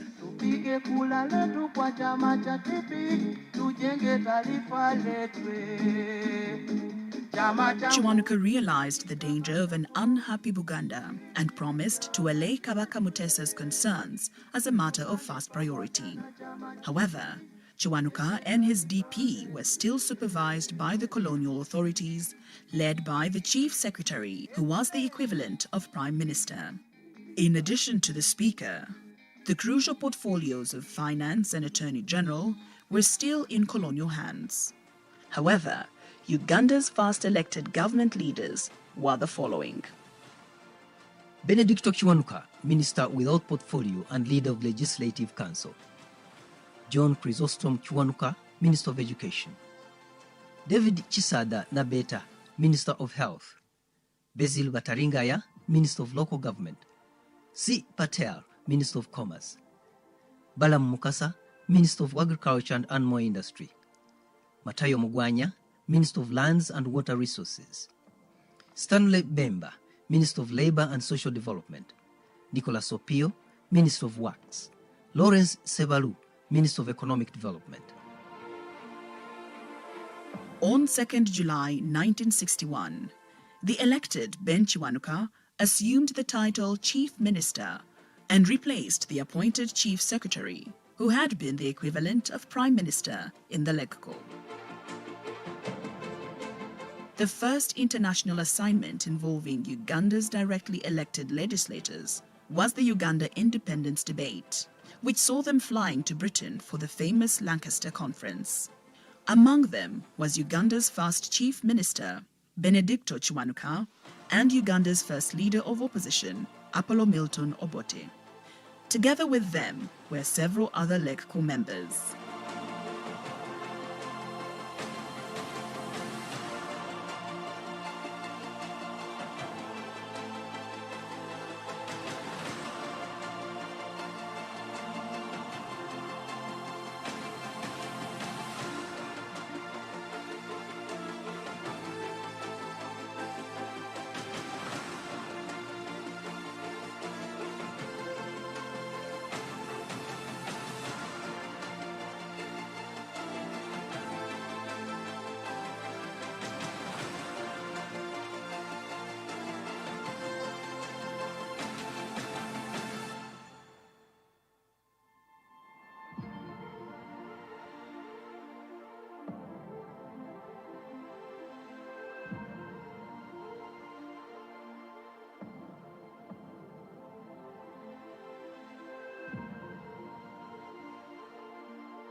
On 1st March 1962, Uganda attained what was called internal self-government, which was one step away from full independence.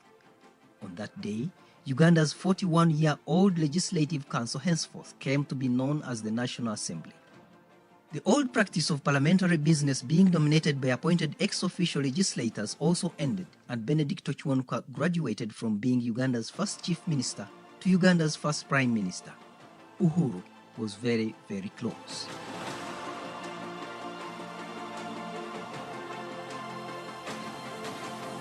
On 10th March 1962, the National Assembly was dissolved, paving way for fresh national elections in which Buganda Kingdom had agreed to end its boycott and take part. But the condition was that it is only its directly elected Luchiko which would indirectly elect Buganda's MPs to the National Assembly. During the Lancaster Constitutional Conference, Benedicto Chiwanuka and DP had opposed this demand from Buganda, but had lost the effort.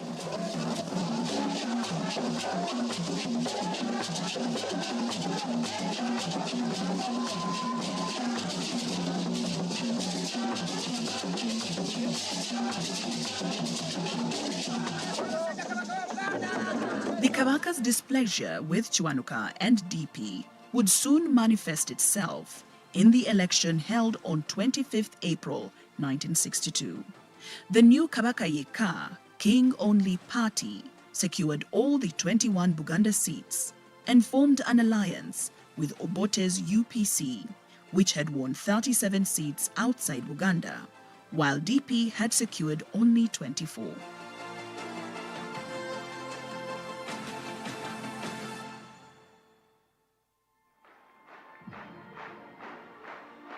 On 1st May 1962, Milton Obote's UPC formed the government that would lead Uganda into independence on 9th October and after.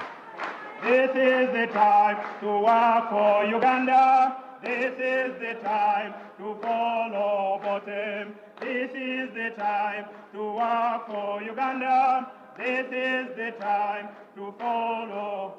Oh, Uganda! Uganda way! UPC! UPC! UPC! Everybody! Everyone! All of us!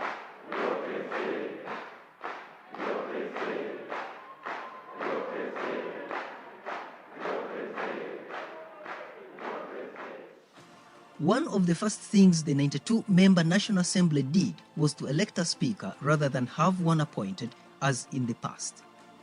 And the lucky man was none other than Sir John Griffin, who had been Legico Speaker since 1958. The tradition of electing a speaker from directly elected MPs would come later. Before we continue this journey into the composition of Uganda's parliament, let us explore the facilities which our legislative ancestors have used since the 1920s.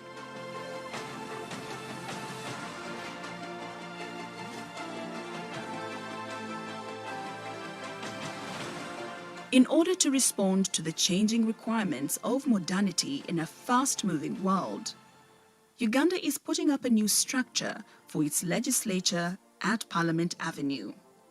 When complete, the facilities here will make parliamentary work even more efficient. However, that is a story for another day. Many Ugandans who see this new structure climbing into the skies beside the old Parliament building might think that legislative business in Uganda began at Parliament Avenue in Kampala. That is not true. Evidence available at our Parliament Library shows that the first session of the Uganda Legislative Council, or LEGCO, sat in the High Court buildings at Entebbe on 23rd March 1921. It soon moved to Entebbe Town Council chambers.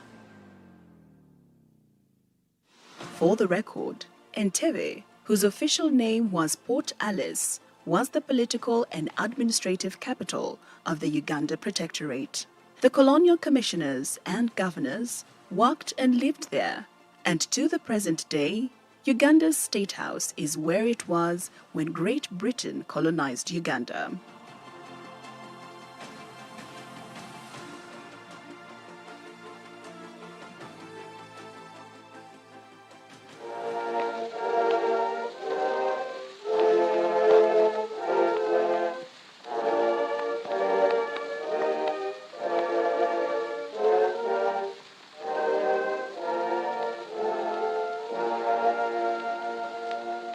Records in our Parliament Library show that LEGCO moved to Kampala in 1945 after the end of the Second World War.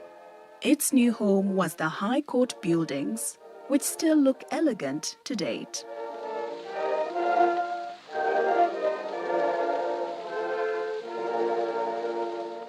This coincided with the increase in number of members and the appointment of the first 3 African Ugandans to the LegCo. Although this may not have been the reason for the migration, it is logical to believe that the inclusion of African and Asian members who were not residents of Entebbe, like the Europeans, may have influenced the decision. In 1950, the LegCo shifted to what we today know as City Hall, Kampala, and continued legislating from the very place where today's Kampala councillors conduct business. Parliament came to its present premises in 1960, and the official account in our library best describes the event. Let us read it. On 19th September 1960, all Legislative Council members headed by a Sergeant-at-Arms, the Clerk and the Speaker moved in procession to their new premises, which had just been completed in the center of the country's capital. On that date, Uganda's Parliament House was formally inaugurated by the Secretary of State for the Colonies, Sir Ian MacLeod.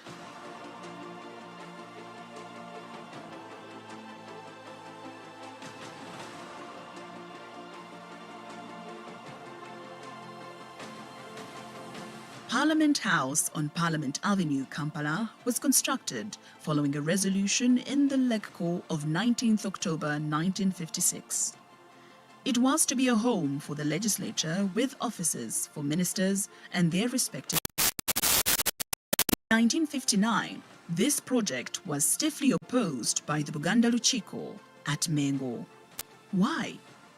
Opposition to the new legislature came at a time when Buganda's demands for her own separate independence had just been summarily dismissed by Britain as impractical.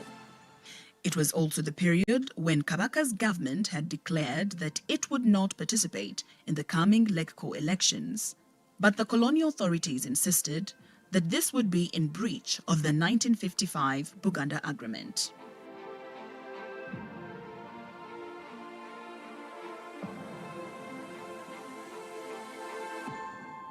A Luchiko member, Dr. Emmanuel Lumu, furiously stated, "We have shown our dislike for this mere legislative council.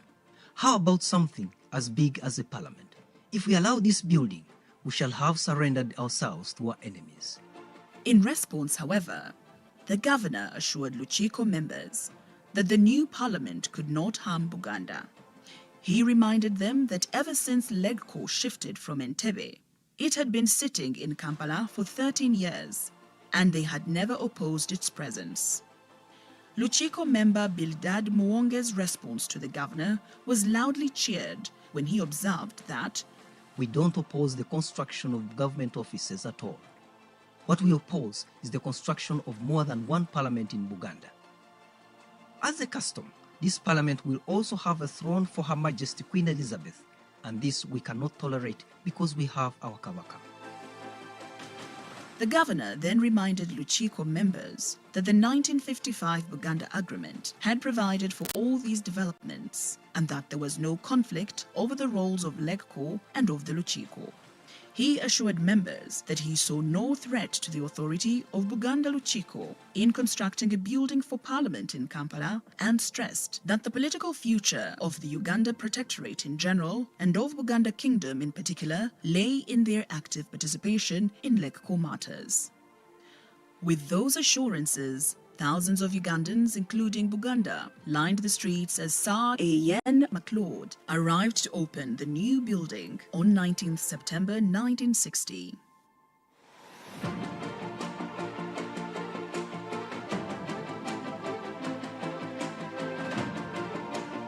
Let us look at the distinguished ladies and gentlemen who have presided over Parliament since Uganda's independence in 1962.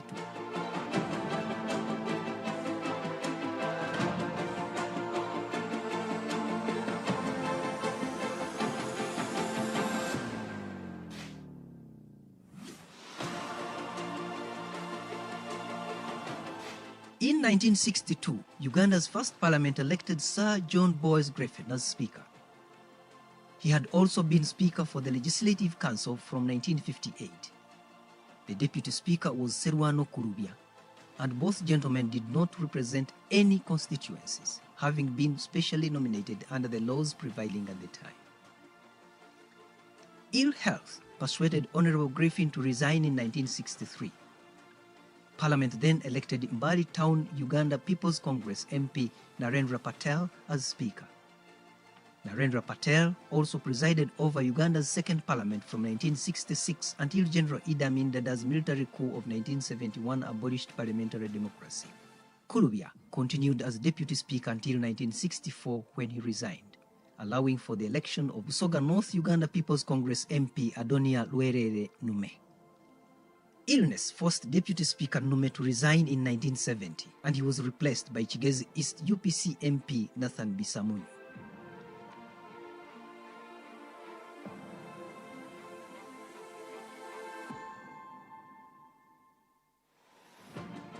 On the 25th of January 1971, the Uganda Army overthrew President Milton Obote, replacing him with Army Commander Major General Idi Amin Dada.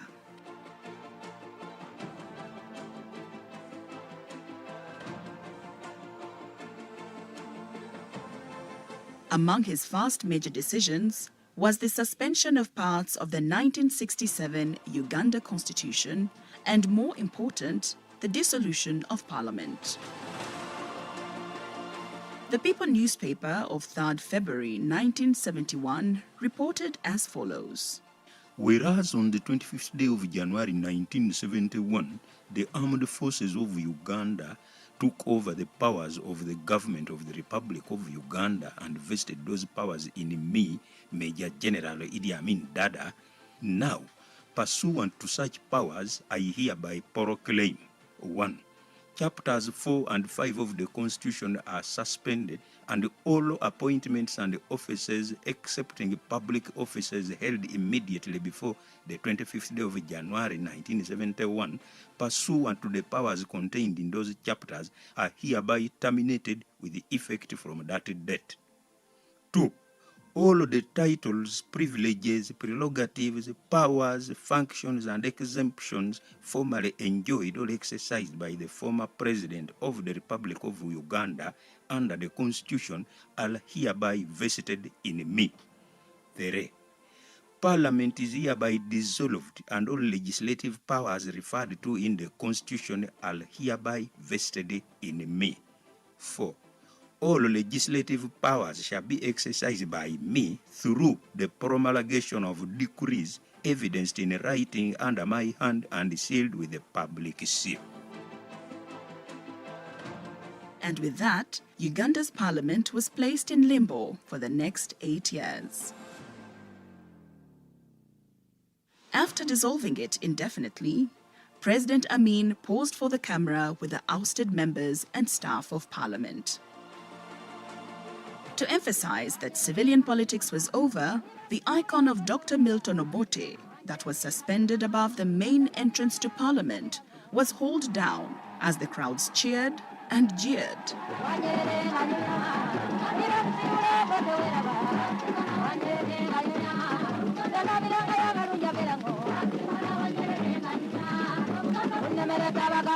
However, Parliament House was not closed. It accommodated the Justice Ministry and was for a long time also Uganda Police Headquarters. The People newspaper of 23rd February 1971 again reported the following.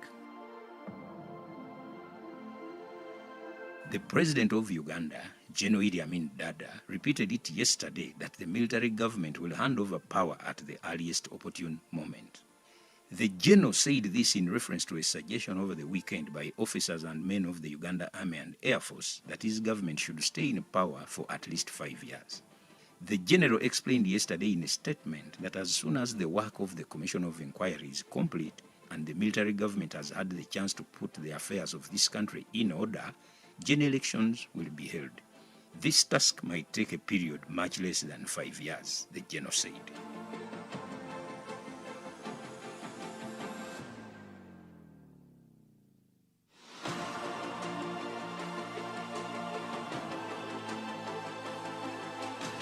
Later, in 1971, when he met Buganda elders in Kampala City Hall, General Amin did not mince words about his plans for Uganda's political future.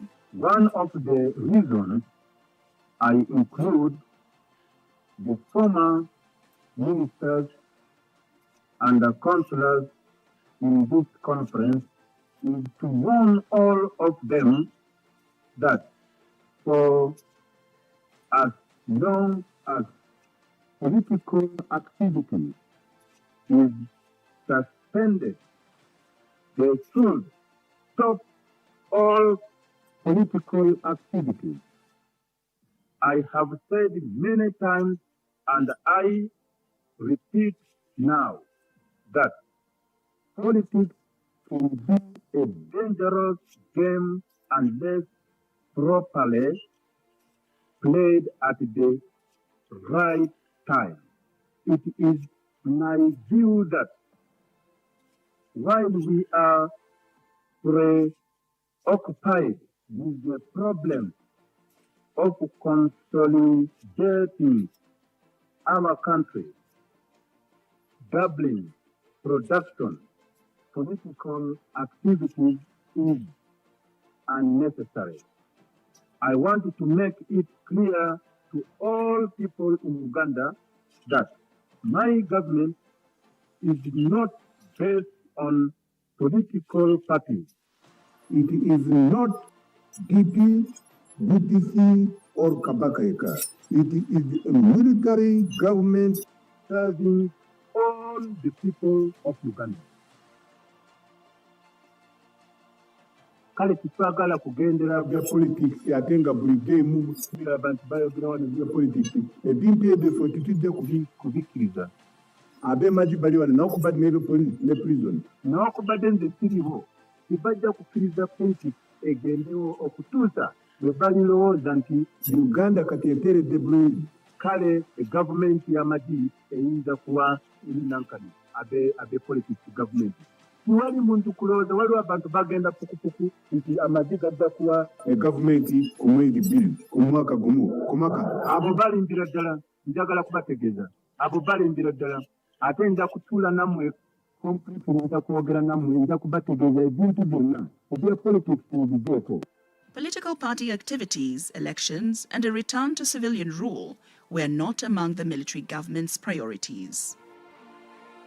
The return to parliamentary democracy had to await the forceful removal of Field Marshal Amin 8 years later in 1979.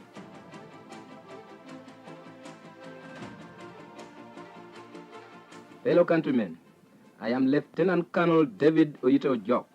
I bring you good news.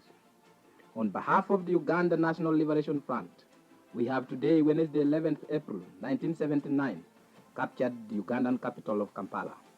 From today, the racist, fascist, and illegal regime of dictator Idi Amin is no longer in power. We ask all the masses of Uganda to rise up and join hands in eliminating the few remaining murderers, looters, and rapists still at large. We appeal to all the peace-loving people of the world to support the People's Liberation Cause and condemn the former racist regime. We order all the soldiers who have not yet surrendered to do so immediately. Lastly, we ask all the residents in Kampala to remain calm and stay indoors. Please stay tuned for further announcements. I say this for God and my country. Idi Amin's defeat in 1979 brought in the Uganda National Liberation Front government. Ceremony of the President by the Chief Justice Wambusi.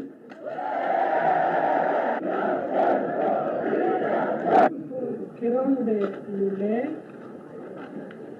do solemnly swear that I will and truly exercise the functions of the high office of President.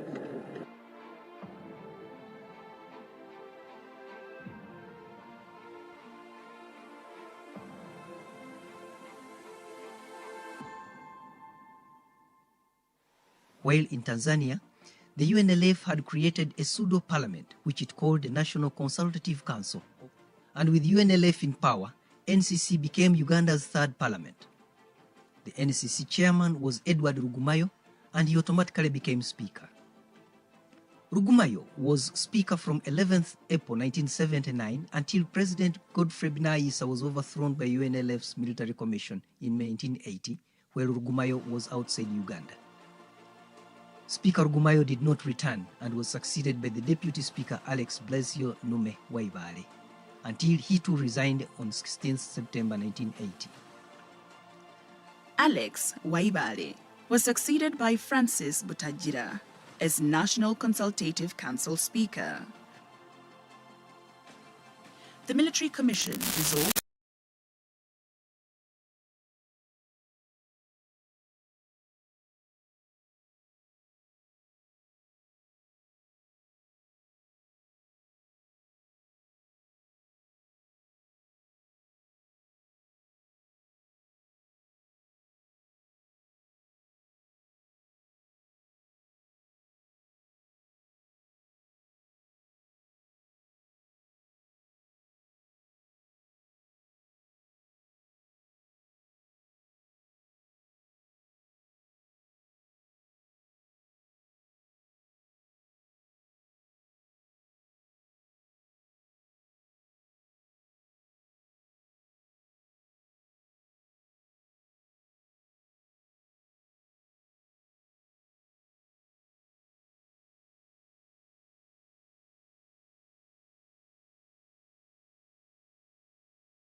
January 1986 up to 1996, NRC became Uganda's fifth parliament. The Speaker was none other than President Museveni himself, with NRM Vice Chairman Alhaji Moses Chigongo as Deputy Speaker. President Museveni deemed it fit to explain the peculiar circumstances. 687 budget that will be read today by the Minister of Finance, Professor Mama, and it follows through.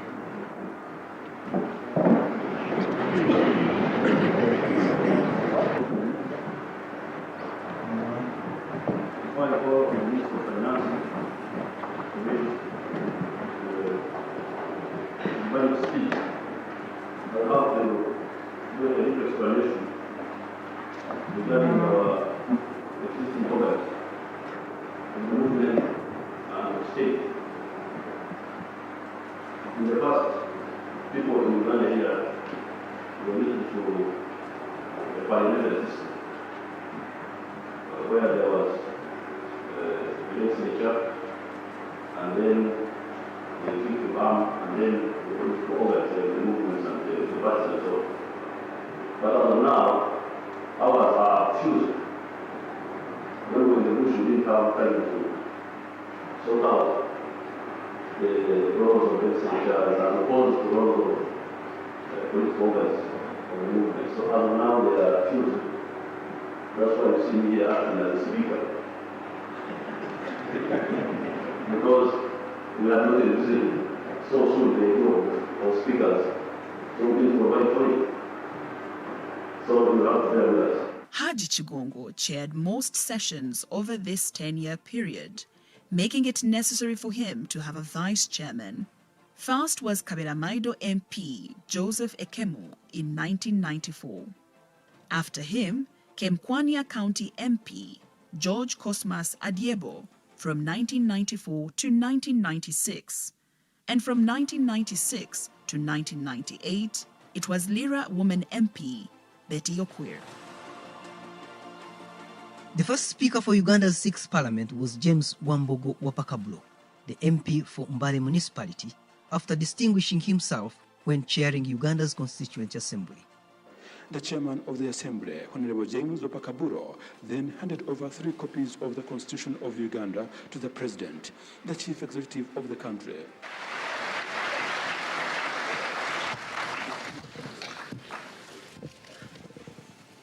On the 18th of May last year, the President gave us the report and the draft constitution of the text produced by the Odoki Commission.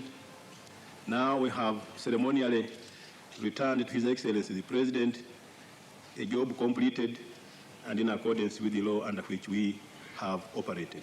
Thank you.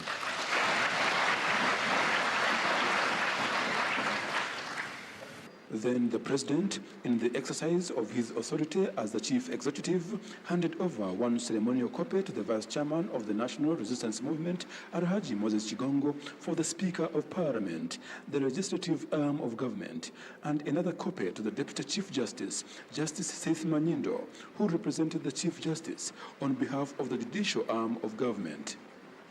President Museveni then handed over other copies of the Constitution to the people of Uganda through their elected district chairmen.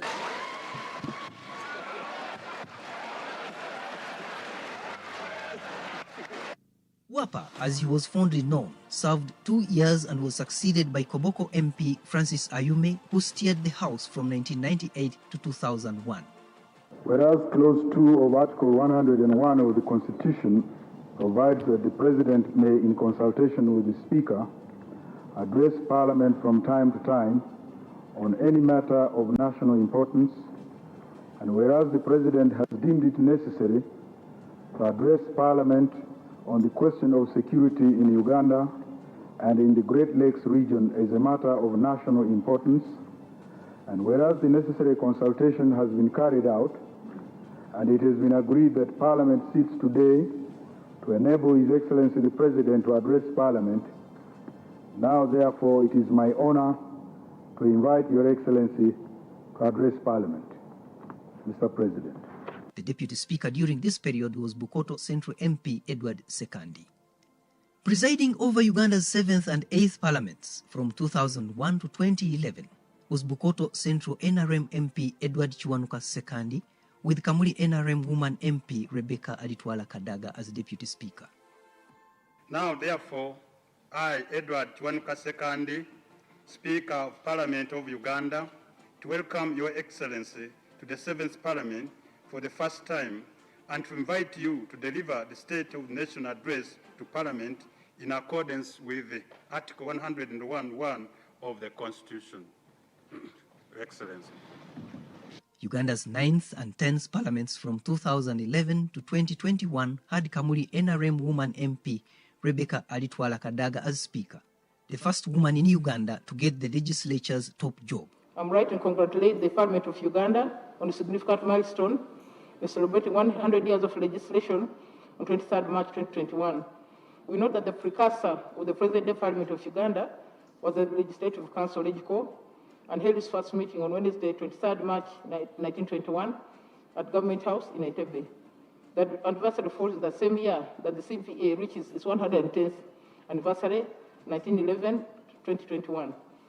The CPA Uganda branch was formed in 1962, and since then the Parliament of Uganda has played an active role in the association, including hosting the 13th Commonwealth Parliamentary Association in 1967 and the 64th Commonwealth Parliamentary Conference in 2019. Stephen Twigg, Secretary General, Commonwealth Parliamentary Association. Thank you very much, honourable members. The Deputy Speaker was Omoro County NRM MP Jacob Olanya. Uganda's 11th Parliament elected Omoro County MP Honorable Jacob Olanya Lokori as Speaker, and Bukedea District Woman MP Anita Annette Among was elected Deputy Speaker. I can only say that I feel greatly humbled to be called and decisions we will have opportunity to make in the next 5 years will make us truly deserve the overwhelming confidence you showed in electing me as Speaker of this 11th Parliament. All views will be received with tolerance and given fair treatment based on known facts and reason. We must play to overrule intolerance. Thank you again, and may God bless all of you. But on 20th March 2022, 3 days to his 57th birthday, Right Honorable Jacob Olanya died.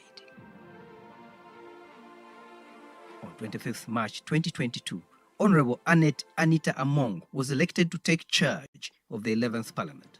It is the greatest honor of my life, Your Excellency, and members of Parliament, to accept the responsibility to serve the 11th Parliament, and indeed the Republic of Uganda. Let me take the opportunity to thank God for the life of our late Honorable Jacob Lokori Olanya.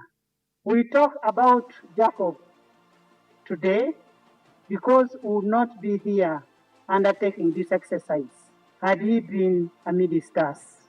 As the Parliament of Uganda and as a country, we can only celebrate his life by taking forward the aspirations that he had promised the people of Uganda, and I can promise the country I will do that. Her deputy was Ruhinda North NRM MP Thomas Tayebwa.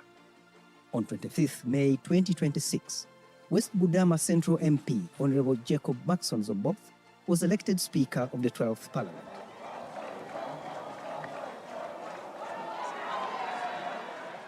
Your Excellency and honorable colleagues, allow me to start by thanking God for this great day that the Lord has made. For a boy who grew up in a rural village called Muafu in Toro district, who hustled to attain better education, and today, right now, stands before you as the Speaker of the 12th Parliament, it could only be by divine grace.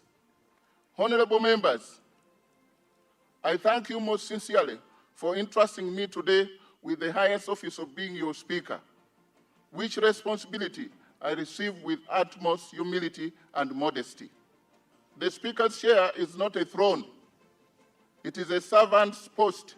My role now is to come before you to ensure that working together, the voices of the over 48 million Ugandans who send us here are heard, protected, and respected.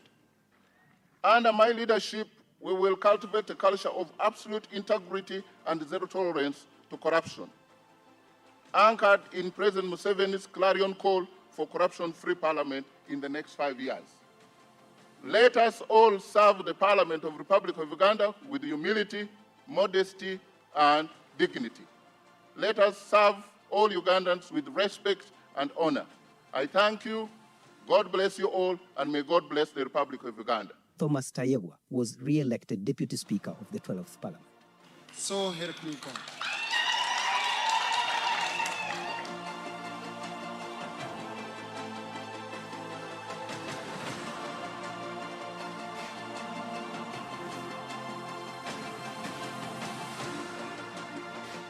Just like twins, or the two sides of a coin, Uganda's modern parliament has two main divisions, the government bench and the opposition bench.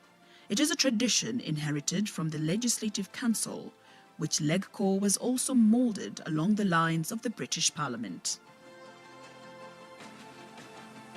After losing the 1961 election to Ben Kiwanuka and the Democratic Party, the Uganda People's Congress leader, Apollo Milton Obote, who was also MP for Lango North East, became leader of the opposition. In the 1962 election that preceded Uganda's full independence, the Democratic Party lost to the Uganda People's Congress. And because all of Buganda's 21 MPs indirectly elected by the Luchiko were members of Kabaka Yekka, DP leader Ben Kiwanuka never made it to Parliament. Consequently, DP Secretary General Basil Kiza Bataringaya, who was also MP for Ankole Northwest, became leader of the opposition. In 1964, leader of the opposition Basil Bataringaya crossed the floor and joined the ruling UPC. DP replaced him with Acholi Northwest DP MP Alex Alija Latim as Secretary General, and Latim also became leader of the opposition. He served until 1971, when General Idi Amin's military government shut down Parliament for the next 8 years. Uganda's third parliament, better known as the National Consultative Council, or NCC, did not have an opposition bench, owing to the peculiar circumstances in which it was constituted. The NCC Speaker was officially addressed as chairman and the clerk as secretary, among other peculiarities.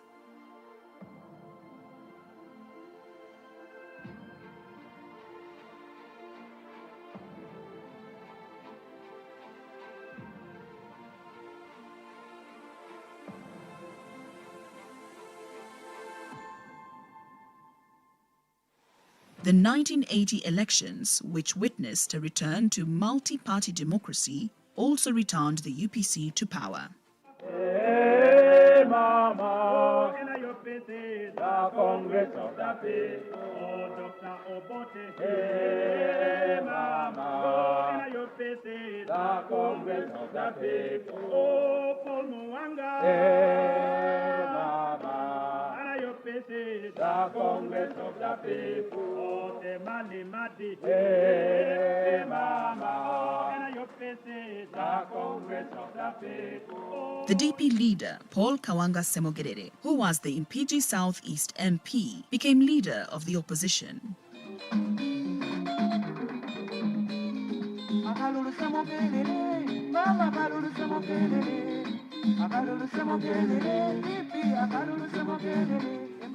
He kept the office until 27th July 1985, when General Tito Okello's military council captured power and suspended Parliament indefinitely. The Prime Minister and the Cabinet, members of the security forces, members of the diplomatic corps, our religious leaders, ladies and gentlemen, I am here in my capacity as Minister of Internal Affairs of a 2 weeks government to perform the pleasant duty to introduce the head of state and chairman of the Military Council, General Tito Okello Lutwa, released from prison over 1,000 political detainees left behind by the Obote regime. The military council was overthrown by the National Resistance Movement, and on 29th January 1986, another peculiar organization called the National Resistance Council, or NRC, became Uganda's fifth parliament. Like the NCC of 1979, NRC had no opposition leader, a situation that prevailed until 2006, when multi-party democracy was restored. I, Utakome Andrew Kaira, swear that I will be faithful and bear true allegiance to the Republic of Uganda, and that I will preserve, protect, and defend the Constitution, so help me God. From 2006 to 2010, Agago North Forum for Democratic Change MP Maurice Ogenga Latigo was leader of the opposition, and for the next 12 years, all opposition leaders in parliament were FDC. From 2011 to 2013, it was Nathan Nandala Mafabi, FDC MP for Budadiri West. He was succeeded by Bukoli Central FDC MP Philip Wafula Ogutu from 2014 to 2016. From 2016 to 2018, it was FDC Kasese Woman MP Winnie Kiza who also entered national records as Uganda's first female leader of the opposition. First task will be to harmonize all those dissenting views, to ensure that we arrive at a consensus. We bring about the common interests that we have. We bring about common ground that we have so that we can work together to achieve a common purpose. Then in came FDC Gulu Woman MP Betty Awol Ochan, who ran opposition affairs in Uganda's 10th Parliament from 2018 to 2021. Thereafter, the FDC's hold on this position was broken by a new entrant, the National Unity Platform, or NUP, led by former Chadondo East MP Robert Chagulanyi. In 2021, National Unity Platform MP for Nyendo Mukungwe, Mathias Mpuga Nsamba, was named leader of the opposition until he was succeeded by Nakawa West NUP MP Joel Bisekezi Senyonyi in January 2024. In May 2026, Honorable Senyonyi retained his position as leader of opposition in the 12th Parliament.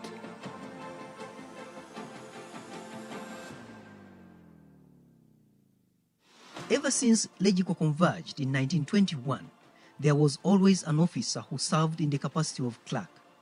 But it is in 1958 that a native Ugandan appears in the clerk's office.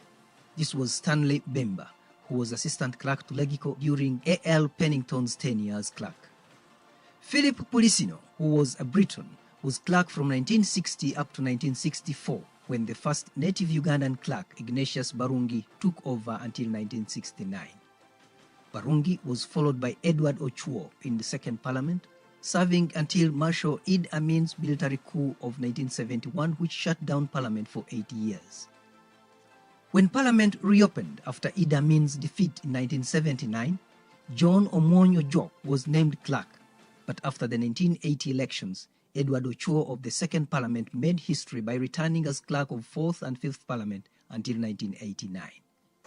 This evening, we have 3 ministers, 2 taking the oath, and 1 giving affirmation of office. So with your permission, Your Excellency, I'd like to call upon the ministers one by one to come up here and take their oaths. Thank you, sir. Then in came Enias Tandekwire, who was clerk until 2011.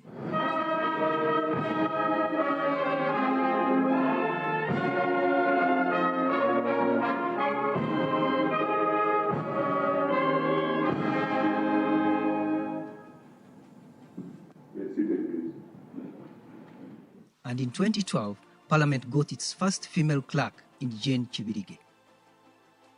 She was succeeded by Adolf Mwesige in 2021. As part of the mission to bring Parliament of Uganda closer to the people, the Commission operates a parliamentary museum under the Department of Library Services. This great idea was first mooted by President Apollo Milton Obote when His Holiness Pope Paul VI visited Uganda in 1969.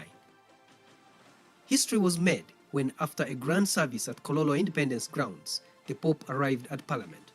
Uganda must have a permanent place where the people of Uganda and the people of Africa can easily come to and appreciate the great work that was done to organize the visit of Pope Paul VI. We may have this place in the Uganda Museum, in Parliament Building, or at Namugongo. But the important thing is that we must have a place where all the souvenirs the flags, the bantings, and anything that will keep the memory of the visit of the first pontiff on the continent of Africa alive somewhere at a special place, accessible to the people of Uganda and the people of the world.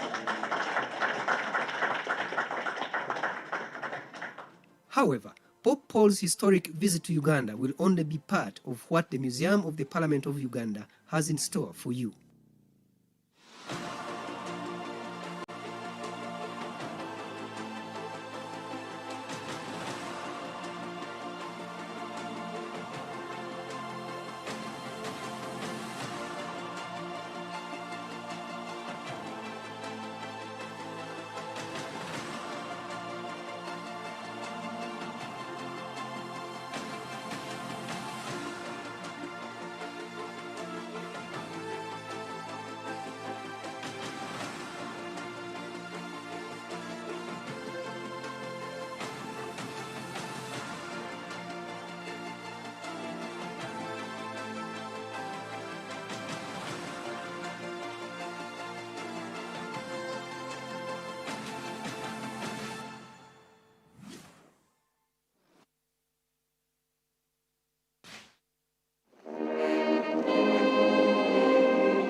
In the heart of Uganda's capital city, Kampala, is this imposing edifice of parliamentary democracy, the Parliament of the Republic of Uganda. While the seed of modern government by discussion was planted way back in 1920, the work of documenting this history for posterity was undertaken when the Right Honourable Anita Annette Among was Speaker. Then, the documentary was launched during the 12th Parliament under the tenure of Right Honourable Speaker Jacob Maxson Zoboth.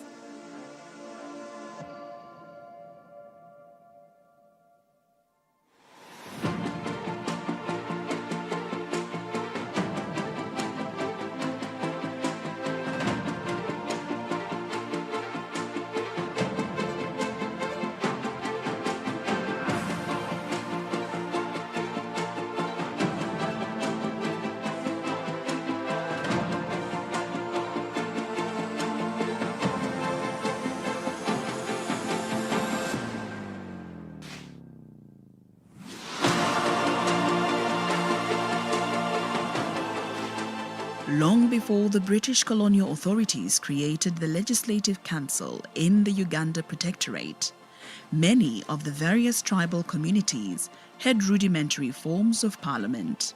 These included the Luchiko in Buganda and Busoga, Orkurato in Bunyoro and Toro, then Eishenjero in Ankole. The non-kingdom areas also had councils, even if they were not as organized as the ones cited above, and the most enduring proof of the existence of these councils are the various coats of arms found on the main gates of Uganda's parliament. The significance of these barazas would, however, manifest itself decades later when our first native members to the Legislative Council emerged from these units. They simply can't be ignored. By an order in council dated 29th June 1920, the Uganda Protectorate got its first executive and legislative councils. However, the order said nothing about representation for any entity or even elections to those bodies. The first Legislative Council, or Legico, which sat on 23rd March 1921, was presided over by the Governor of the Uganda Protectorate in the role of Speaker.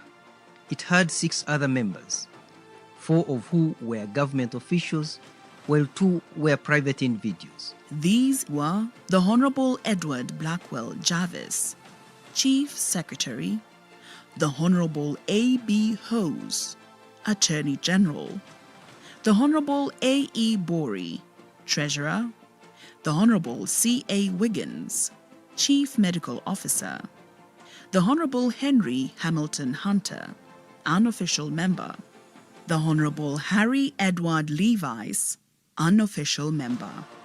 Numbering just over 1,000, the Europeans held all Legico positions, while Uganda's 5,000 Asians and over 3 million Africans held none. To borrow from George Orwell's Animal Farm, some of the British Empire's subjects were clearly more equal than others. To be fair to the colonial authorities, they had offered Uganda's Asian community one position on Legco, but the Asians declined, saying one member could not represent them adequately.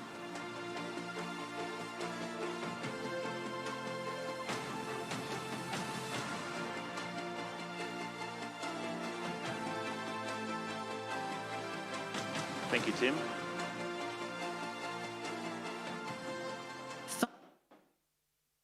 Honourable members, for those of you who are enjoying that documentary, please ensure that you follow it up on the Parliament website and also on YouTube.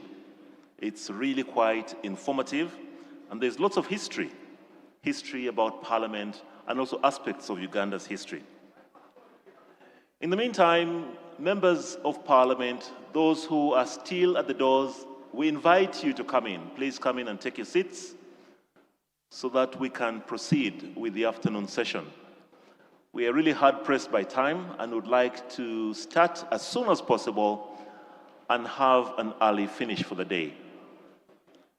So if you have any contact for your colleagues outside, please also ask them to come in so that we can continue with our session.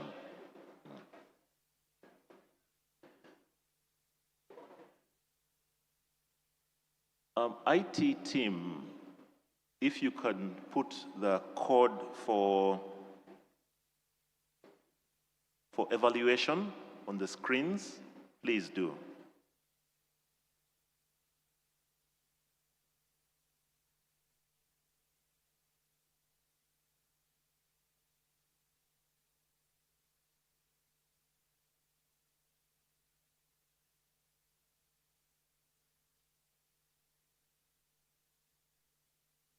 Honourable members, before we start our session, I would like to give you a very simple brief about how we shall do the appraisal for the day later this afternoon, not now.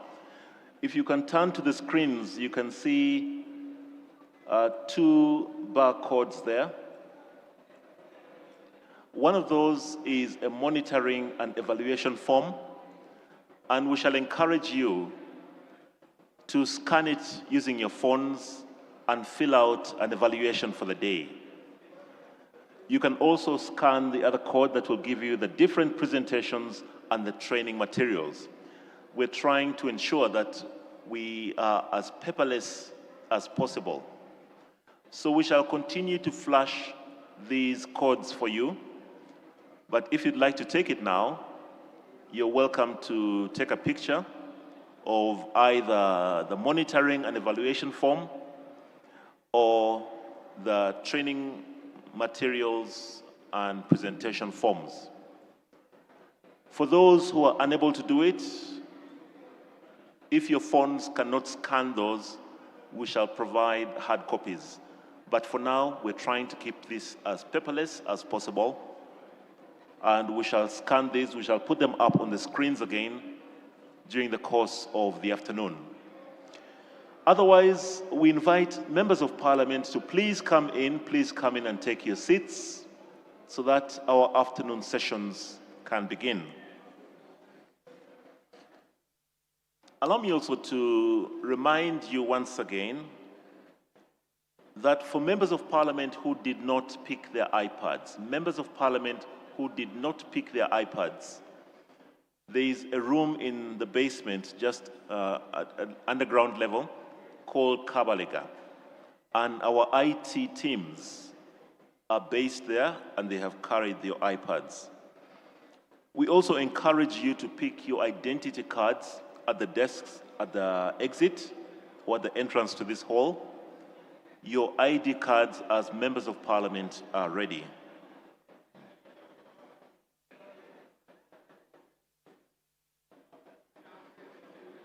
So continue to encourage members to please come in and take your seats so that we can start. Our presenters are already in the room, and all we're waiting for is for members of parliament to take their seats, and then we can resume the afternoon session.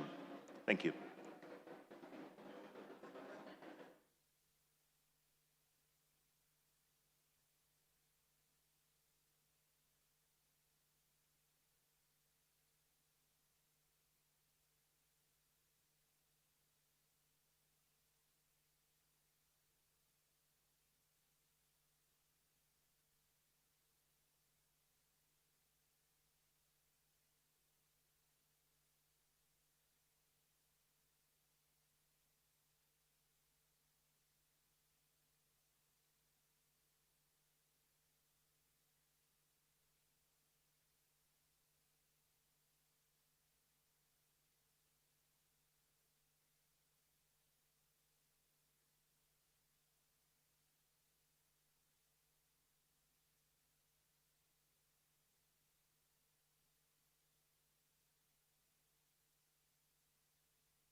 Good afternoon once again. Good afternoon, members of parliament.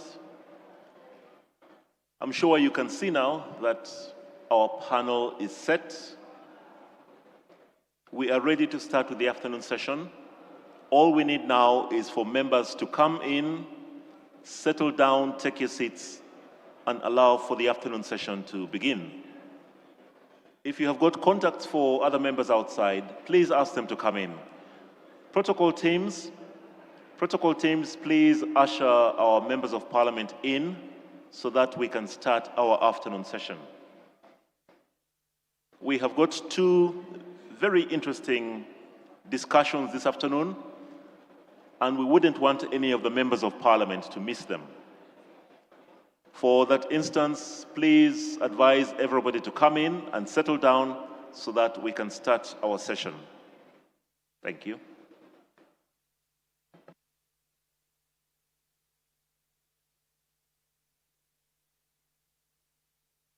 You could do the documentary.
Honourable members, once again, good afternoon. We are ready to start. We're still waiting for the members of parliament to please come in and take your seats. So for the members who are in the hall, could you please take your seats? I'm sure you've noticed that our panel is fully constituted and we are ready to start the afternoon session.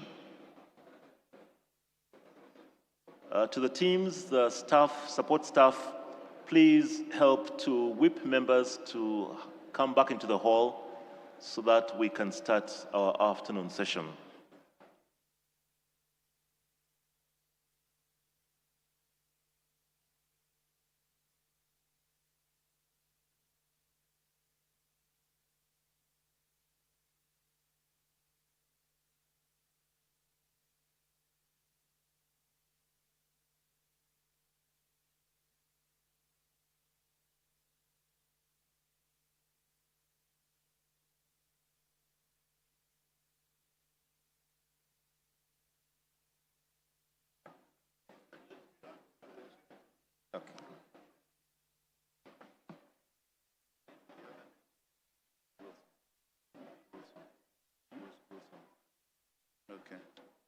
Honorable members, please take your seats.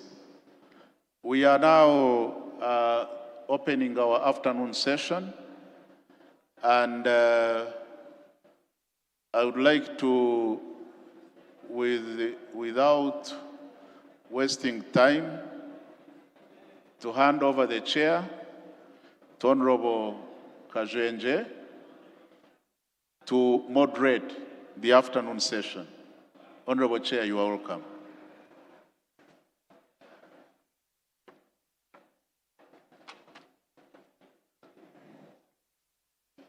Very good afternoon to you, honorable colleagues, the government chief whip, and the cabinet ministers, honorable colleagues, our visitors, ladies and gentlemen.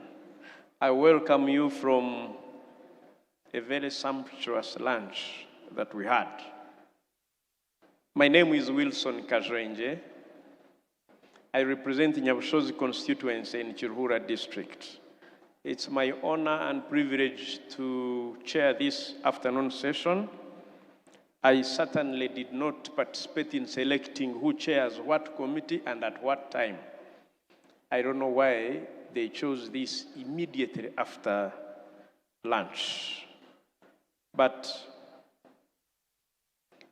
the afternoon session has two major presentations, both of them extremely relevant to our work, and in as far as legislation which we need now in this induction. The first presentation will be since July 2021. She served formerly as State House Controller for 11 good years.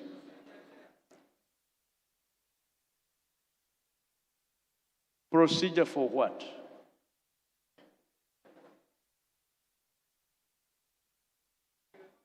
The Honorable Shabe.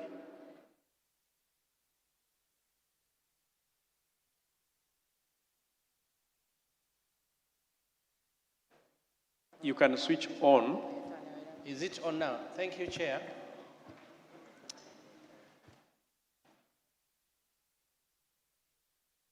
Requesting, there was a previous presenter. You've not updated us. From 2 to 3, we're supposed to have Mr. Paul Wawire. Yes. On parliamentary powers, privileges, and immunities.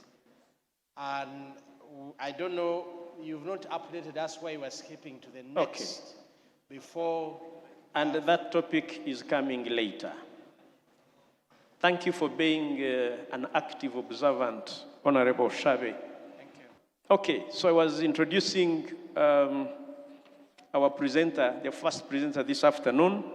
I said, Madame Luce Nacho Bembonye is the head of public service and secretary to cabinet since July 2021. She formerly served as State House Comptroller for good 11 years. She rose through the ranks from administration to reach this level. She has served government for 36 years. She has a degree of Bachelor of Social Sciences from Makerere University. She has several certificates, including administrative law. She has got many postgraduate qualifications, including Master of Management in Public Administration and MBA from ESAMI and other very short courses, including postgraduate diploma in Public Administration and Administrative Law. Our topic today is exactly what she is primed to do. We probably could never have got a better presenter on this topic, from policy to impact. The members of Parliament outside there are known, and I quote, to be making policy, but actually they shape and legalize policy.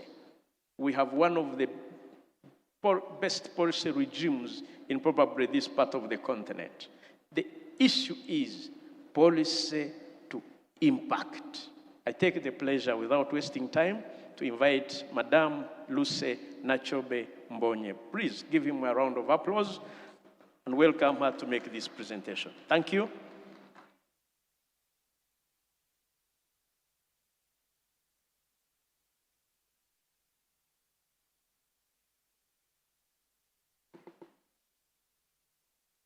Thank you, Honorable Kajwenje, Honorable Ministers present, all members of Parliament, and all leaders present, including my own, the Clerk to Parliament. Good afternoon to you all. My presentation, I hope, will be flashed. You have it. The content, I'll have an introduction on national transformation, role of Parliament in transforming Uganda, role of Parliament of public service in transforming Uganda, why this discussion matters, then the discussion of the vital concepts, understanding the policy to impact chain, and where Parliament fits in, and the public service. So I am starting by saying I'm honored to give this lecture to you, the newly elected Parliament, on this subject, a subject that lies at the heart of our national transformation. And this subject is from policy to impact, the role of Parliament and the public service in transforming Uganda. The introduction, I'll speak about the national transformation. Throughout history, countries have transformed from poverty to prosperity within one generation, while others remain trapped in underdevelopment despite possessing abundant natural resources, educated populations, and decades of independence. The difference is rarely explained by geography or natural resources, but rather successful national transformation is largely the result of leadership institutions, governance, discipline, and implementation. Countries like Singapore, South Korea, Rwanda, Botswana, and Vietnam demonstrate that transformation is possible regardless of starting conditions. Uganda's aspiration to become an upper middle income country depends on understanding the following lessons. What is national transformation? National transformation is the deliberate process through which a country fundamentally improves the following: the quality of life of its people, the productivity, the governance, the institutions, the infrastructure, the education, the healthcare, the industrial capacity, and the public confidence in government. Transformation, therefore, means that citizens experience measurable improvement in their daily lives. So, why do some nations transform? They do so because they have clear national vision, They have clear national vision. Successful countries know exactly where they want to go. Their governments do not change direction every few years. Every ministry works towards the same national objective. For example, in Singapore's vision of becoming a global trading hub, and the South Korean vision of export-led industrialization, and the Rwanda vision of 2040. In Uganda, we have the vision of 2040. Rwanda, they have 2050. So leadership drives transformation. Transformation begins with leadership. Effective leaders inspire confidence, they make difficult decisions, they fight corruption, they enforce discipline, they demand results, they place national interest above personal interest. Therefore, political commitment is the single biggest determinant of successful reforms. Strong institutions matter more than strong individuals for those nations that grow. Successful nations build institutions that outlive political leaders. For example, they have to have an independent public service, a professional civil service, an effective cabinet system, strong planning institutions, capable revenue authorities, accountable procurement systems, name it. And this is because the institutions create continuity. Successful nations ought to have governments that work as one. Transformation requires a whole-of-government approach. Ministries cannot operate in silos. Economic transformation depends on coordinated action amongst ministries, while cabinet provides the collective leadership of government. So, successful nations must have meritocracy. Transforming countries appoint competent people, and their appointments are based on competence, integrity, experience, performance. And when merit is ignored, it means the institutions weaken. Successful nations ought to have discipline. Every successful nation demonstrates discipline, and this discipline includes punctuality, implementation, fiscal responsibility, respect of law, accountability, and the example of Singapore, their development often is attributed to their discipline. Those of you who have been to Singapore, you know what I'm talking about. In Singapore, you cannot drop any paper. Who has ever been to Singapore? You have been there. You can't drop a paper. You can't pick a mango. You can't pick a fruit. Even if it is in your compound, it belongs to the wild animals, even if you have planted it in your compound. You can't cut a tree. So they are so disciplined. So developed nations must have also zero tolerance to corruption. Corruption destroys transformation because it wastes scarce resources, discourages investors, delays projects, weakens public trust, and rewards mediocrity. Countries that have transformed aggressively have reduced their corruption, and Singapore is one of those. They used to have corruption, they fought it, and that's how they managed to get where they are. And they focus on implementation. Many developing countries have excellent plans, but few of them implement these plans. Successful governments must constantly ask the following questions. Are projects on schedule? Are citizens receiving services? Are ministers delivering on commitments? This implementation distinguishes successful governments. Successful nations also invest in human capital. Transformation depends on people. Countries must invest heavily in education, healthcare, skills, science, technology, innovation, because human capital creates productivity. They must have a private sector that is developed. Government must create conditions, and then the business creates wealth.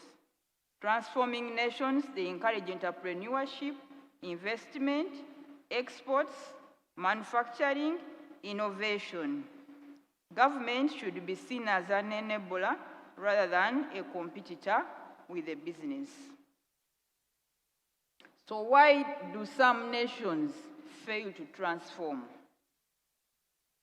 One of the reasons is weak leadership. Leaders who focus on politics instead of development. The other reason is corruption. Resources are diverted from public services.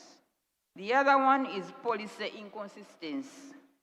Governments frequently change priorities and projects begin and never get finished. And they have weak institutions. Institutions become personalized. Rules depend on individuals instead of systems. They have poor coordination. Ministries duplicate work. Projects overlap, and there is resource wastage. They also have lack of accountability. There are no consequences for poor performance, and the poor performers remain in office. They are short-term thinkers. Government prioritizes immediate political gains over long development, and transformation requires patience, which they don't have. And there is failure to implement. Plans remain on paper, and yet citizens judge government by delivery and not by strategic documents. So what are the lessons for Uganda? In Uganda, we possess many advantages. We have political instability. We have a young population. We have fertile land. We are strategically located. We have oil and gas resources. We have various minerals. Our infrastructure is improving. We have regional markets, and we have a committed leadership. Therefore, the challenge is in implementation. So, Uganda already has a national vision. We know that 2040 vision. We have the development plans. We have the capable professionals. We have the constitutional institutions. Now, the task with us is ensuring that every public institution delivers measurable results. Therefore, transformation of Uganda into an upper middle income country cannot be achieved by the executive alone. It requires a strong partnership between the executive, parliament, and the public service, each fulfilling its constitutional mandate while working toward a shared national vision. Parliament provides the democratic legitimacy, oversight, and legal framework for development, while the public service converts the policy into tangible results for the citizens. What is the role of Parliament in transforming Uganda? The Parliament of Uganda is not merely a lawmaking institution. It is a strategic partner in national transformation.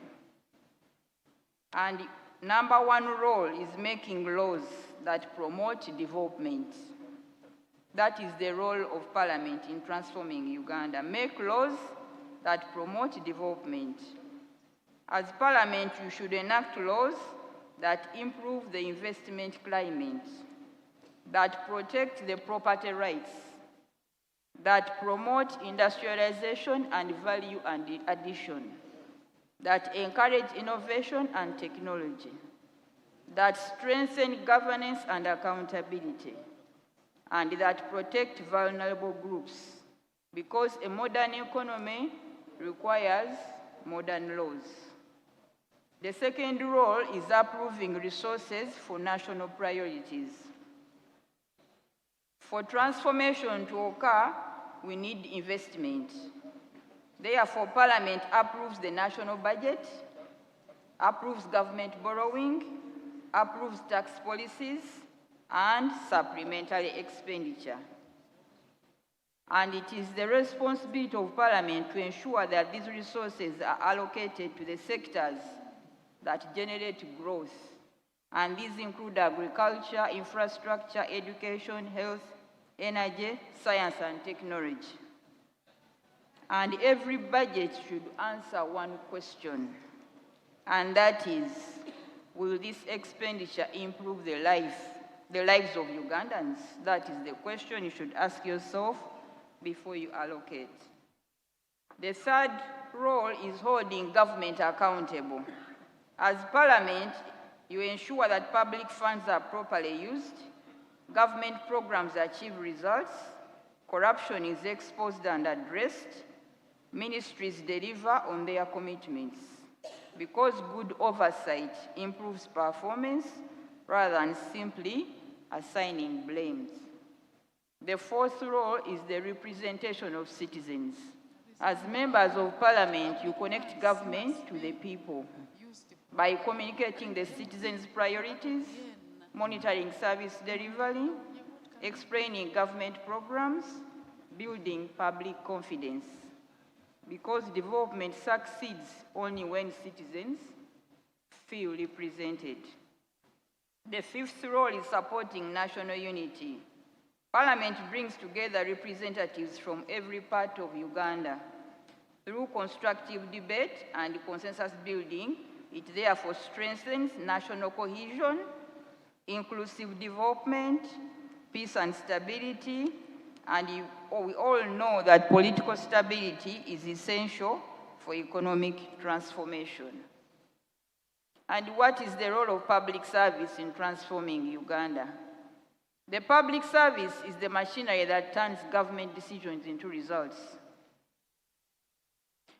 Policies do not implement themselves. Budgets do not spend themselves. Laws do not enforce themselves. But civil servants make the government work through doing that. So the first role of the public service is implementing government policy. The public service converts cabinet decisions into action, implements legislation, delivers public programs, coordinates ministries, departments, and agencies, and the implementation determines whether citizens experience the benefits of government. The second role of the public services is to provide services like education, healthcare, agriculture, security, roads, water, name it. Citizens judge government by the quality of services they receive. Efficient service delivery continues to build the public trust. The third role of the public service is advising political leaders. Permanent secretaries and technical officers provide evidence-based advice, policy analysis, financial guidance, risk assessment, long-term institutional memory, because the professional advice helps the ministers to make sound decisions. The fourth role is managing public resources. The public service safeguards public money, government assets, the human resources, the procurement, the records, name it, because integrity in public administration protects the national resources. The other role is driving performance. Modern public servants should focus on results, on innovation, on digital government, continuous improvement, measuring outcomes, because transformation requires a performance-oriented culture. The public service ought to fight corruption, because corruption diverts resources away from the schools, the hospitals, and the roads, and communities. Therefore, public servants must uphold integrity, enforce financial discipline, strengthen internal controls, protect whistleblowers, reject conflict of interest, and every public servant is a guardian of public trust. So the Parliament and public service are a partnership for transformation, and that is what that table shows. Parliament makes laws on the one side, and the public service implements it on the other side. They approve the budgets, and the public service uses the resources efficiently. They provide oversight, while the other side, the public service delivers the results. They represent citizens, while the other side, the public servants, serve the citizens. So transformation depends on a mutual respect between the political leadership and the professional administration. The two of them have a shared responsibility, that is Parliament and public service. And for Uganda to achieve a sustainable transformation, Parliament must legislate wisely, allocate resources strategically, and exercise constructive oversight. While the public service must implement efficiently, manage resources with integrity, and deliver measurable results. When these two institutions work in harmony with the executive, government becomes more coherent, accountable, and effective. The citizens of Uganda do not experience government through policies, nor acts of parliament, nor cabinet papers, or budget speeches. They experience government through the quality of roads they drive on, the medicines available in the health facilities, the quality of education their children are receiving, the access of clean water, electricity, jobs, and the like. So for the ordinary citizen, the ultimate test of government is not what we promise, but what we deliver.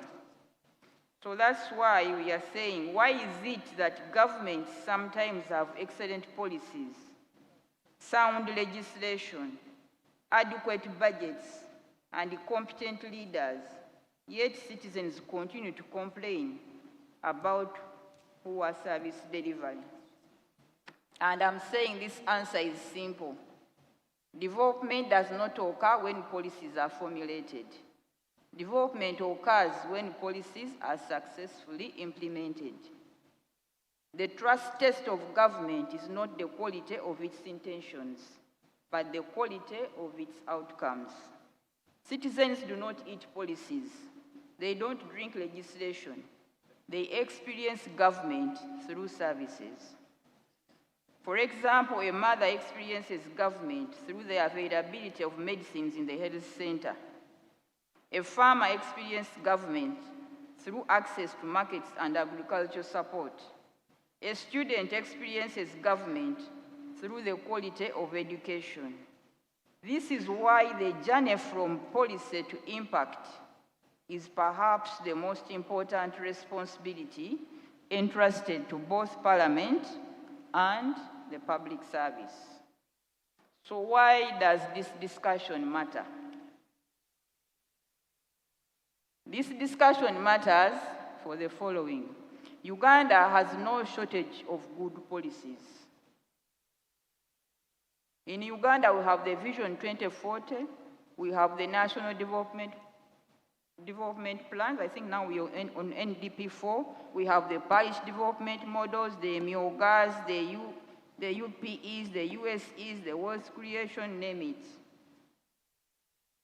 Yet the recurring question remains, why do some programs achieve their objectives while others fall short of expectations? So the answer often lies not in policy formulation, but in implementation. Across the world, governments succeed or fail not because of lack of ideas, but because of the ability to translate ideas into tangible results. The challenge before us, therefore, is not merely policy design. The challenge is implementation. So we therefore need to understand some of the concepts first before we delve further. What is the purpose of government? Government exists to create public value. Public value means improving the well-being of citizens. Citizens surrender part of their freedom by paying taxes, and they confer authority on leaders in exchange for one expectation. And that expectation is that their lives will become better. Therefore, everything government does should ultimately answer one question: how does this improve the life of a Ugandan? So, what is the difference between government activity and government impact? This is one of the most important concepts in public administrations.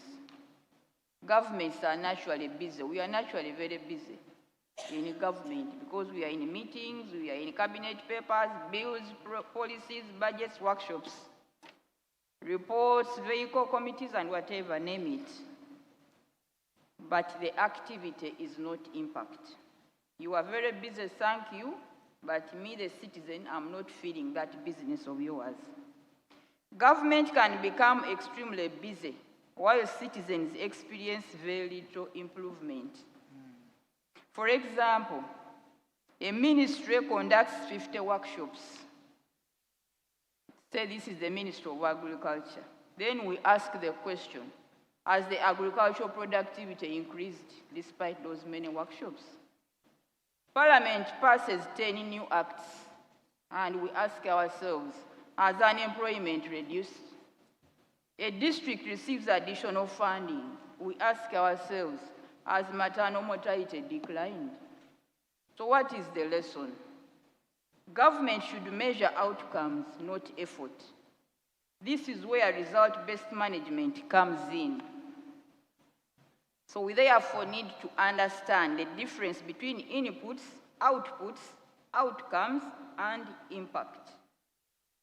For example, government wants to improve maternal health.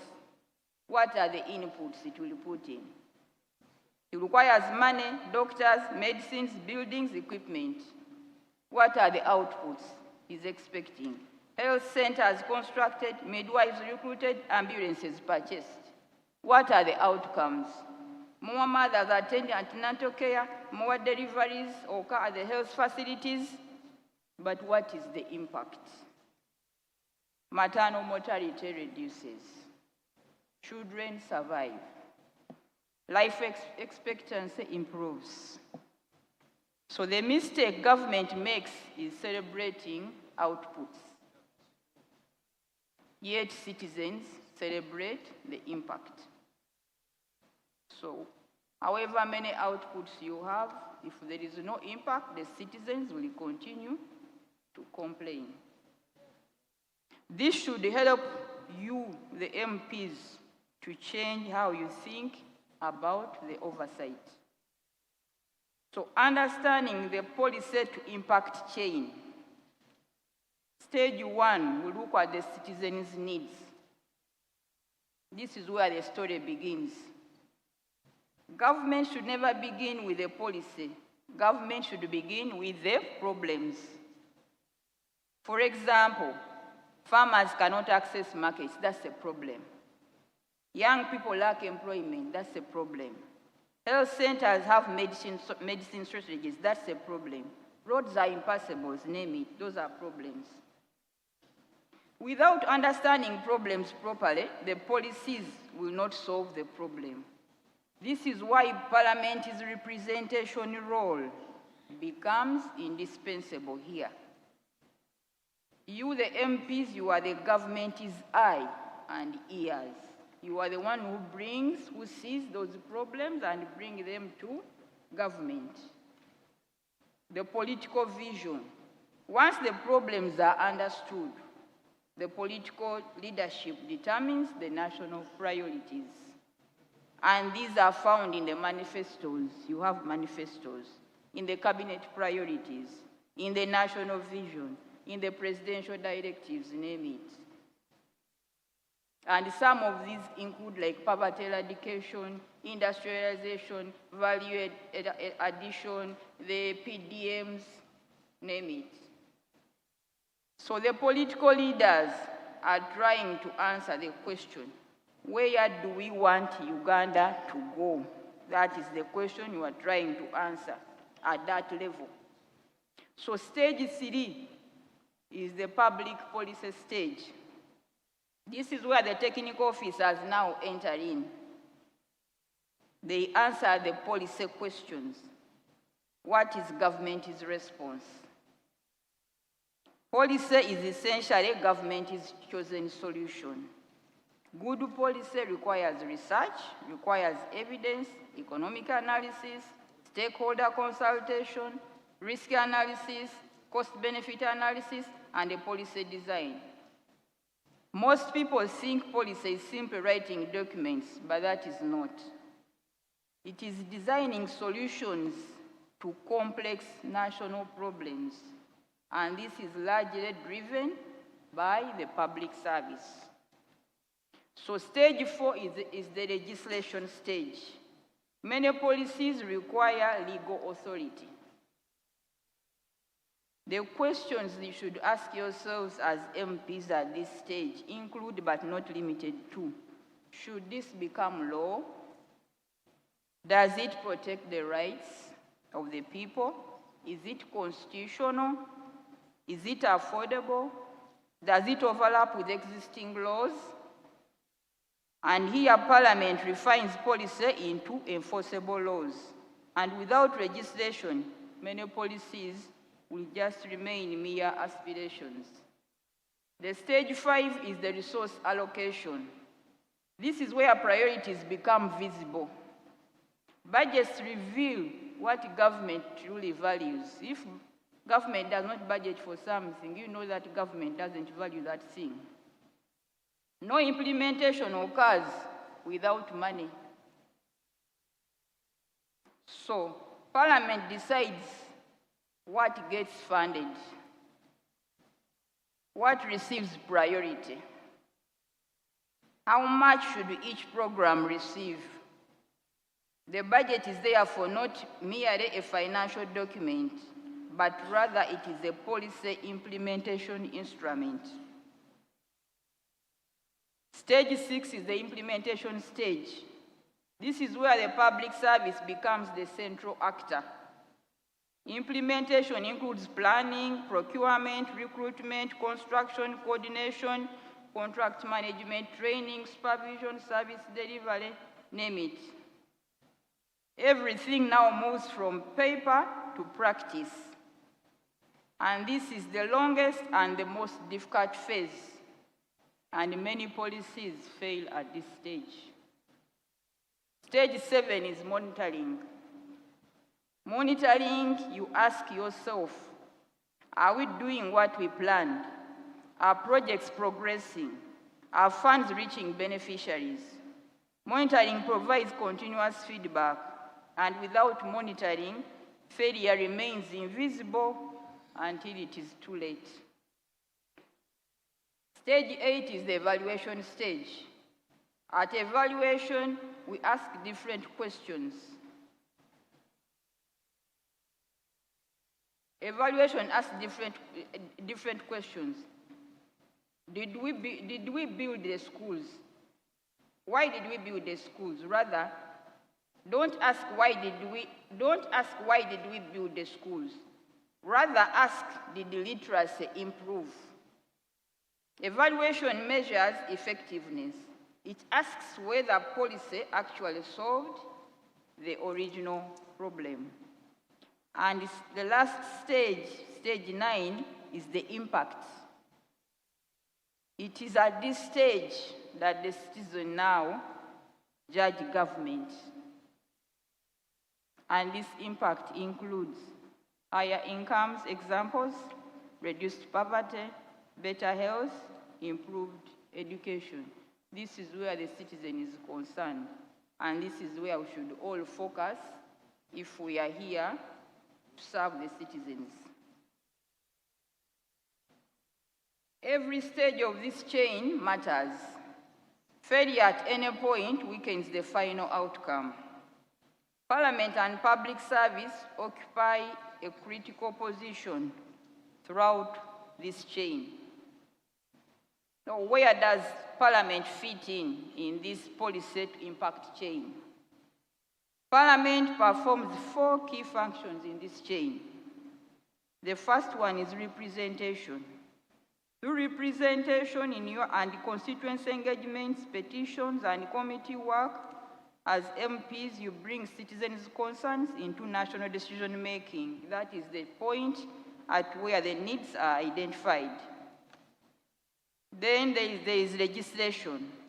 As Parliament, you create the legal framework through which government operates, and this enables policy implementation while safeguarding constitutional rights and ensuring coherency across decisions. At the same time, you shape policy through the debates, committee scrutiny, consultations, and engagement with ministers. And this helps Parliament to influence policy direction before and after cabinet decisions. And the third one is appropriation. Parliament, you authorize the expenditure of public resources, and by approving resources, you scrutinize budgets, and you align Parliament aligns funding with national priorities, and a well-designed policy without adequate resources cannot succeed. And the last one is the oversight. As Parliament, you ensure that public resources produce intended results. Oversight during implementation, this is crucial. Oversight should not only detect misuse of funds, which you normally concentrate on, but should also identify implementation bottlenecks, recommend improvements, and strengthen institutions. At the same time, during oversight, we have evaluation of the impact. As Parliament, you should increasingly ask whether government intentions were improved, whether they improved citizens' lives, not simply whether allocated funds were spent. That's what we call accountability. These functions make Parliament a central actor in the policy to impact process. And now, where does the public service fit in the policy to impact chain? The public service is not merely an administrative apparatus. It is the institutional engine that transforms political intent into practical reality. The public service serves as the implementation machinery of government, and its responsibilities span the entire implementation continuum. They conduct policy research and analysis, advise cabinet and ministers, they translate policy into implementable programs, they prepare implementation plans, budgets, and performance frameworks, they manage public finances, human resources, procurement, and the rest. They coordinate ministries, departments, agencies, and local government. They deliver services consistently, professionally, and equitably. They monitor progress. They evaluate programs. So the public service must balance the 3 responsibilities simultaneously. And these are loyalty to the elected government's lawful priorities, professional neutrality and evidence-based advice, and accountability for results and stewardship of the public resources. So why does this journey of policy to impact break down at times? This journey breaks down because problems are poorly diagnosed, so policies address symptoms rather than root causes. When policies are ambitious but insufficiently evidence-based, when legislation may contain implementation gaps or conflicting mandates, when budgets do not match priorities or funds are released late, when we have weak institution coordination, which cause duplication or fragmentation, when there are procurement delays, when we have corruption, which diverts the resources, when monitoring focuses on compliance rather than learning, when evaluation is neglected. So how do we build an effective partnership between Parliament and public service? So the two are not opponents. And one of the greatest misconceptions in governance is the belief that Parliament and public service occupy opposing sides. But in reality, they are partners pursuing a common national objective. Parliament determines what should be done. The public service determines how it can be done effectively. Parliament provides the oversight. The public service provides the accountability, and neither can succeed without the other. So understanding the distinct roles for collaboration to succeed, institutional boundaries must be respected.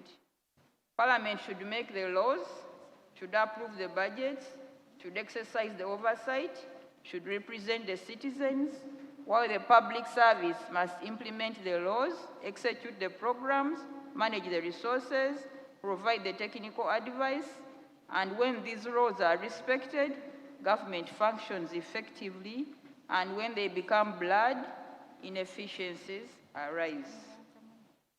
The implementation challenge.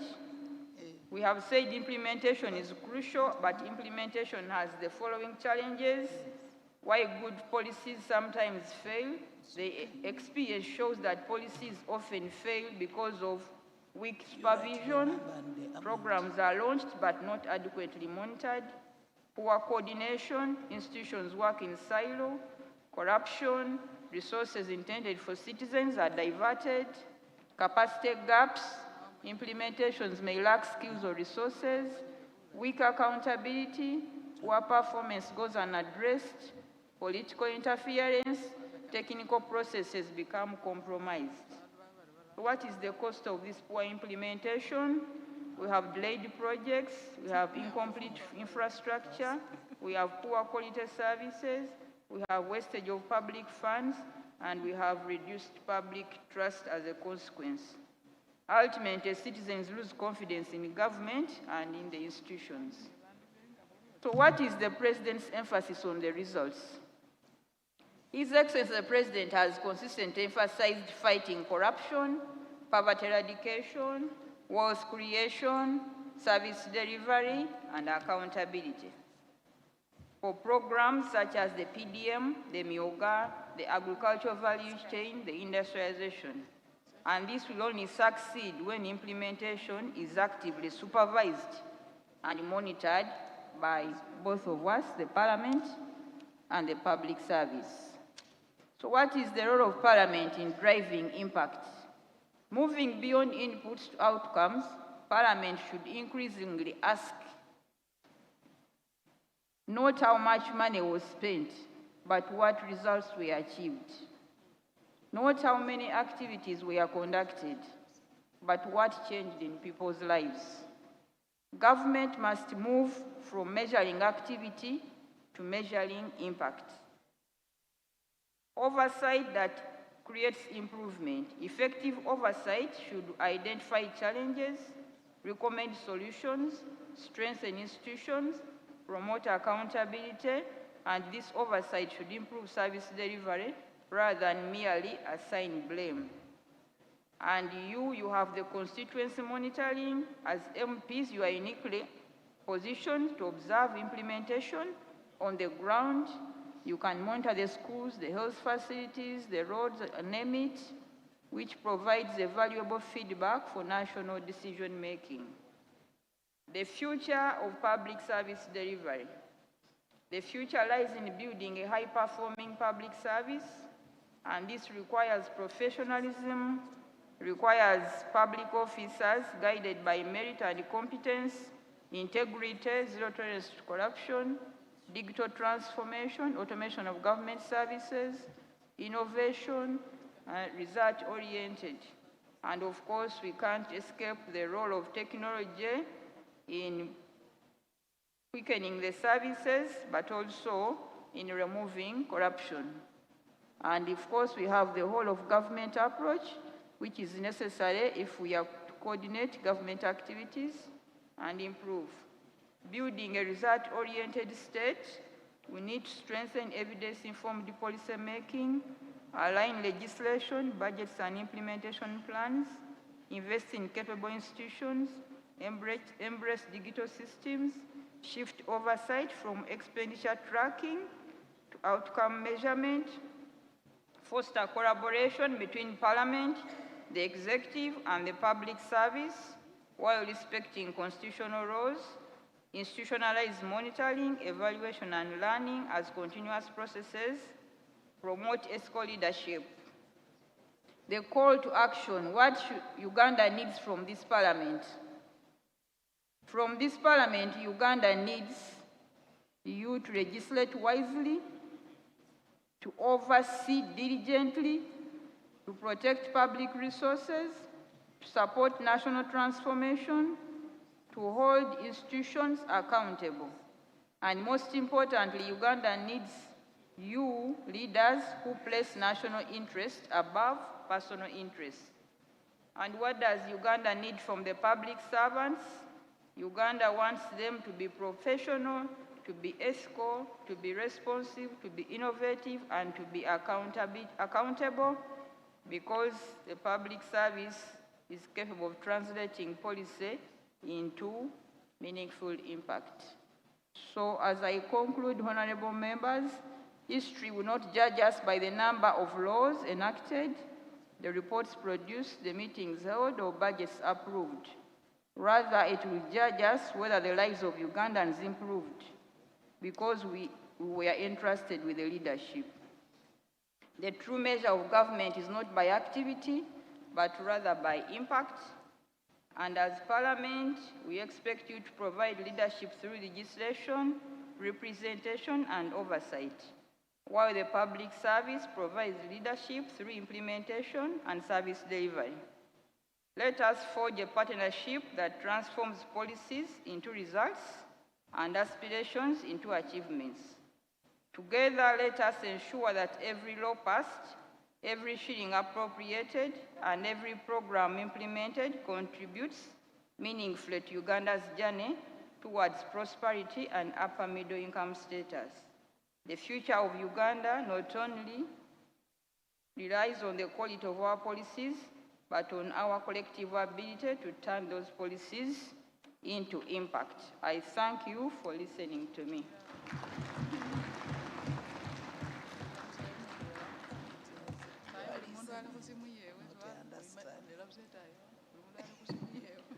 She really deserves a standing ovation. A round of applause. Wow. You know, honorable colleagues, if this paper was presented by an academician, we would think it's academics. This instructional presentation presented by Head of Public Service and Secretary of Cabinet.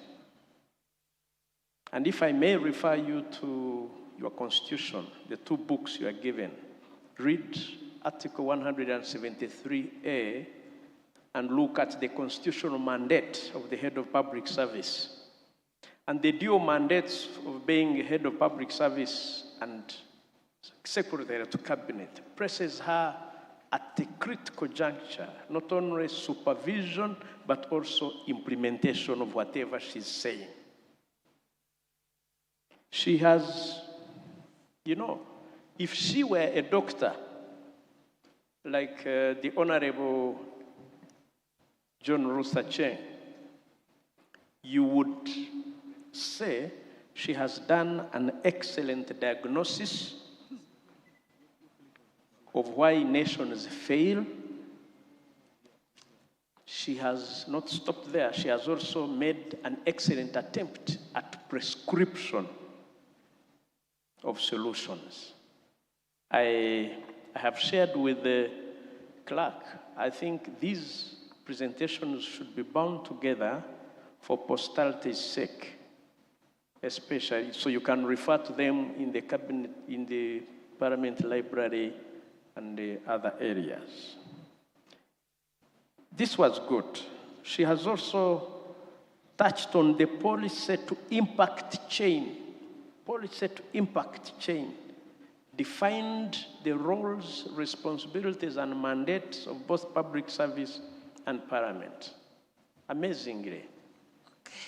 And she has reminded me of a book that I read and I continue to read, which I give to you, honorable colleagues, written by the two scholars, Dane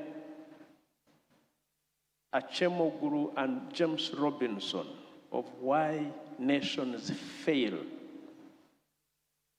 I recommend it to you. Daron Achemoglu and James Robinson wrote a book that they produced after 15 years of research, and the title is Why Nations Fail. The origins of power, prosperity, and poverty. I thank you, Honorable Lucy Nachobe Mbonye, for having done justice, real, to the presentation that you are given. Before I invite our second presenter, may I call Coach Bob to come and, in 3 minutes, only 3 minutes, awaken our spirits, physical, because our mental and intellectual spirits are all wide awake, but now physical spirits, so we can receive the second presentation. Bob, over to you. 3 minutes. Thank you, Chair. May we stand up, please, in the spirit of health. We keep the happiness. Hands up, all of us. All of us, hands up. And we are going to count together as a team. Health is wealth. Health is wealth. Health is wealth. Exercise is medicine. Exercise is medicine. Exercise is medicine. Exercise is medicine. Health is wealth. Health is wealth. Okay, on our feet, we count together. 1, 2, 3, 4,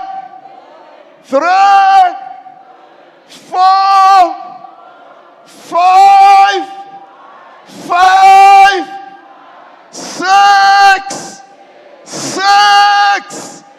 7, 8,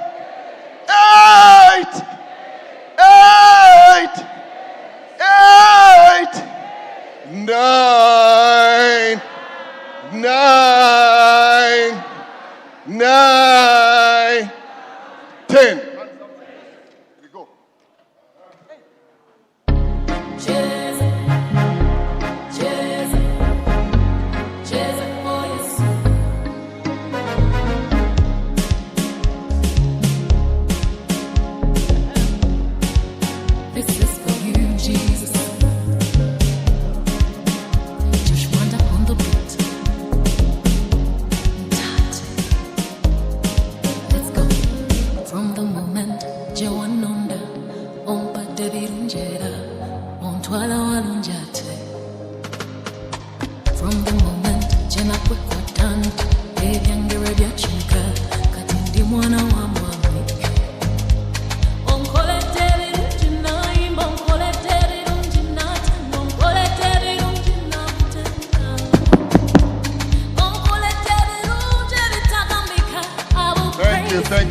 Thank you.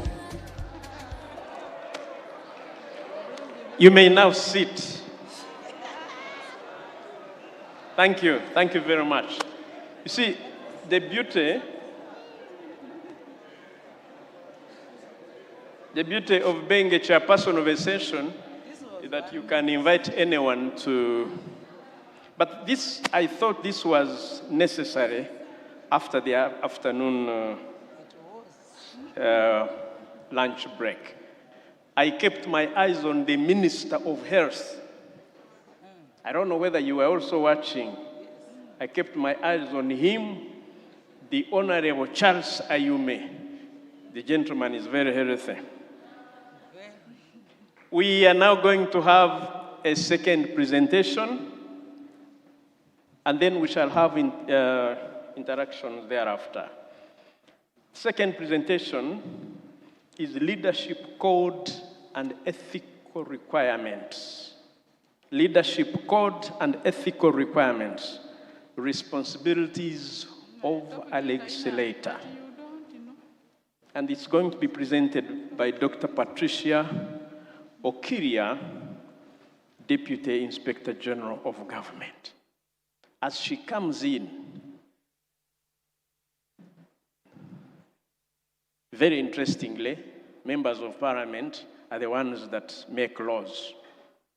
And along the way, the laws catch up with them. This is one of the laws that you can hardly escape. The leadership code and ethical requirements. Dr. Patricia Okiria is a graduate of law from Makerere University.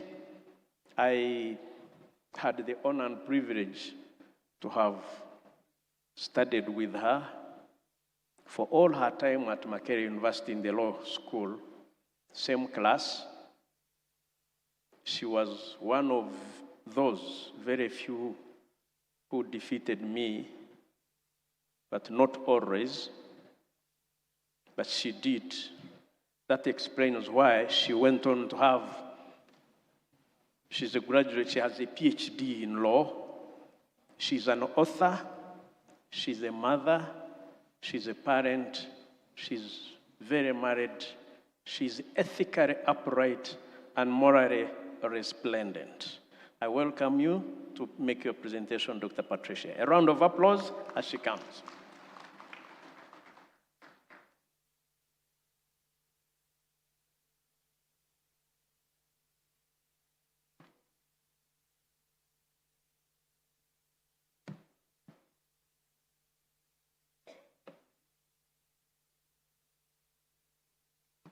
Thank you very much, Master of Ceremony, who also doubles up as my OB.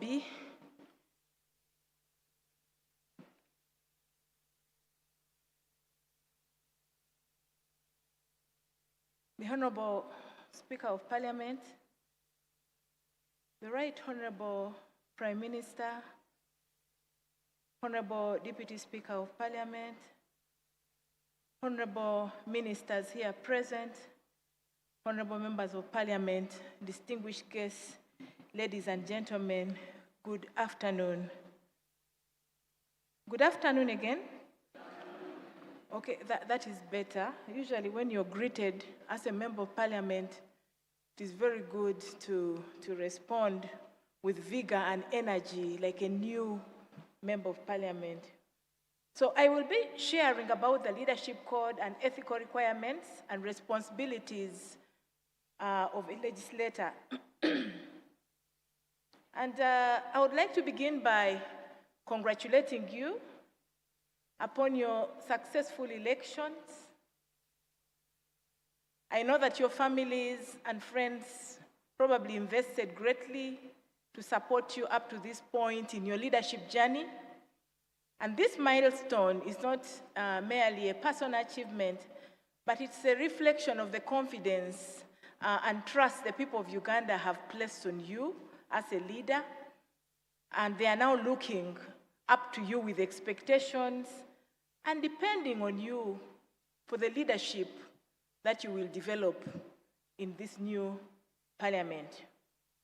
I also extend my appreciation to the organizers for convening this important retreat, to the clerk to Parliament and your entire team.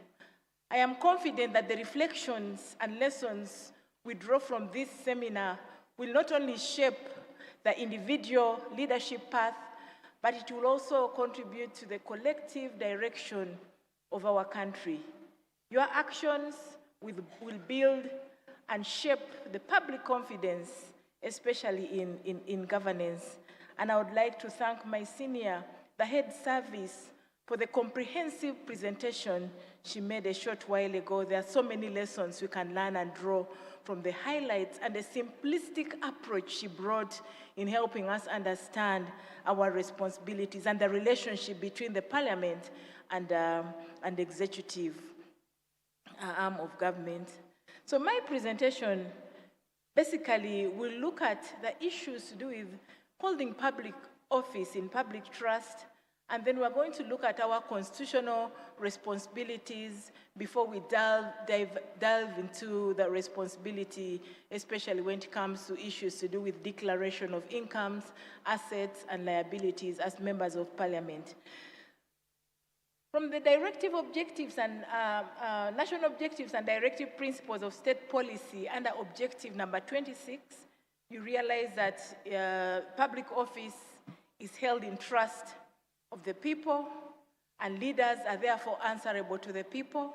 As members of Parliament, it's your key responsibility to be answerable to the people, and all lawful measures must be taken to expose, combat, and eradicate corruption and abuse of office. When we talk about accountability, it's therefore not optional, but it's mandatory. It is a foundation upon which public trust and confidence in government institutions are built. So when we talk about building trust, the requirements to declare your incomes and assets and liabilities in a bid to build that trust with the people we are representing, it's very, very important, and we need to take it quite seriously.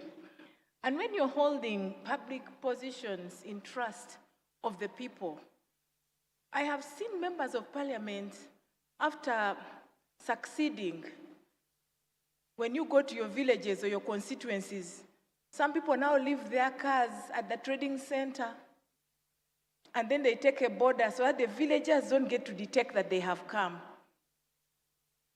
So we will be talking about integrity, truthfulness, and honesty, even in our relationship with the people in our constituencies.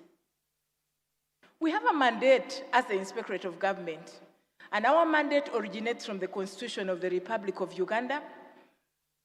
We're established under Chapter 13 of the Constitution. There we have our functions quite outlined within Article 225 of the Constitution and Section 8 of the Leadership Code Act, and of the Inspectorate of Government Act. And our functions are basically to promote adherence to the rule of law, principles of natural justice in administration, and to eliminate corruption, abuse of authority, and misuse of public office. We also promote fair and efficient good governance, and then we supervise the enforcement of the Leadership Code of Conduct, which we are going to be talking about a little later.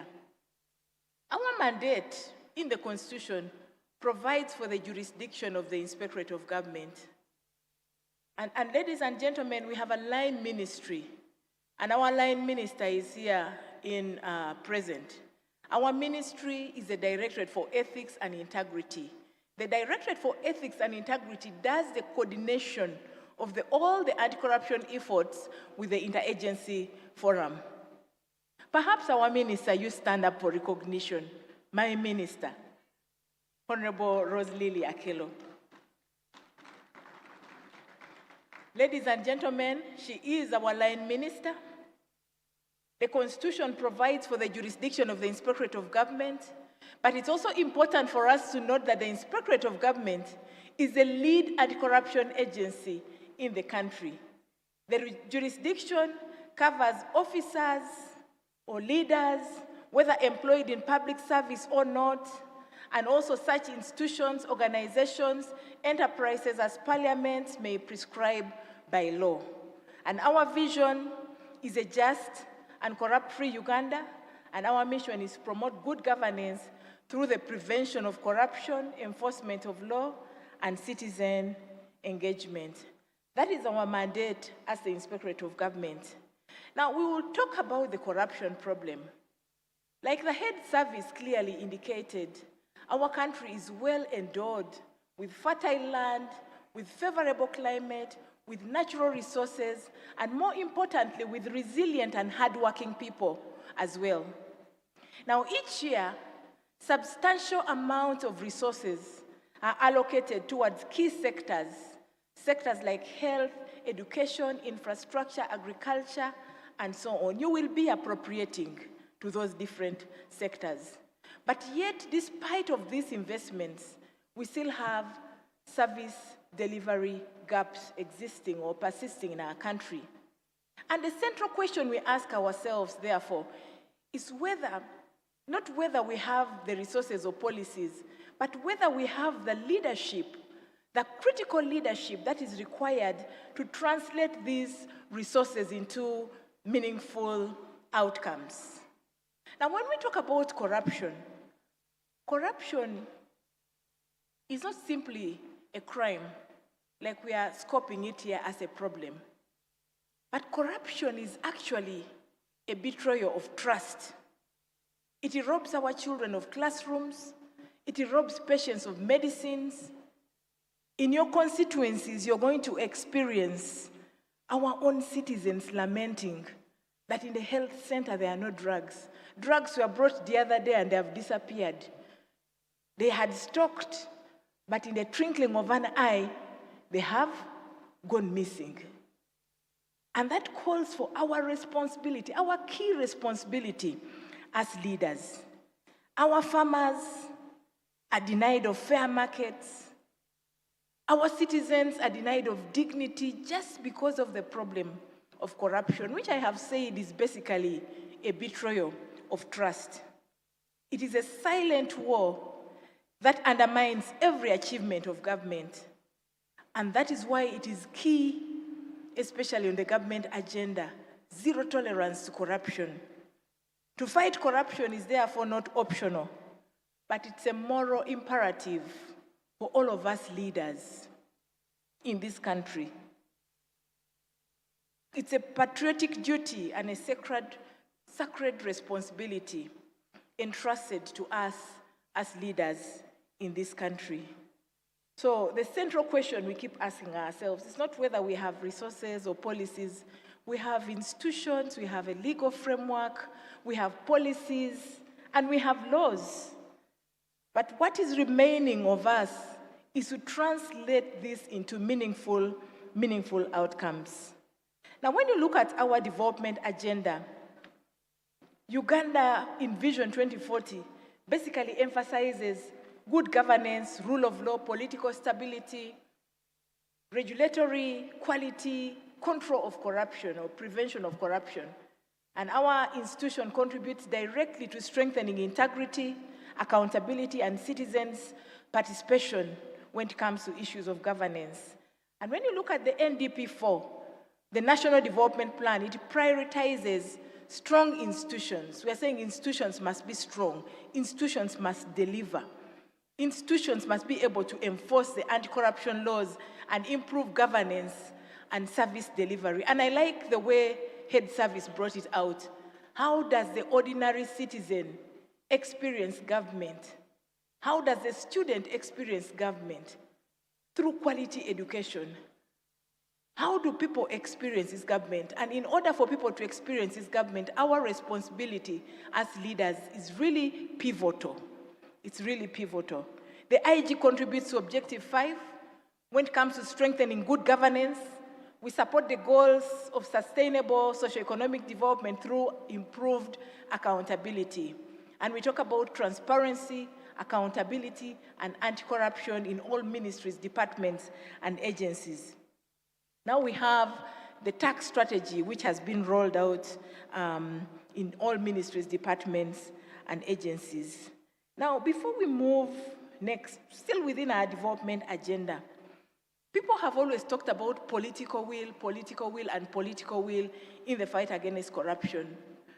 We, honorable members, political will, like I said to some of you who were in Chankwanzi, political will is actually the oxygen of anti-corruption efforts in this country.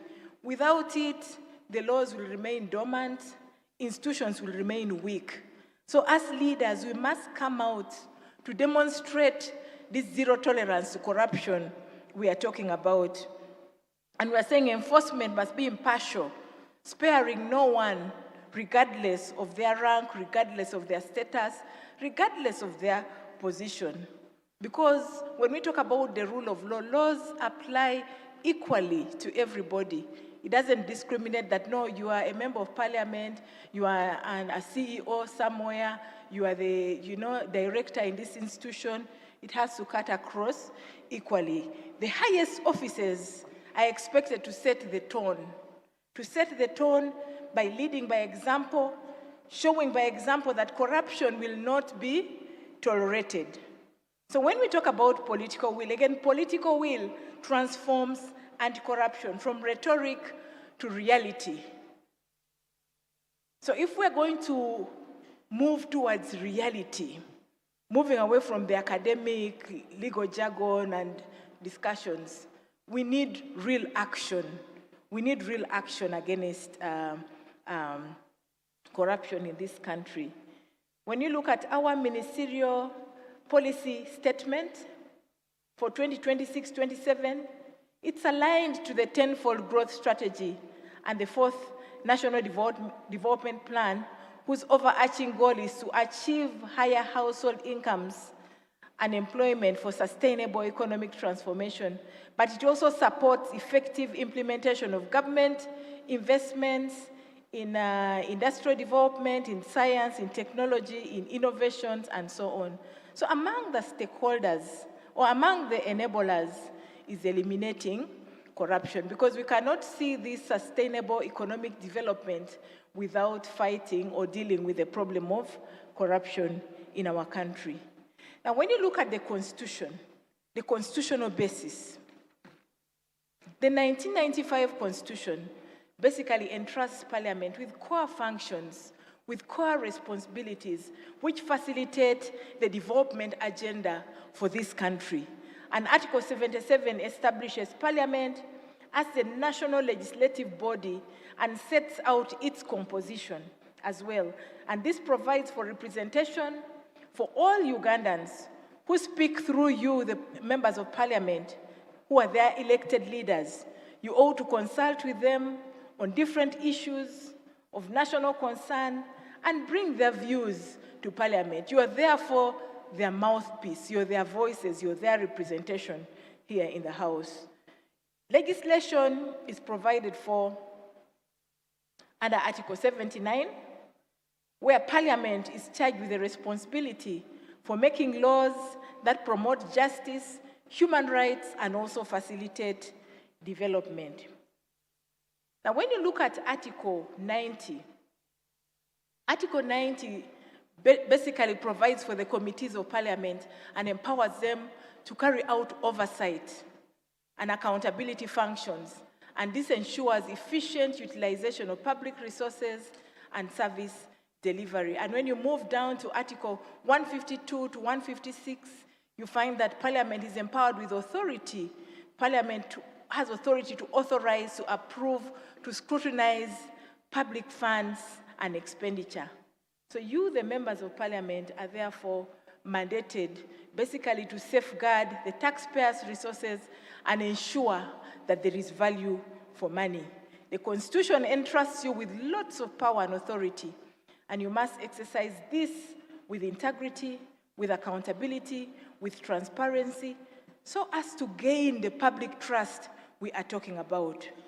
If we are to gain public trust and promote efficient service delivery, we must therefore enact clear, fair, and enforceable laws that reflect the public needs, that protect the rights, that uphold the rule of law as well. And as leaders, I read somewhere that leaders are readers. You've got to be readers. You've got to improve the quality of debates in the House. By show of hands, please show me who are coming back, who served in the previous Parliament. By show of hands. Okay, congratulations for coming back as repeaters. Can we have the new members? The new? So the new members have it. So are you ready to enact fair laws, enforceable laws that reflect the public needs, that protect the rights and uphold the rule of law? Before you go into enacting laws, you've got to do detailed research. You've got to read, because leaders are readers. You're representing constituencies. Are you able to represent those constituencies impartially? Are you able to listen to the diverse views of the people and balance the local needs with the public good? Okay, can you tell between what is a local need and what is a public good? Because remember, laws are enacted for the rights of the people, for the public good, to ensure that there is safety, to ensure that there is harmony, to ensure that the mischief is treated in the community. Are you able to exercise oversight? The head service talked about your oversight responsibility. Because the Constitution, I said, is giving you a lot of powers. But as members of Parliament, you should be able to exercise oversight of the executive and public institutions through hearings, through inquiries, through budget scrutinies, and review of implementation of these budgets. You cannot scrutinize a document you don't understand. So that means you've got to read deeper, you've got to launch deeper, you've got to widen your knowledge base as members of Parliament. To gain public trust and promote effective service delivery, you should be able to craft and approve responsible budgets and allocate resources efficiently and prioritize public service. The public service head service was talking about here, and protect the fiscal sustainability as well for this country. That means you're supposed to think out of the box. You're supposed to think out of the box. Are you able to engage in evidence-based lawmaking with deep consultations of experts, commissions, impact assessments, using reliable data? Can you agree and do some public hearings so that you get the views of the wananchi as well before you go ahead to legislate? Because legislation is not about rushing. Think about the implications of the laws you're doing on the people, on the citizens of Uganda. As members of Parliament, we have said the law gives you a lot of powers. The law gives you a lot of authority. But can you exercise that power and authority cautiously? And also build legislative capacity and invest in research. Can you facilitate inclusive participation and balance short-term political pressure with long-term national interests? When we talk about political pressure, I know many of you have invested a lot in getting to be a member of Parliament in this country, both financially, your time, your energy. But putting that aside, being a member of Parliament is now not a time for payback. Don't say that, na funira wa. Of course, the clerk to Parliament here will facilitate you people very well. All Ugandans know what your income is, what your allowances are, what your emoluments are, and so on. But now it's about the quality service, that leadership with integrity. You have offered yourself, present yourself as a servant leader to the people you are representing in this country. Putting the constitutional basis aside, we now move to the Leadership Code of Conduct. When you look at the Leadership Code of Conduct, Chapter 14 of the Constitution provides for the Leadership Code of Conduct. And Article 233 of the Leadership Code of Conduct basically provides that it requires specified leaders, specified officers, and leaders to declare their incomes, their assets, and liabilities to the Inspectorate of Government every 2 years. It also provides for prohibited conduct, and that prohibited conduct is conduct that is likely to compromise the honesty, the impartiality of specified officers or leaders. And the conduct that is likely to lead to corruption in public affairs, which is detrimental to the public good or welfare or good governance. And the law also prescribes penalties to be imposed for breach of the code without prejudice to the application of criminal penalties prescribed for the breach in question. And it also prescribes powers, procedures, and practices for ensuring that effective enforcement of the code is happening, and it makes other provisions necessary for ensuring that there is promotion and maintenance of honesty, impartiality, and integrity in the conduct of leaders. Now, when you look at the Leadership Code Act, as stated in the preamble, it was basically enacted to provide for a minimum standard of behavior and conduct for leaders, and to require leaders and public officers to declare their incomes, their assets and liabilities, and to put in place an effective enforcement mechanism, and to provide for establishment for the composition, jurisdiction, and functions of the Leadership Code Tribunal, and for other related matters. That is the Leadership Code Act. It is basically providing for the minimum standard. It is saying every leader, every public officer should be able to declare their incomes, their assets and liabilities as provided for within the law. So according to section 4 and 5, a leader is required to submit a declaration within 3 months after becoming a leader. Within 3 months. When did you people take oath?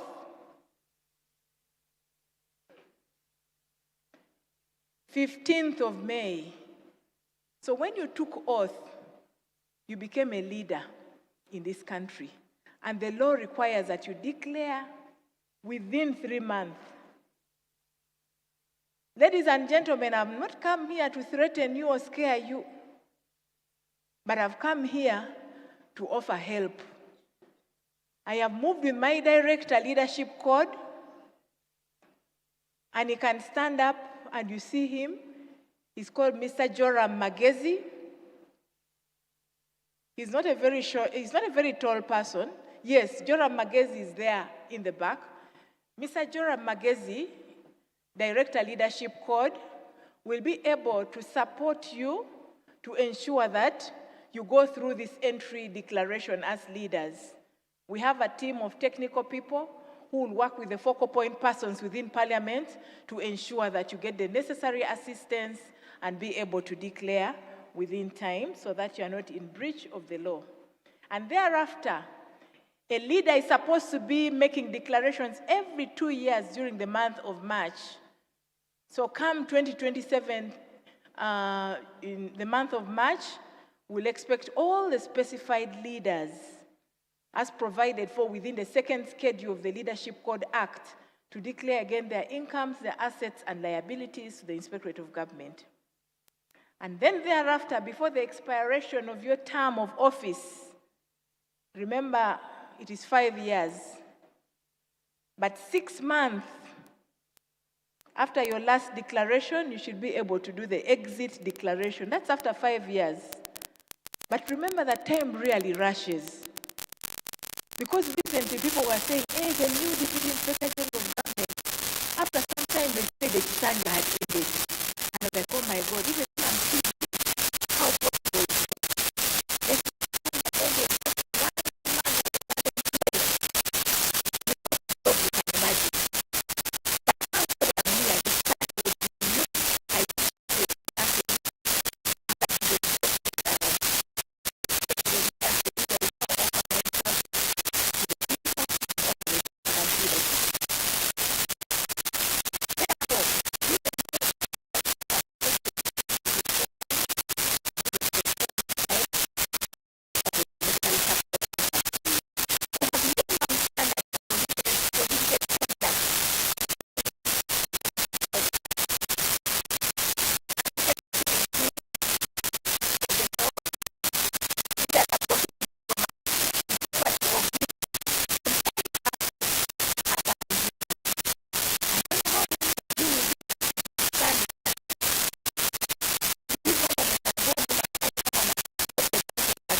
in recruiting your own child, your own son or daughter or close relative, you've got to declare your conflict of interest. A leader or public officer whose personal interest conflicts with his official duty shall declare that personal interest to his or her superior or other appropriate body. And that is a provision of the law, really. Now, there are breaches also. As I wind up, we'll look at the breaches under the Act. Non-declaration of income, assets and liabilities by a leader or a public officer is a breach within the law. There are people, when the time comes and they think they'll do it at the 11th hour, and eventually they get caught up and the system is locked and they can't declare anymore. They are in breach of the law. And usually we basically do verification and submit to the Leadership Code Tribunal. Now, it would not be very good for you to have me here presenting to you, and the next day I'm the one sanctioning your matter to the Leadership Code Tribunal. So let's ensure to be compliant. Let's ensure that we do not breach. Then false declaration by a leader or public officer.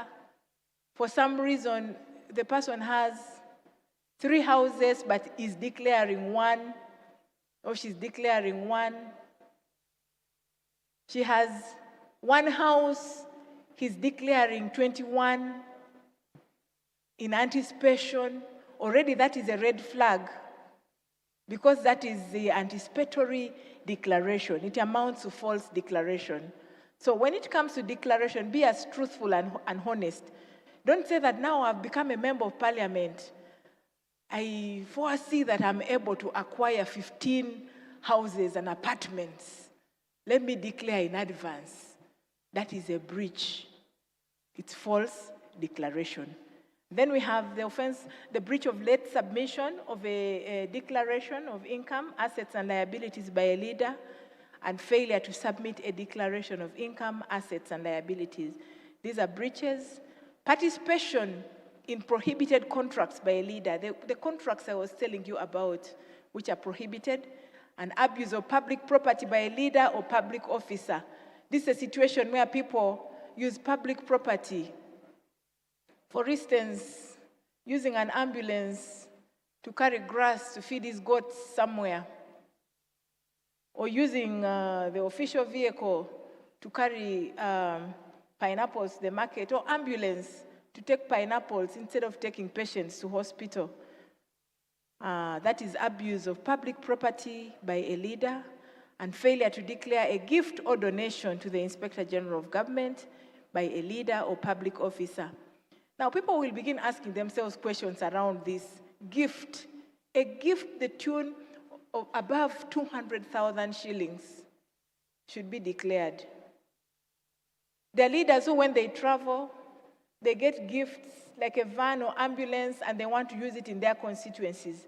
But when they declare it, we then write to the clerk, to Parliament, and advise that this can be used for the purpose within which, and it's within his discretion. He will say, no, Honorable Member of Parliament, take it to the constituency and use it for the rightful purpose for which it was given. Now, declaration of gifts, it's just basically about walking in the light. There are people who get exorbitant gifts. You go for a function, you're representing your institution, and they're giving you a gift of very expensive sofas, or for instance, a vehicle. You know, that is a red flag already. So members of Parliament, be very careful with how you treat gifts. But the law says, when you receive a gift beyond the tune of 200,000, walk in the light and declare it. Not that we are going to grab it from you and own it.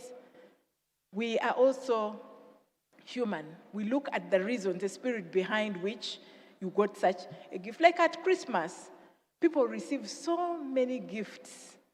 But what is the cost? What is the threshold? Failure to dispose a gift or donation in accordance with the Act by a leader is also a breach within the law. Now, I'll touch briefly on public accountability. All of us gathered here are leaders. We hold public office.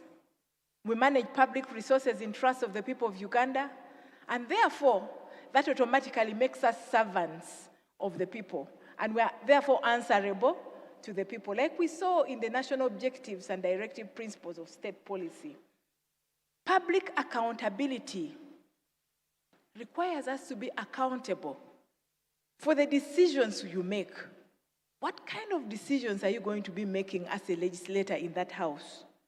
Even for the authority we exercise and the manner within which we use public resources.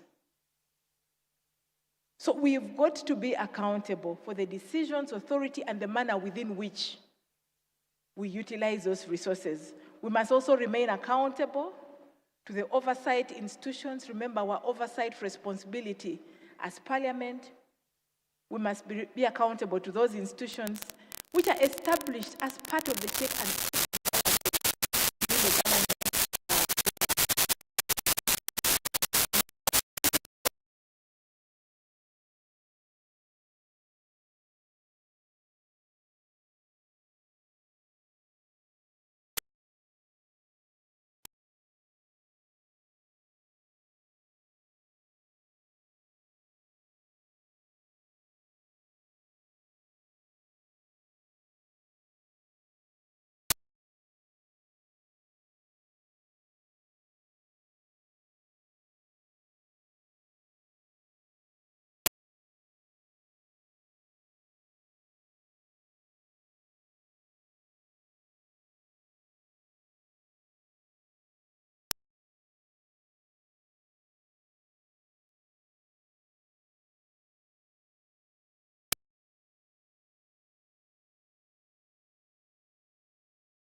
Another round of applause for Dr. Patricia Achan Okiria.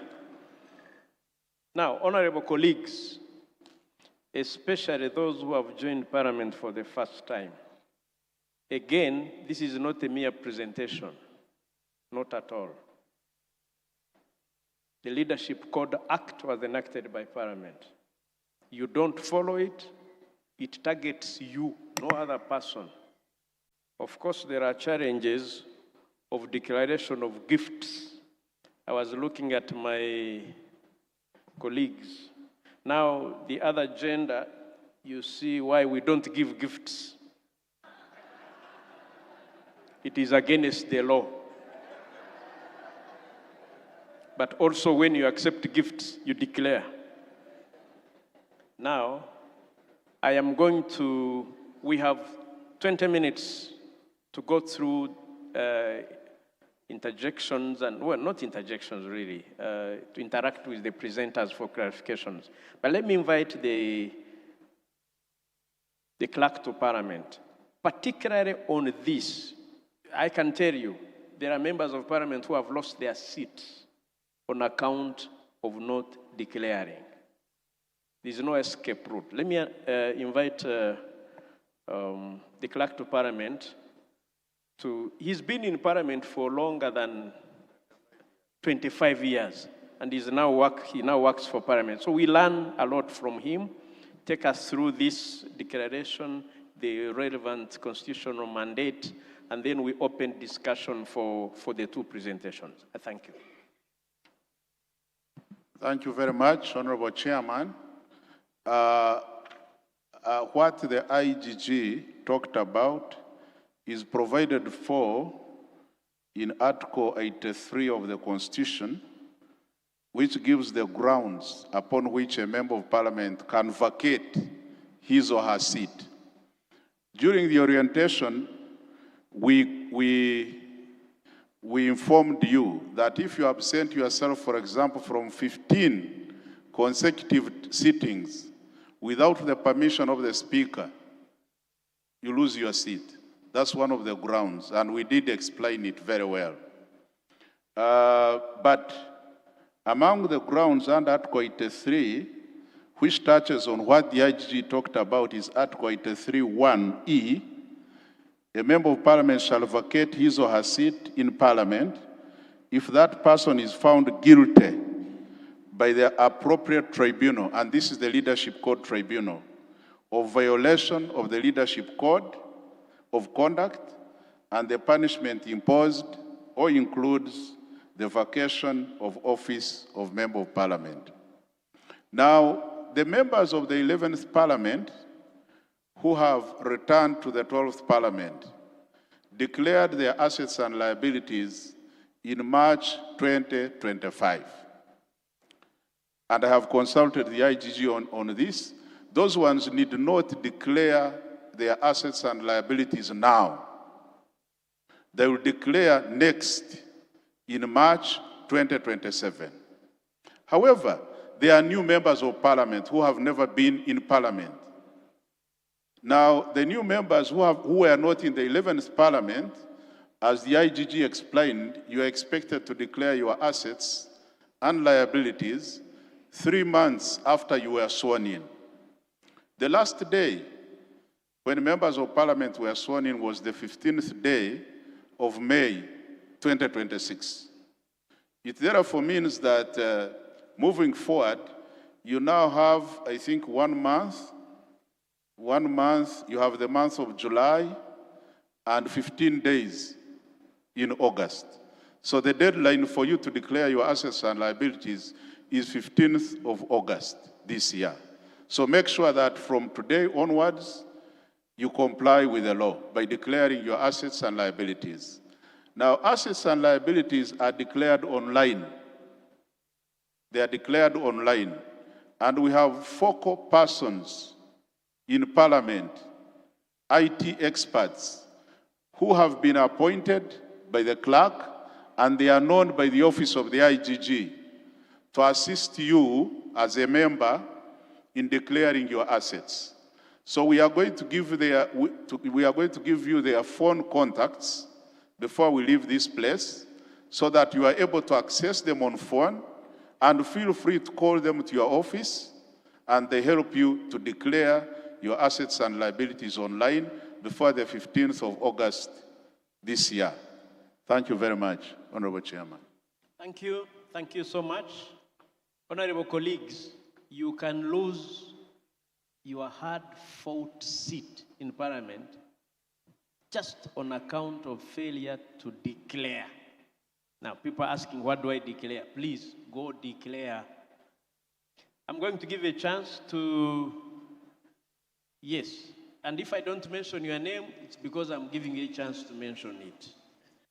Isn't it? Honorable Porotaz, and please, straight to the point. And we have two presentations. We are reacting to two presentations. Yeah, feel free to say my question or clarification goes to this. Honorable Porotaz. Thank you, Chair. Porotaz Wegumisa, MP Ndorwa East. You can, by the way, you can sit. Feel free, sit. Okay. Yeah. My question goes to Madame Lucy Nachobe. Madame Lucy Nachobe. That's Honorable Porotaz Wegumisa, right? Yes, please. Yes. In her presentation, she emphasized the use of impact measures of performance as opposed to the usual outcomes and outputs.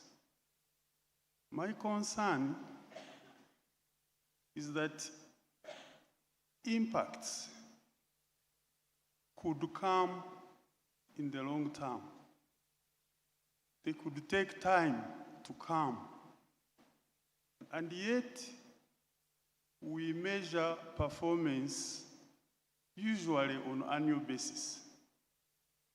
So, couldn't that lead to some inaccurate measurement of results if the impact cannot be felt in the short term? Determined in prescribed time.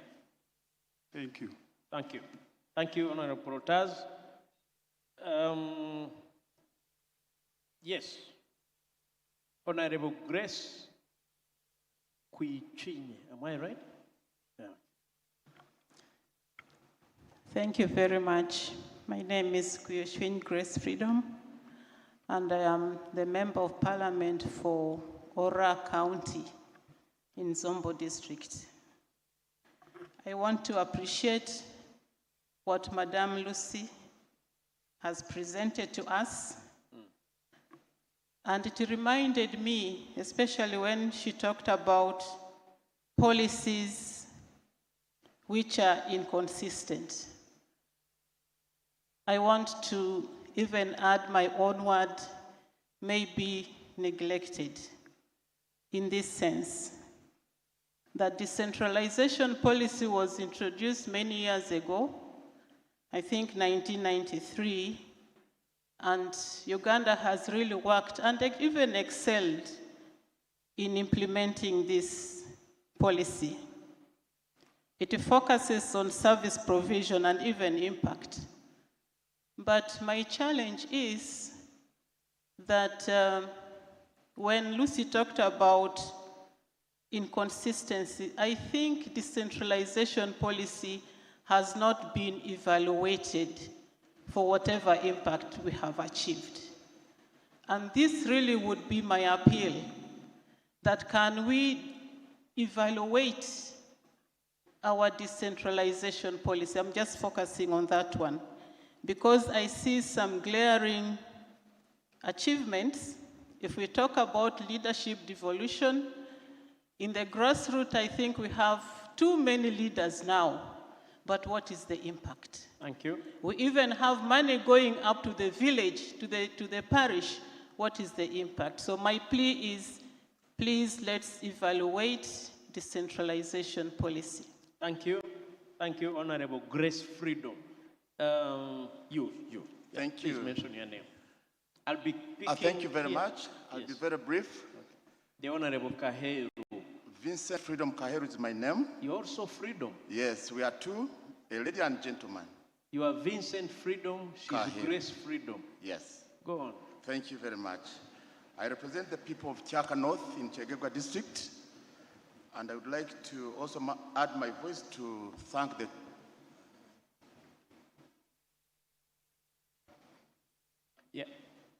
Press. Okay, you are on.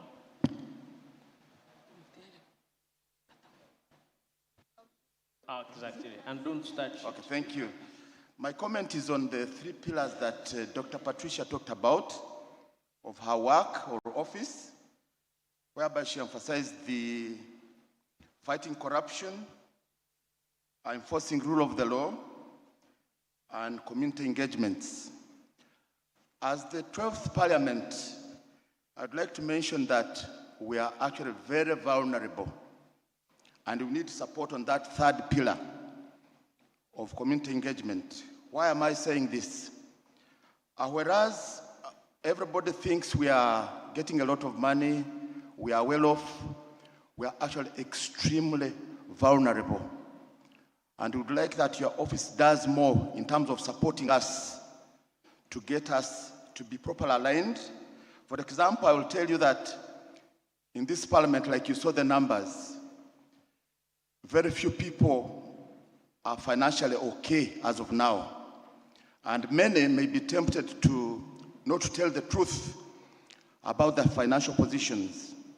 And hence the need for going the extra mile to really guide us and hold us so that people can give you the right information which is accurate.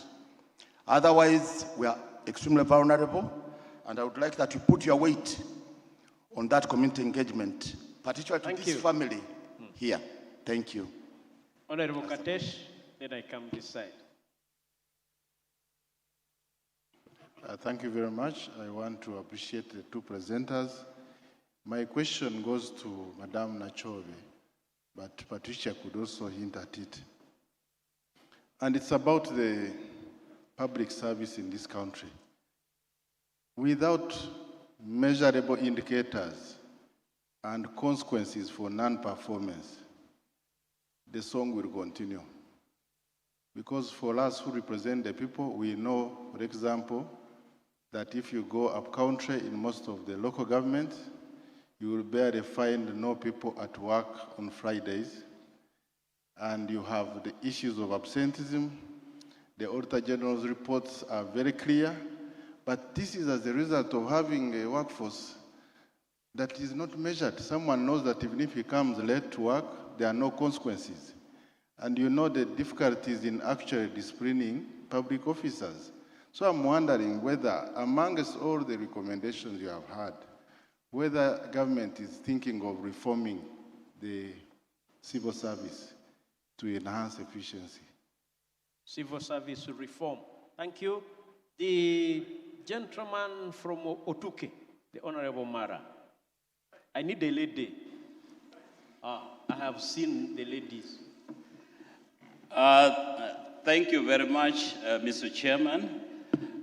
My question goes to Dr. Patricia, and the Public Service Director can also provide an input. Mr. Chairman, the IGG in the past, under Honorable Betty Kamia, reported that Uganda loses up to 10 trillion shillings per year stolen by public servants. Now, the Auditor General's report also provides detailed cases of incompetence, of stolen funds, of shoddy works, of unexplained expenditures. Now, the IGG, under the law, has its independence and mandates. We haven't seen anywhere, because now we are on Kisanja no more sleep. Maybe this time it will happen.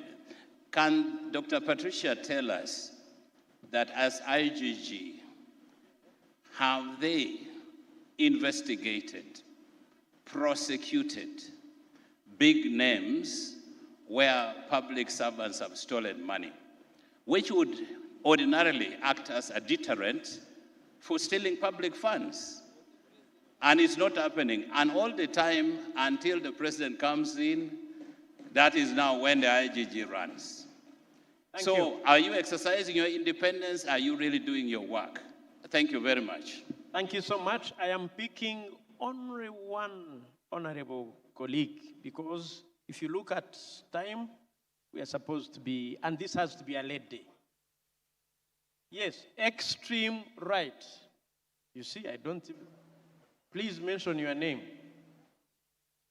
Now you're going to take me to the IGG. Mr. Chairman, I'm Paul O'Mara, Member of Parliament. Of course, I know you, the rich man. Thank you, Honorable Chair. My name is Babirie Chityo Sara.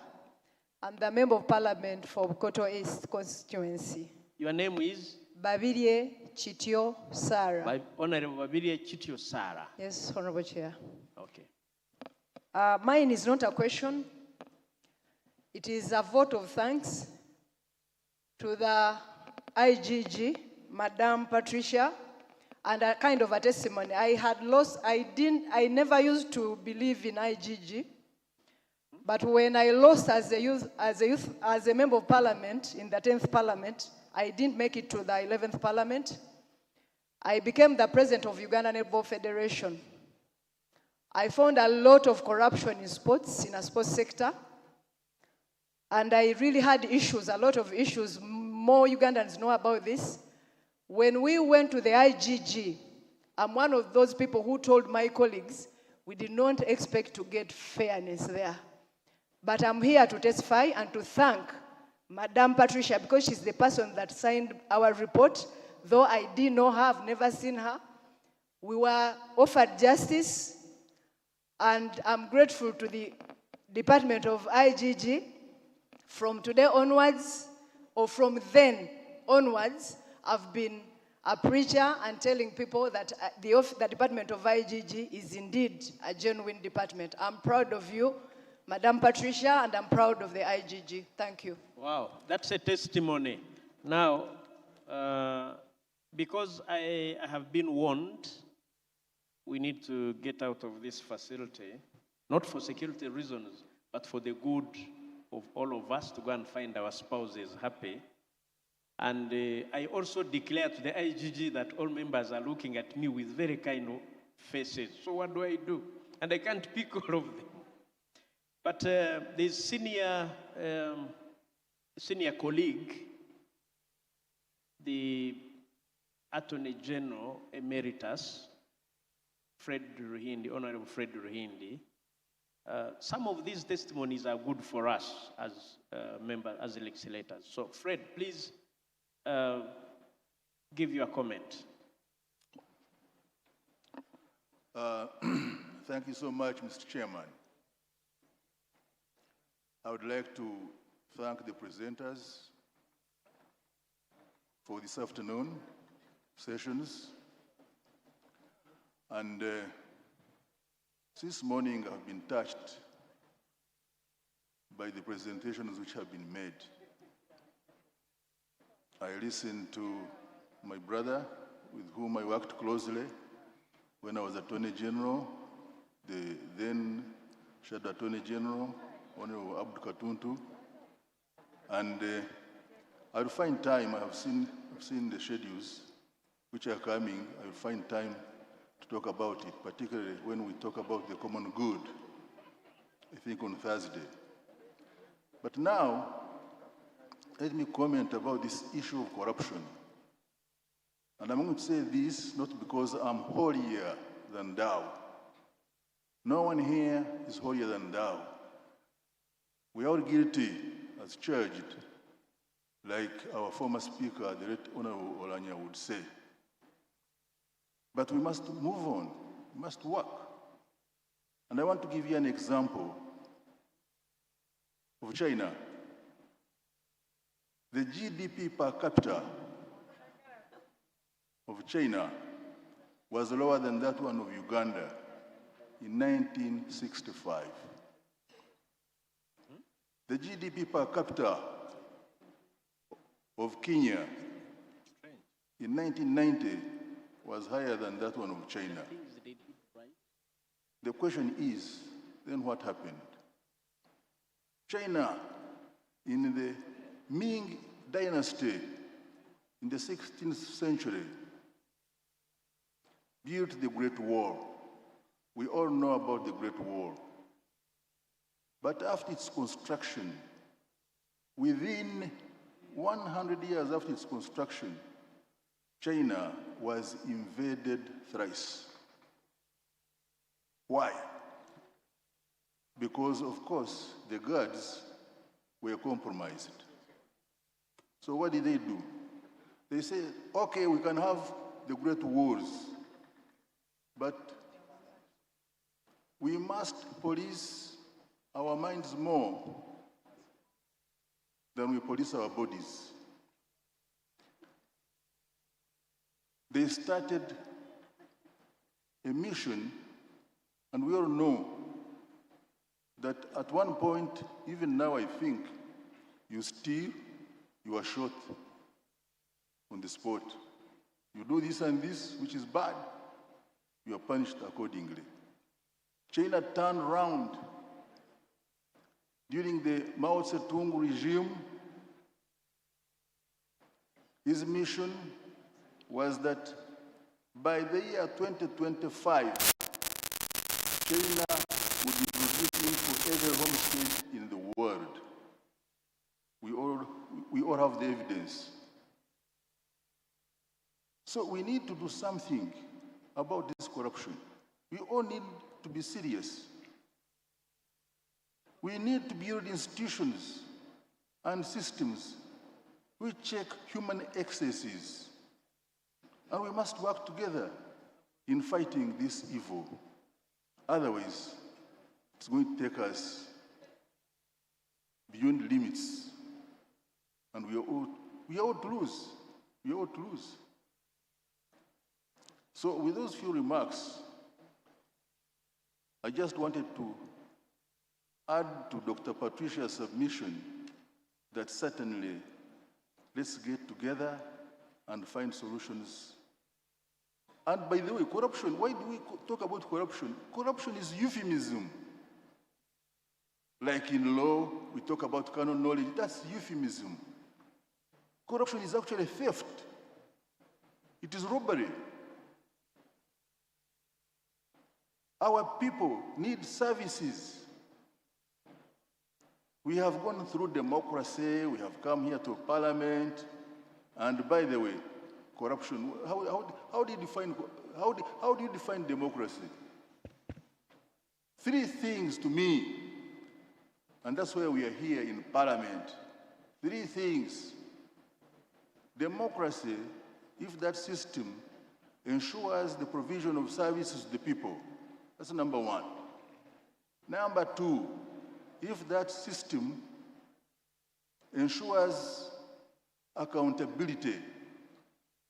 Number three, if it ensures the rule of law, that's democracy.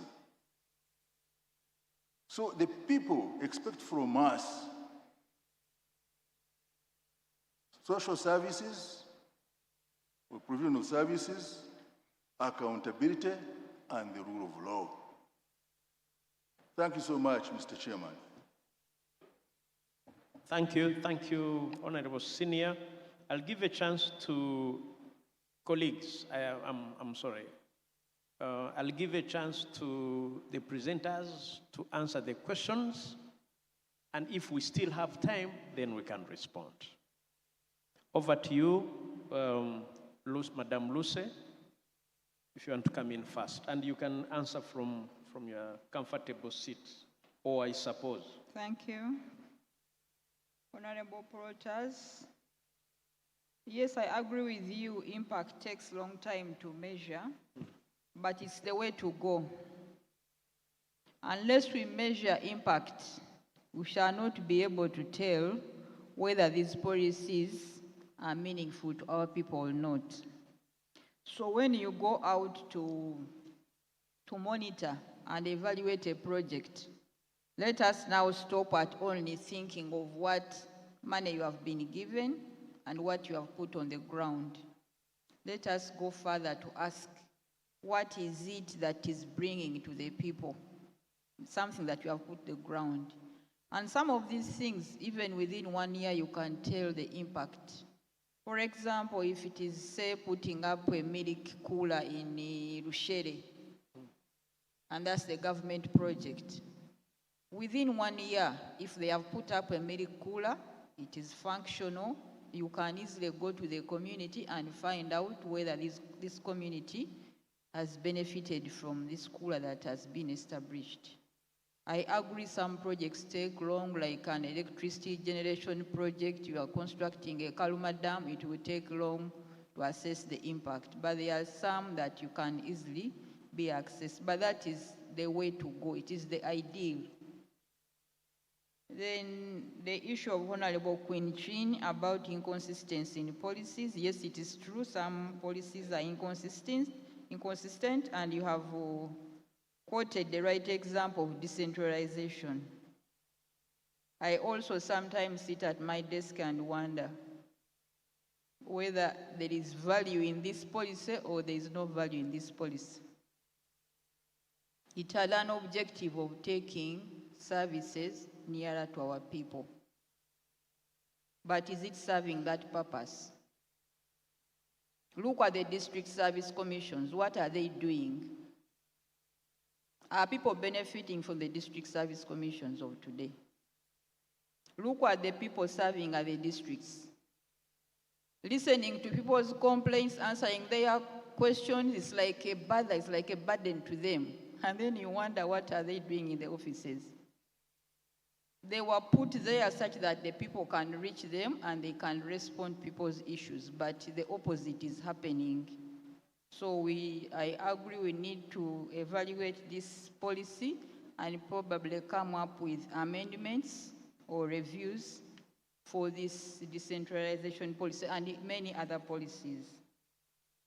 And then Honorable Freedom, fight for corruption, that's for IGG.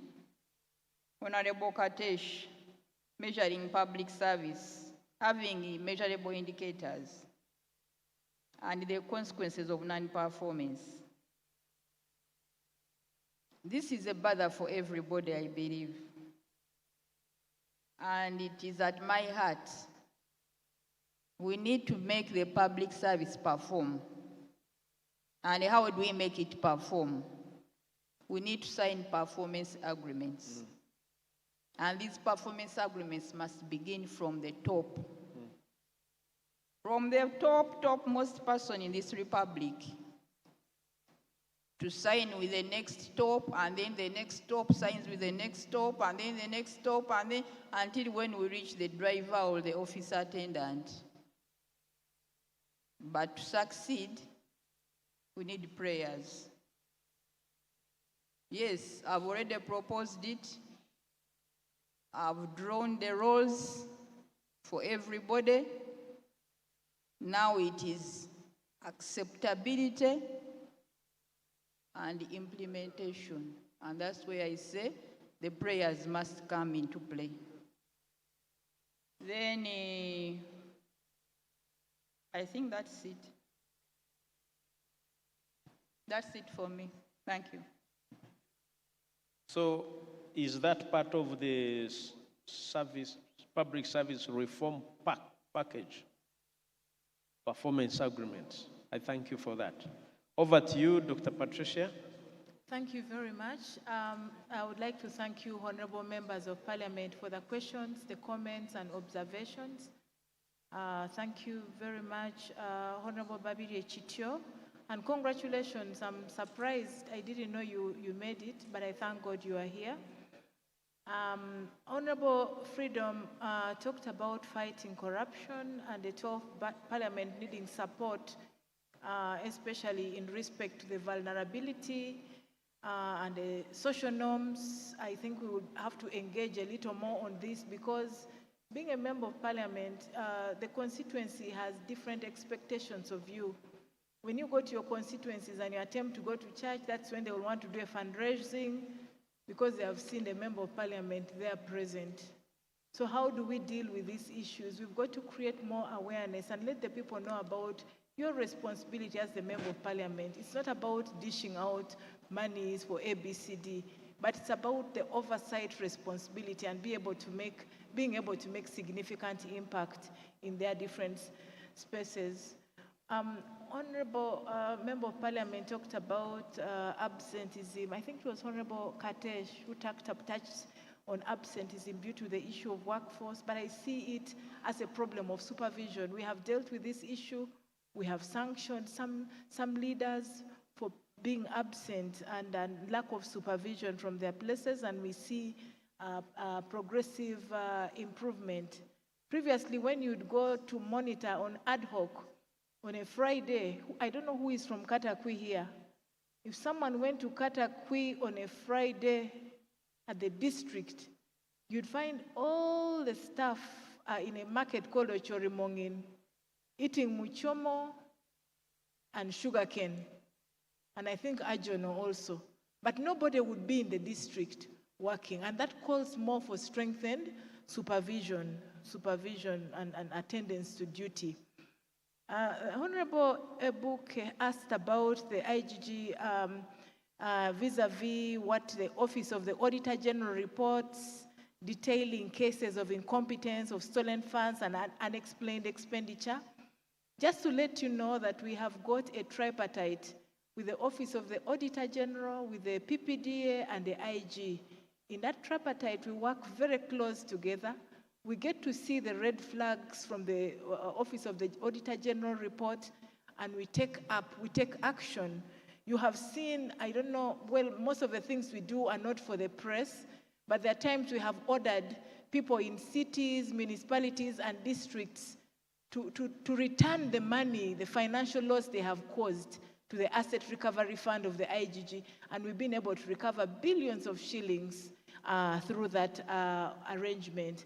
But also the Office of the Auditor General helps us to give us watertight cases. They give us the necessary evidence we need to take a case for prosecution, and that has been a strong work relationship.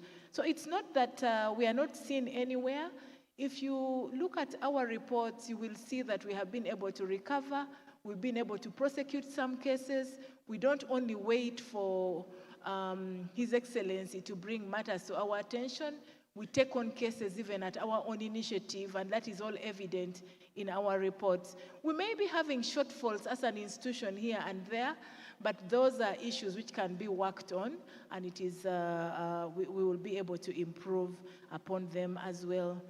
I think that was the only question which was touching on my work as the IG, but thank you very much, Honorable Chitio, for acknowledging the support from the Inspectorate of Government towards you when you brought up that case to us. Thank you.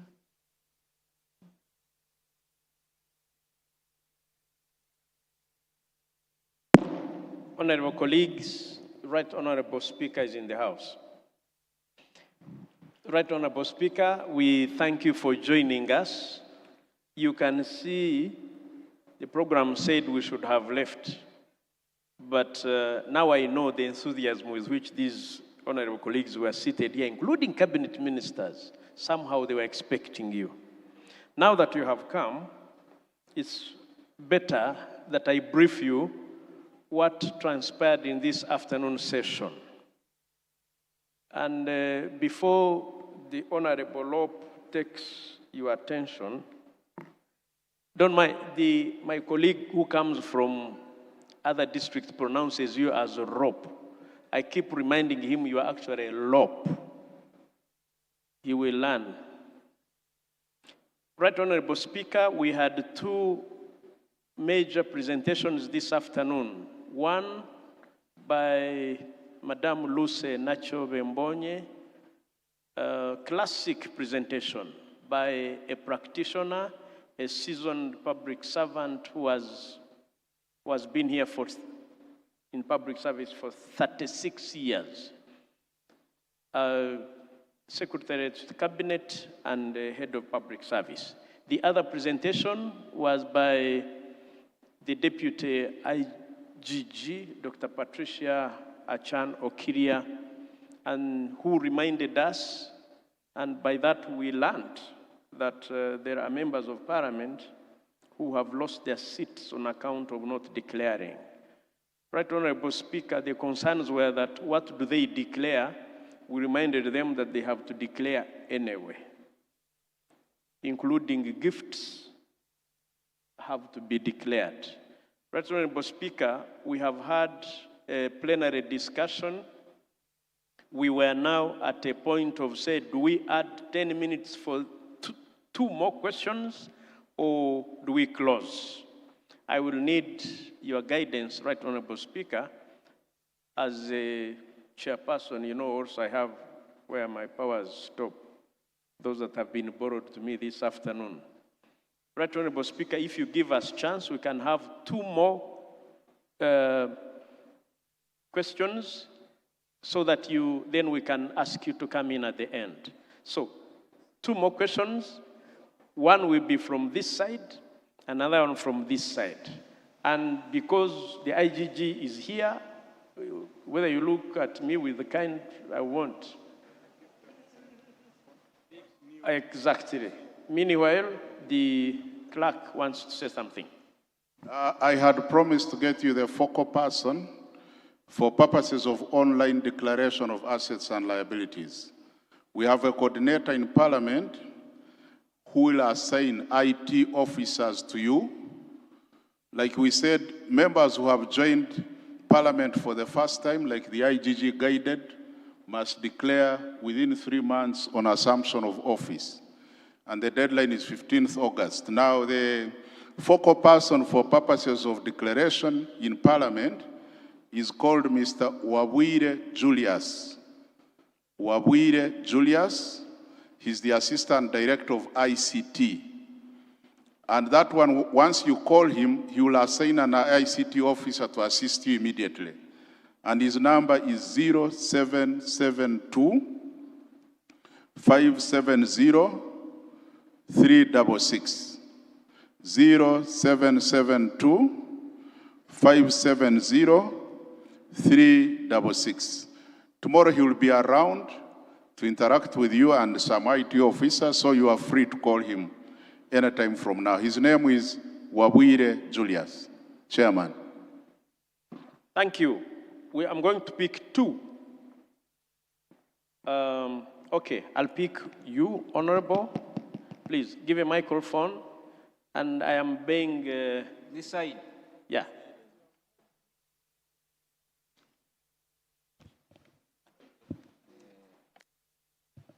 Introduce.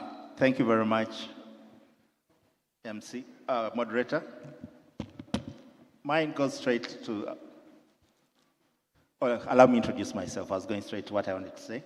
Honorable Sawagude Robert, National MP, representing persons with disabilities. Mine goes to the IGG's office. You know, we have a number of institutions that have been established, like the anti-corruption unit at State House. We have the IGG's office, and we have so many policies and laws that are anti-corruption. You know, we are that look at fighting corruption. But despite the work that you have done and all that has been done, we're still not seeing anything changing in this area. Now it leads me wonder, are we failing to get a solution to this corruption problem? Just like we are failing to get the medication to HIV/AIDS. Thank you. I gave him a chance because he represents people with special interests. Thank you. So I'll pick again, the lady, and I'll pick a man from this side. Please, and be brief. Your name, and I said, if I don't mention your name, because I'm giving you a chance to mention it yourself. I'm Honorable Natsita Betty from Namtumba District. My question is to Madam Nachove. In our districts, when it comes to the parish chiefs, when he squanders money, when he makes mistakes in this sub-county, instead of firing that person, he's just transferred to another parish. It so happens that a lot of funds is lost. But then these people keep on just rotating in the same district, but in different sub-counties. How can we be helped? Thank you. You complain against a corrupt parish chief is transferred to another parish. Thank the Honorable Lilian from Isinjiro. Thank you. Thank you so much, because I've been standing up and down, but I thank God you have picked me. Terao Lilian is my name. I'm the woman member of Parliament, Isinjiro. Mine goes to Dr. Patricia. Of course, the three pillars, I will talk about corruption. I happen to work as an LRDC in past years. I made a report to the IGG. Immediately, the IGG, when he was responding, he was a man, he told the people, of course, where I was writing the report and where it was coming from the local government I was serving in, that you see, your LRDC is causing a problem with the one against you. How can we be sure now I'm a member of Parliament? If that comes to me, now as a member of Parliament, do you think I can come back? How can we come back? How can we retain our seats? Maybe we call it half tolerance to corruption, not zero tolerance. Because if it comes to zero tolerance, it means we are going to be hunted and we find ourselves losing. We have been seeing other colleagues losing because of fighting corruption. Give us the advice, how can we do it? Thank you. The RDC made a report, acted as a whistleblower, and it was used against her. That gentleman, since we started, has been putting up his hand in a Kaunda suit. Please, and I'm being as fair as they come. Thank you very much. My name is Umaru Nangoli. Nangoli, representing the people of Northern Division, Mbale City. Now, I'm seeking for clarity from the IGG about donations and gifts. My children are in the habit of giving me hefty gifts. Like last year, they gave me a car on my birthday. Now, how does the law say about children and relatives giving gifts? Or how about an MP giving you a gift? The issue of gifts, very interesting. Can we allow the Luce, Nachobe, and Patricia to answer again if we still have 10 more minutes? Now, the Honorable Minister for Karamoja is asking if she's, as the tradition is, she's gifted 100 cows, does she have to declare? Thank you. Thank you. I'll begin with the Honorable Betty of Namtumba District in regard to the parish chiefs. As I told you about this decentralization policy, these parish chiefs are recruited by the district service commissions, and they are the ones that are responsible for disciplining them. So we in central government, we cannot discipline them. And they are the staff of local government. So they are transferred around by the same local governments. And that is something that is bothering our heads, and I think it is bothering every Ugandan. So we need to look at this law and see how we can change some of these things. And also I've been talking to public servants. I think we also need to review the standing orders. And we need to put in a clause which says instead of being permanent and pensionable, you are permanent and pensionable depending on performance. We need to introduce that clause such that people now can go home as fast as possible. And I have a question that was sent to me here on paper through you, Mr. Chairperson, because this wasn't authorized through you, but this person is wondering, why don't you bring on board contract appointments alongside performance agreements? This may be more effective. Contract agreements, yes, are good but also bad.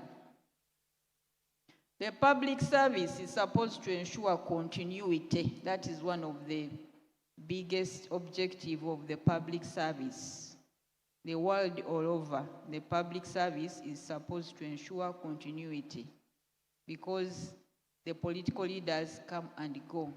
So there must be somebody who will tell you why this policy was developed, why it failed, why this was done, why this bridge collapsed, what were the risks.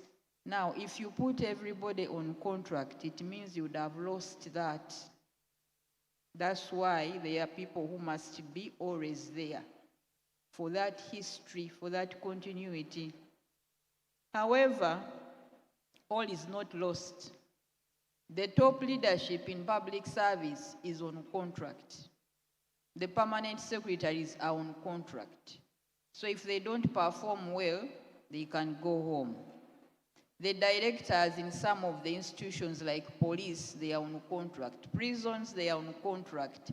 The agencies, they are on contract. If they don't perform well, those ones can go home.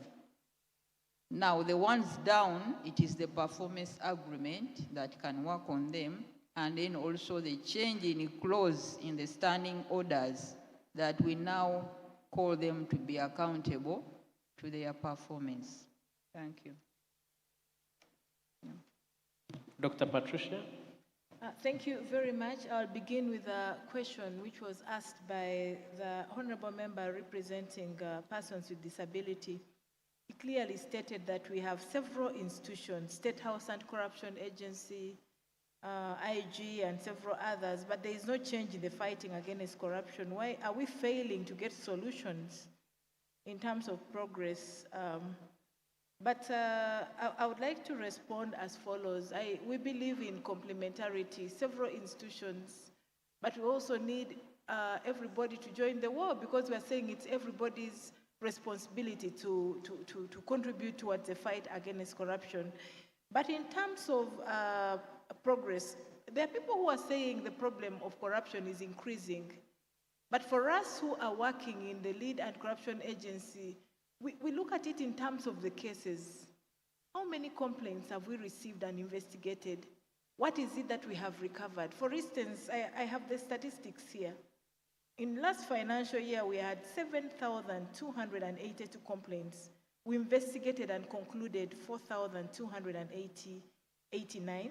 We had a conviction rate of 42%, and we had acquittals of 17%, and we withdrew 36% and dismissed 5%. But in terms of recovery, in terms of progress, we out of the 712 cases, we ordered recovery for funds from several institutions like Electoral Commission, MAIF, UNRA, NSSF, URA, OPM, Energy, UBOS, Judiciary, KCCA, etc.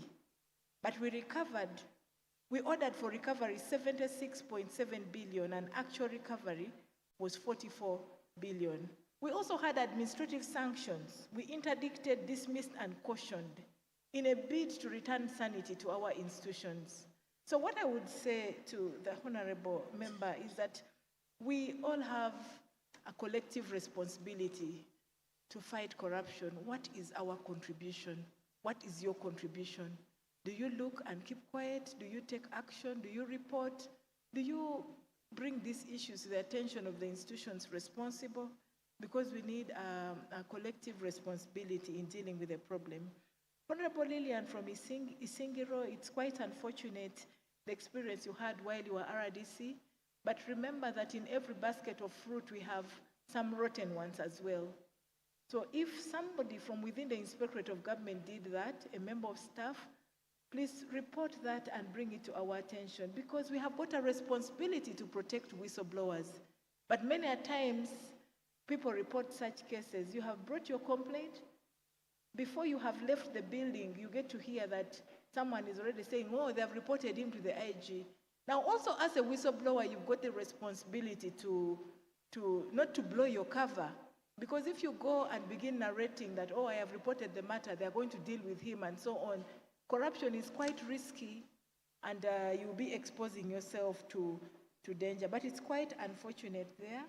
We do not tolerate corruption. We need to fight it together. And when you have such instances, you, as RDC or former RDC and now Member of Parliament, we need to deal with this problem and bring such officials to book when they report.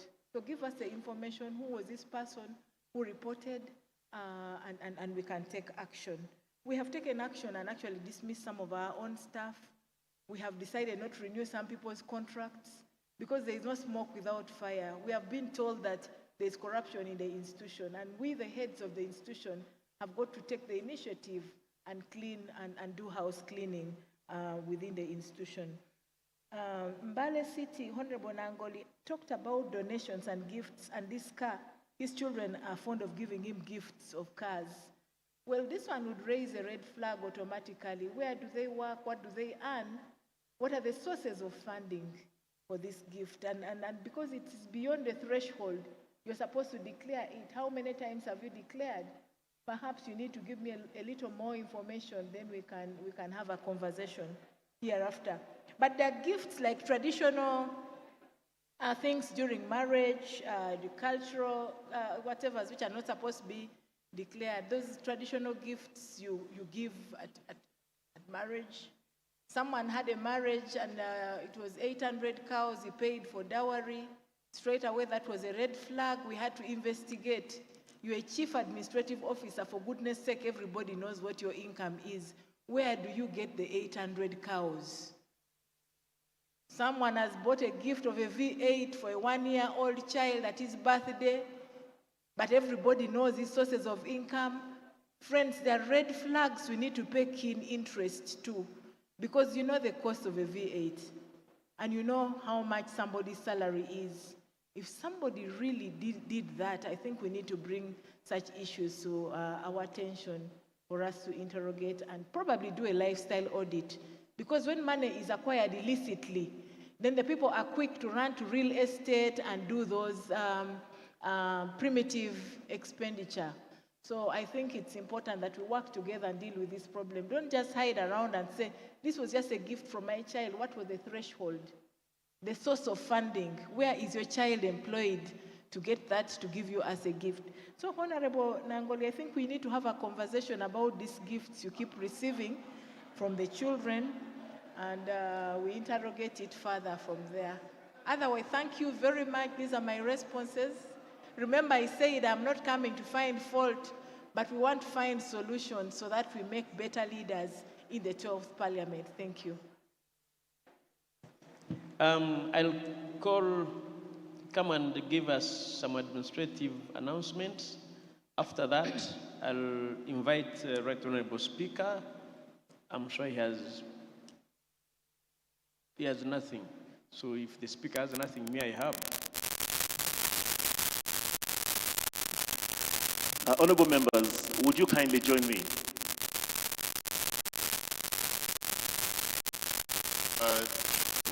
The Speaker has nothing. But what is true is that I have no comment. And in law, that is a very big statement.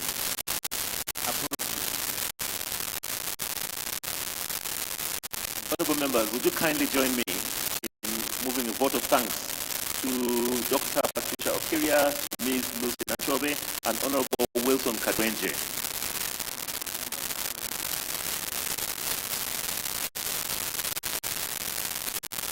Now, just a few administrative issues. First and foremost, we have an evaluation form, a digital evaluation form that we would like you to scan. If you can look at your monitors right now, please scan it and return this information as soon as you can. Secondly, tomorrow we would like to start earlier than today. We had a bit of time wasted today, and I'm sure you can tell that there's so much more that we could have covered. So we shall have transport waiting for you at Parliament at 7:30, so that we can be here in time for 8:30. And when you come in tomorrow, please carry your tags and the bags that you receive today, we shall not give you any new bags tomorrow. So those are your bags for the entire induction, but please carry your tags. Now transport from here, for those of you who use the joint transport is waiting for you at the upper parking. So as soon as you are ready to depart, transport will be waiting for you at the upper parking. But once again, we thank you for all your participation and your attendance today, and we look forward to seeing you again tomorrow at 8:30.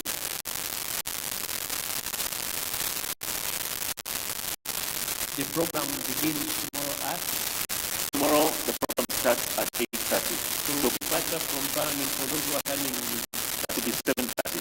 The departure tomorrow is at 7:30. So thank you very much. Have a nice evening.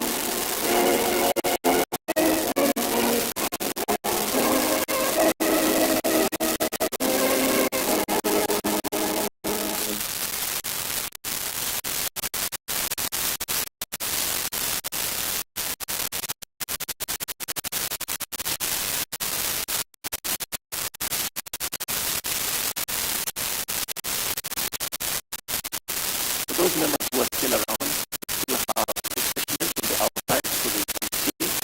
Those who still like to stay on the premises, they see at the discount point outside. Thank you.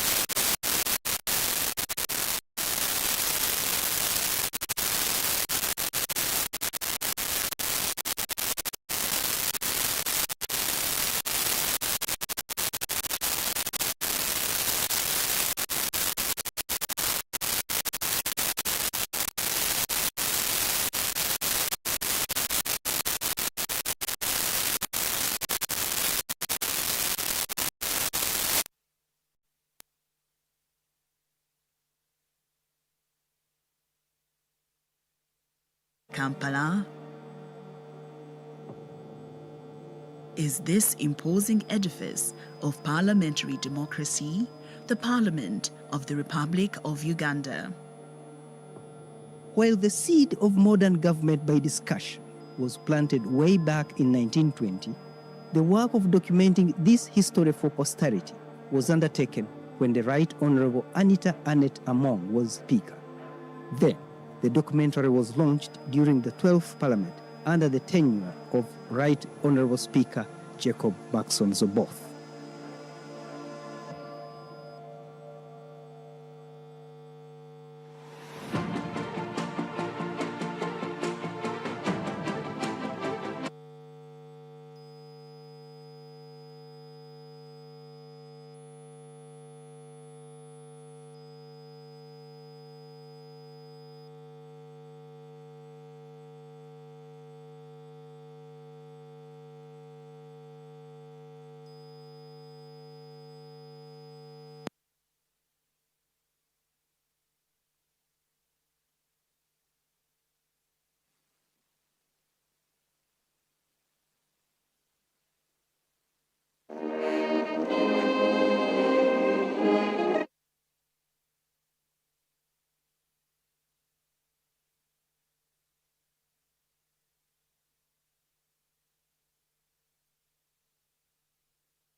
Long before the British colonial authorities created the Legislative Council in the Uganda Protectorate, many of the various tribal communities had rudimentary forms of parliament.